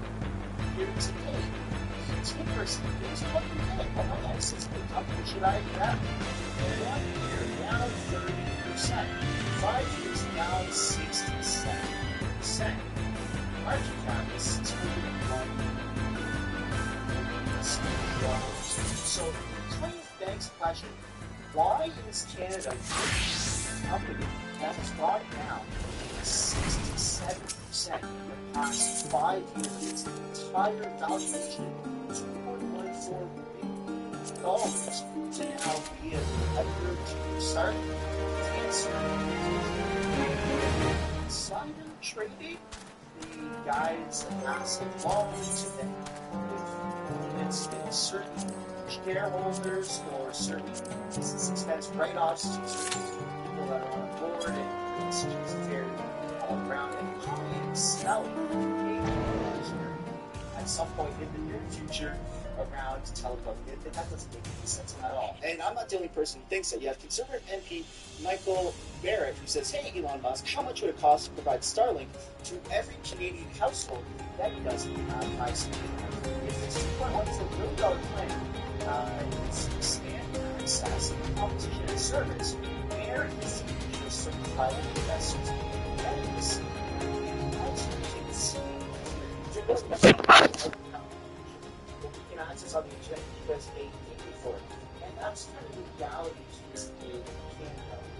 We're so determined to in a sense, right? Now it's not just not as bad because we don't just know as a whole, it's situated on his face, right under his nose. But nonetheless, we have a country who wants to limit how much other news we get from other countries was that all of our stuff. If you're in a foreign meetings, and almost put up this like metaphorical border bubble around our country and increase our prices, but without increasing our wages, it's the point where we all spirals to death and poverty.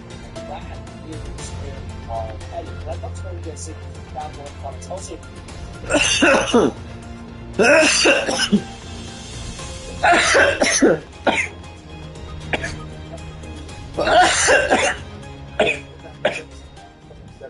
value in 5 years. What could go wrong? Hey, this is Canada. We just deserve money. Alright, now let's take a look at a beautiful video of somebody enjoying their time at Yonge and Dundas Square in Toronto. Oh wait, that's somebody pooping. Hold on a second, I thought that only happened on beaches. No, that happens right at the most populated area in all of Canada. Yonge and Dundas Square. You better believe it. Speaking of believing it, it's hard to believe that Justin Trudeau once said this: "We took on debt, so Canadians wouldn't have to." And that was a press conference in 2020. Very, very interesting how all these things are now coming back to surface, going, hey, well, I see how we got here. He's an idiot. But let's get some double comments. Now let's take a look at what's going on. This is long-range missile. Some people pending a brutal war in the world, nuclear warfare. Russia, NATO. So you got this article here by The Independent saying Ukraine, Russia war latest. Moscow threatens to melt Kiev as hundreds flee in major India. So Mr. Zelensky has been with allies for months to allow his military to fire long-range U.S. missiles, and Britain has said yes. We also have Justin Trudeau, who said yes, and Britain is the one who gave that approval. America has also, unfortunately, said yes. And this is the rank card. But nonetheless, meanwhile, Russia and Ukraine are warm. Each side releasing 100 people for total 206.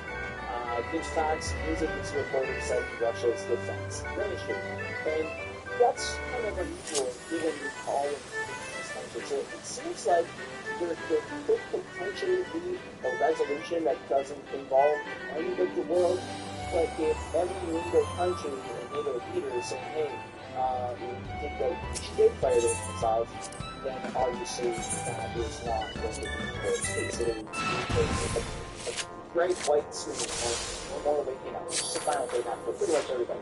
So here you have threatens NATO if Ukraine actually strikes with those long missiles, those battery storm shot. Go in, fight for Russia through discriminate bombardment. Ukraine is upping the pressure on NATO to let it turn the table. And if accomplices must feel all the problems that war brings. Ukraine must win this war against Russia. This week, on a visit to U.S. Secretary of State Anthony Blinken stated that change in U.S. policy is possible. We have adjusted and adapted as needs have changed, as the battlefield has changed, and I will continue to do that. That prompted Russian President Vladimir Putin to deliver a chilling warning about the consequences of any strikes with Western weapons. This will mean that NATO countries, the United States, and European countries are fighting Russia, he said. Mr. Putin is so concerned about safety and security of Western cities. The easiest way to alleviate his concerns is to get his troops the hell out of Ukraine. And Russia has so far shown little appetite for escalation beyond Ukraine. The West does also know it's being replaced by the different companies stupid, and so when Putin talks about a Russian NATO war, then it's taken seriously, but it is also well understood that this particular play Ukraine argues that that then will have to almost after victory involve taking the fight back to Russia. Now the West must decide whether it's worth calling the bluff of the nuclear arms of Vladimir Putin. So it's been a very, very long time since there's been a world war, and it just seems like the longer that we got continuous, the more likely we're heading towards, the closer we are towards this, the start of this next World War. And I don't know why the Western leaders, like the Indo-country leaders, are saying, yeah, we don't really buy these threats. Russia has seemed really tolerant of all of the nonsense that has gone on. And that might just be because we're subject to the cycle here, and we're not seeing what's happening over there, and what Russia and all of the other bad guy countries are saying about us on the daily, the way we talk about what our politicians talk about them on the daily. But it just seems like all of this is avoidable if egos are dropped and have actual strong leaders that are more interested in peace instead of property. And again, only American politician that I'm seeing as a Canadian, as somebody who's like really, really wanting peace to happen for everybody, because everyone has increased their nuclear arsenal over the past 50 years to a point where they are insane amounts of religion, videos, there's type of nuclear war outcome, nuclear fallout 2024, and it's pretty crazy. And then rather is going to hook line Satan type that in, that a bunch of videos that are going to say, hey, you should buy this bunker, this is why you need to protect your family. And that's the current state of my algorithm, which is why now for 2 years in a row, we're talking about this war, because I can't get it off of my news cycle, and I feel like my hair is turning gray right in front of me. It is very scary. I know, I could easily just walk away from it, but it just seems like this is the reality of what we're facing. A potential nuclear war as idiots are in place. And I guess you can't really see how this will play out. But nonetheless, some big changes here from NATO. So the NATO military committee chair and others that Ukraine's use of long-range weapons with Russia. Now the NATO military committee said Saturday that Ukraine has solid legal and military right to strike deep inside Russia in combat advantage, reflecting the use of a number of U.S. allies, even as the Biden administration wants to allowing Kiev to do so using American-made weapons. Every nation that is attacked has the right to defend itself, and that right doesn't stop at the border of your own nation. Now, Putin is a very litigious guy. He knows the definitions of war, he understands these things, given his background, and it seems like he's positioned himself to really, they're waiting for NATO to get more involved. If these missiles do go long range into, Moscow or other parts of Russia, then Putin will officially declare this a war.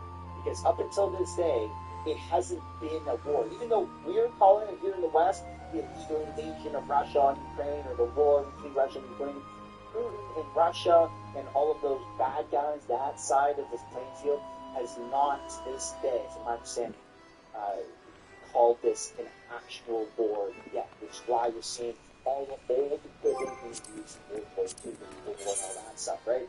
So if this eventually, hopefully not, does get called, though, a war, we're going to see shit hit the fan in a way that I don't think they really understand.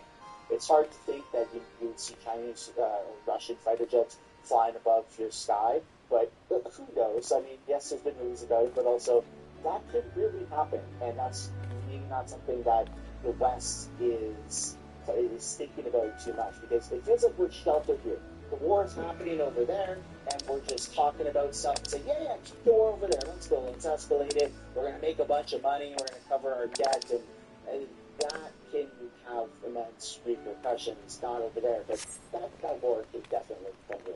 I think that's what a lot of people with common sense are worried about, but I'll let you know what you guys think down below in the comments. Then you have the Gazette here saying, Ukraine would have military reasons for striking through into Russia, says NATO commander-in-chief. And this is very frightening because they're already trying to justify that they have the right to launch missiles, and there's any approval that has happened for Ukraine to actually launch those missiles. They have the missiles in their possession. They're loaded and ready to go, but they're not legally allowed to get that right to launch them into Russia 30 kilometers at maximum range, because NATO has not given actual green light or thumbs up yet. Ukraine would have military reason to strike Russia using Western weapons, a senior NATO official said on Saturday. The British Prime Minister and the U.S. President at the White House on Friday after Ukraine's allies discussed whether to give the go-ahead for Kiev to use long-range missiles against targets in Russia. President Vladimir Putin said that the West would be directly fighting Russia if it allowed Ukraine to strike with Western-made long-range missiles. And I understand the military standpoint of trying to think that this is a blockade. Okay, look, we understand Putin's saying but we're just going to dismiss it. In fact, it's being so dismissed that it's not really making consistent headlines. Just getting out like less. You've seen time and time again the news cycles about Kamala Harris is being fooled of Donald Trump or giving more money, more loans, more equipment to Ukraine, but we're not really subject to actual threats and the seriousness that Russia and its allied countries are making. It's almost as if we are probably demonizing ourselves. It just seems so freaking weird and delusional that these other massive powerhouse countries are making very real threats, and here the rest of them. Yeah, let's not tell our people, let's not worry them, but oil prices have skyrocketed. Also, Costco is selling meal kits that last 25 years for your bunkers. The rising interest in buying bunkers for personal use has skyrocketed. It just seems like the steps are there, but the seriousness isn't. Maybe that's to avoid mass panic, but also I feel like we should be clued into how serious this actually is, because then you come across videos like this, it's like, no way, Mr. Sunshine. I've seen in the comments in the last video saying nuclear weapons aren't even real.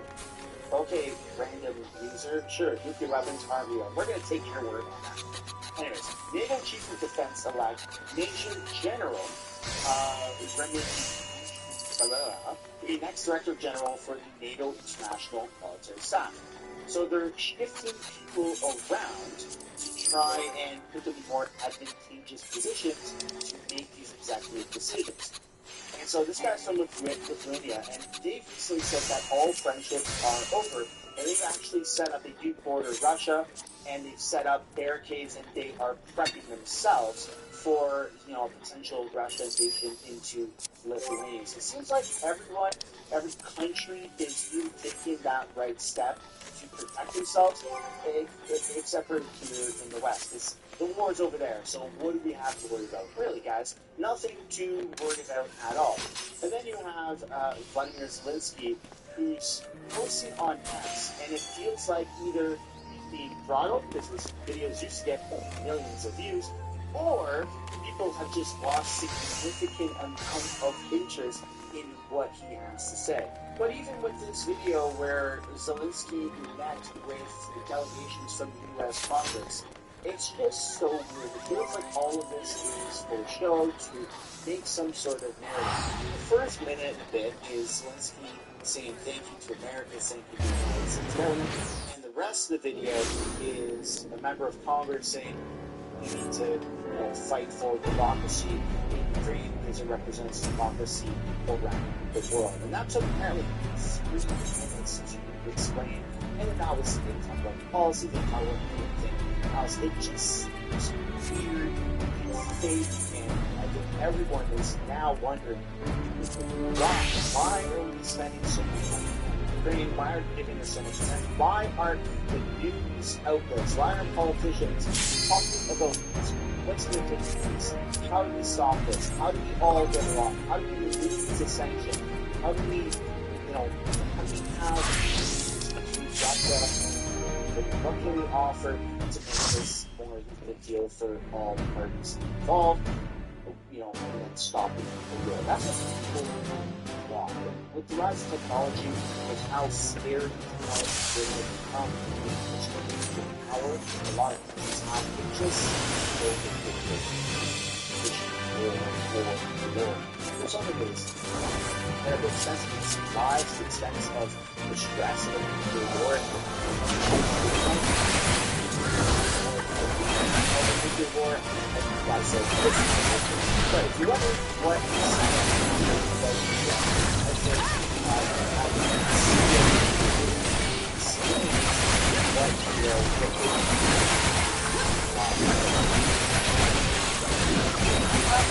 what is the argument on the same part? We know it.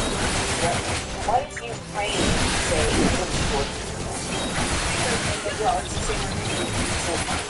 Because the more you have us push back Russia, the less likely that the wins pushing into the rest of Europe. The concern, however, the Western leaders have had all this time is if you do that, the escalation becomes regardless because they'll see that, essentially picking a fight for Russia. Maybe decide on something here, over the Italy, back to the UK, separate global, what will be more late this month in the UN, where Ukraine inevitably is among the topics that will be discussed. The other thing that the British Prime Minister is doing in advance of it is send over people of his political leaders to talk to the Harris about how it is they're looking like the campaign based on the essence of dollars and cents over there. That's the more potential as Democrats try to come to the very interesting to see if you're talking about politics. The president is going to be attending the annual conference of the Congressional Black Caucus that is underway this weekend. Why is it argue if this is an influential group? So you can argue that one of the reasons why we have, Kamala Harris as a VP is because of, the enthusiastic sort of suggestion coming from the Congressional Black Caucus and some of its more prominent members. What's going to be sort of taking place with the Biden-Harris administration? How are they going to make their presence known at this conference? They attend a big gala dinner that's held over the weekend here in Washington for the last 3 years. Because you're right, the vice president is in essence the greatest example of that caucus's political success by having her graduate from Congress into the vice presidency and now potentially on the verge of the presidency. The president and the vice president have been frequent attendees at their annual conferences here in Washington. I suppose the bigger question is will they also make time next week for the congressional Hispanic caucus? One stretch of time the Congress is in town this month after the election, so there's a lot of these kind of dinners after the election. You see a lot of focus on the and sort of talk for some of these events where the vice president the running to also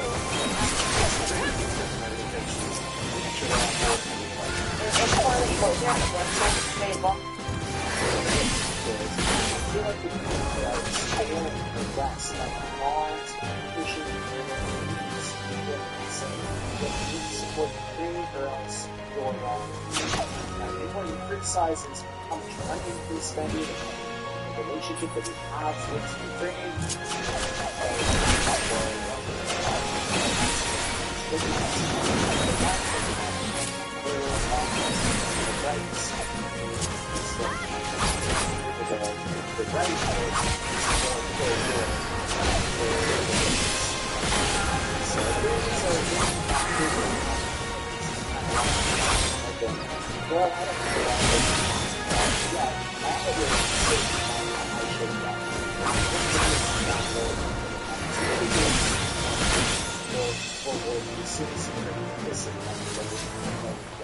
As always, I'm going to you guys. One last time, if you haven't already, smack that like, subscribe if you haven't already. Peter, hey, Peter. Be ready to hang it all up. Retirement's not an ending. It can be whatever you choose to make it.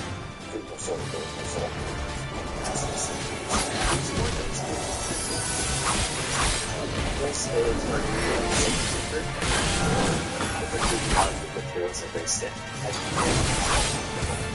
How we it's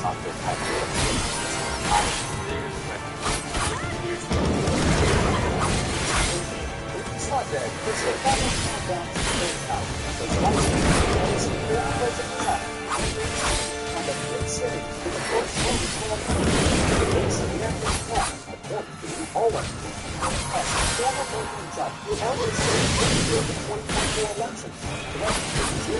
political opponents while the secret the election didn't show the fallout on Capitol Hill and beyond after the Republicans had been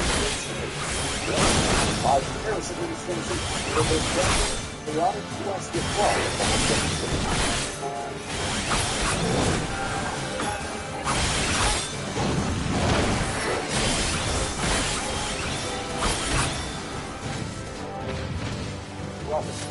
now, and David Garrett in Washington, with just 1 day to go for the first presidential debate between Vice President Kamala Harris and former President Donald Trump.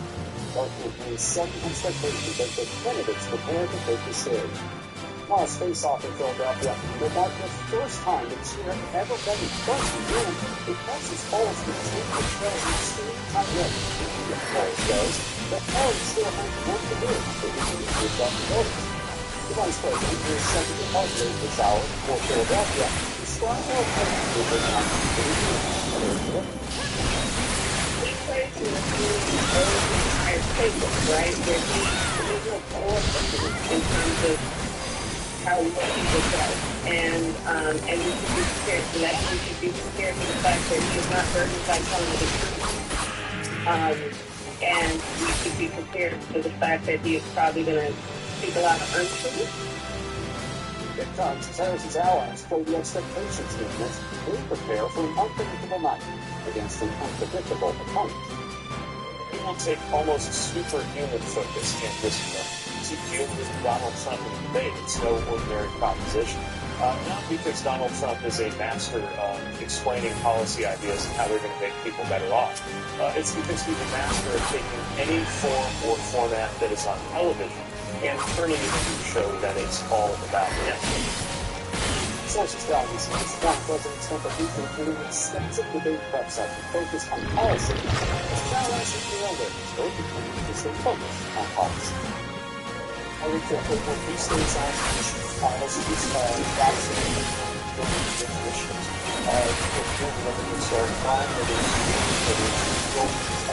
it's war crime, President Trump has got not only weapons, but legal tactics that he's done in the conflict, someone home and prospering home. It's also got policies right now that make it almost every day. Well, the former president is escalating his rhetoric around false claims that the 2020 election was stolen while threatening to jail election officials and political opponents and laying the groundwork for future claims of fraud in this way. The former president also attacked Vice President Harris and President Biden as stupid in the way of Wisconsin. Like stupid people. Stupid people. When we found that out in the debate, how did that work out? And we didn't talk to them again. Say, guys, is anybody going to do that? Conrad, Kamala Harris, and full-blown a full-blown domestic public rule by We mentioned all the time because we always show an extreme outright with Trump beating Nancy by a point in 40-1 poll, and Harris holding a slight edge being 2 and 3 key battlegrounds with another. Harris also heads into tomorrow's debate with 28% of likely voters saying that she's real and continue to learn more about her. Only 9% say the same from Trump. So, now let's bring in some of our NBC reporters. Aaron Gilchrist is following the Vice President of Pittsburgh, the head of Philadelphia. Don Hayes reports that the country bank is in battle in Wisconsin, responding to voters as Big Joe Smith is going to be Aaron wants to know the Vice President is leading the debate pack while in Pittsburgh. Look at purpose. Well, like you mentioned, have been a key part of her focus. The fact that we're hearing some of the sirens and motorcycles from the Second Vice President leaving downtown Pittsburgh at any minute now, heading from the airport to Philadelphia. As far as the for the debate that's coming on Tuesday night, the Vice President has been very cognizant of who she's going to be debating and the challenge that presents in former President Donald Trump. The unknowns that revolve around him, preparing for the possibility of Robert Obviously, the campaign trail has been course, we've met several times. Vice President didn't go on to say that she does expect Donald Trump to lie. Flat out, speak the word lie on the debate stage tomorrow night. So part of the preparation has been how to handle that, how to sat and how to appear and presidential on stage next to him, at the same time standing up to him, calling out lies perceived during the course of the debate, but also articulating what she believes are some of his intentions, both now and when he was president several years back. The other part of what the vice president has been focused on in the debate preparation, we understand, is how she's going to folks in current position, how she's going to lay out her vision for the country. We saw a new ad campaign come out yesterday that didn't mention Donald Trump, but did talk about how the vice president wants to lower costs for families, how she wants to help build up small businesses around the country. Those are the things that have been a part of the focus for her as she's been working through questions and answers here in Pittsburgh for the last 5 days. On that point, you know that more than 40 voters said they feel like they need to learn more about it. So is tomorrow her last stop in the meeting to introduce herself to voters? And what voters in particular is it you hope to reach? Well, I don't think it's her last time. I think obviously the window is closest between now and election day. There are very bonus places that are going to be starting that process in the next couple of days. So the campaign is very aware of that, I think.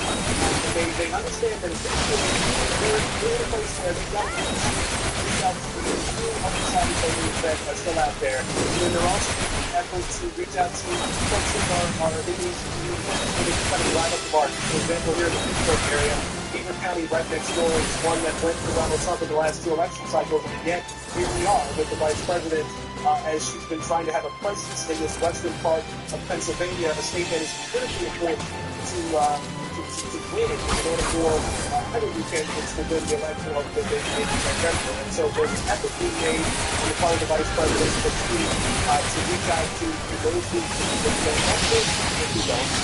And the television audience that just want those right back on the campaign trail Thursday, marking a blackboard of calling a weekend forward that will start in North Carolina with Vice President, then changes back in Pennsylvania as a running mate Tim Wells game will head to Michigan and Wisconsin Thursday and Friday this week.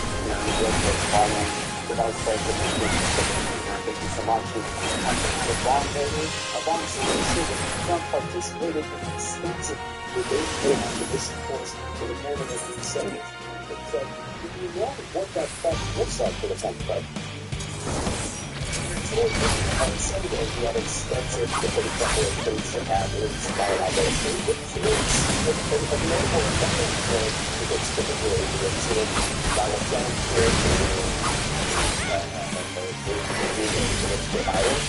his really suggesting the debate because take your hand, people start. So we are told from the debate preparation yesterday, but also today later this weekend. And when I told today, I'm encouraged by advertisers, people like president, that we have been working particularly on the education of American electorate, like Kamala Harris, the current vice president, is kind of encouraging for the kind of intensity for the athletes without it being critical after the regular a bystander and is multiple for Donald Trump has been preparing before what they anticipate the need for the environment for lines of attackers the vice president trying to deploy against them and how they were kind of providing not respond to those attacks. They're not really constructive, but if you look at Donald Trump's social media, constituting 13 hours and as well, there's many kind of focused on Trump might play with voters. That's just normally that's it, that their advisors or really the recent between vocal and telling Donald Trump to stay away from any sort of threats and how he can make it. Also, we go after political rivals like the last 2 weeks, it's been clear there's been a big time.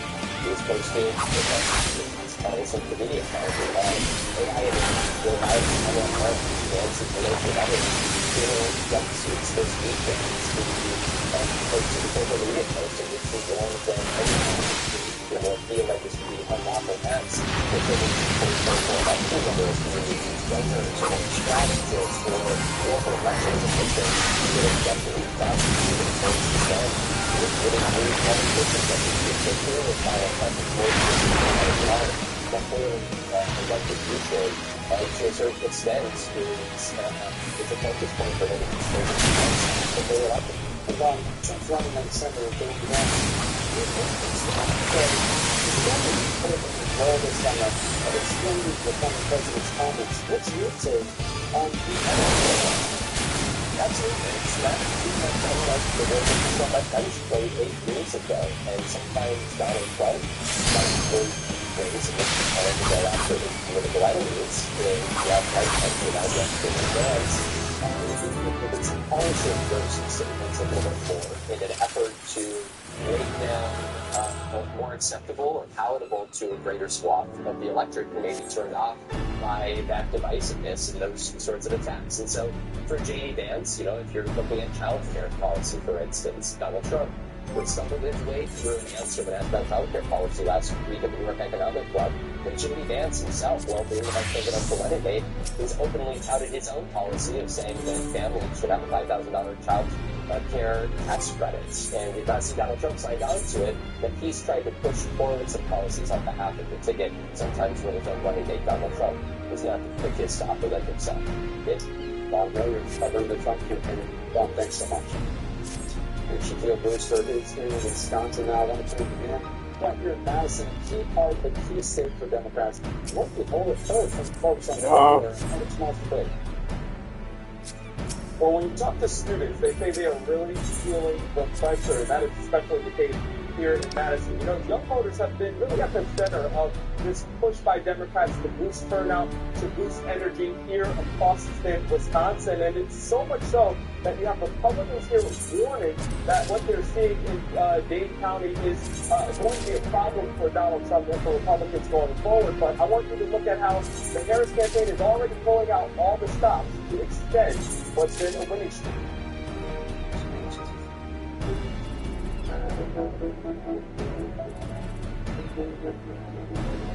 Let's predict the future.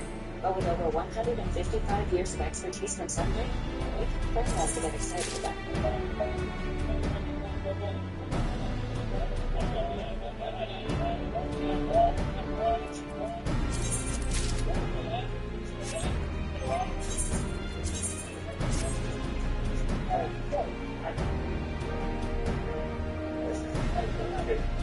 The rush back to college campuses. It's also a race to mobilize youth voters in battleground Wisconsin, where both sides know every vote matters. If I walk, I'll probably be stopped by some people, and, there's someone there telling people to, register to vote. It's Austin Reynoso's sole job, a paid campus organizer, already launched volunteers across the state's college and even high school campuses. What is the goal of the Democratic Party? The goal is to get everybody registered and everybody voting blue in November. The Harris campaign says it's investing heavily in young voters, especially here in Madison, working to lock in a critical trend. Not just tabling, not just high traffic campuses, but getting out of the community, building those relations in the community to get everybody around the campus ready to vote. Home to the state capital, Dade County is the fastest growing county in Wisconsin since 2020, a progressive area with not just blowout margins for Democrats, but where turnout far outpaces the rest of the state, 89% in 2020, 80% in 2022. It's a concern for Republicans. Barry Burden is the director of UW Madison's Elections Research Center. The growth here just seems unstoppable in terms of population, but also support for the Democrats. And Republicans have to find more votes to make up that difference. A problem that Republicans have mitigated with big margins in rural areas. Those are very important areas for us. But as the county's Republican chair, needing for more attention. Democrats in Wisconsin have one of the best turnout operations of any state party in the country, and they zero in on Dade County. The Republicans have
Yes.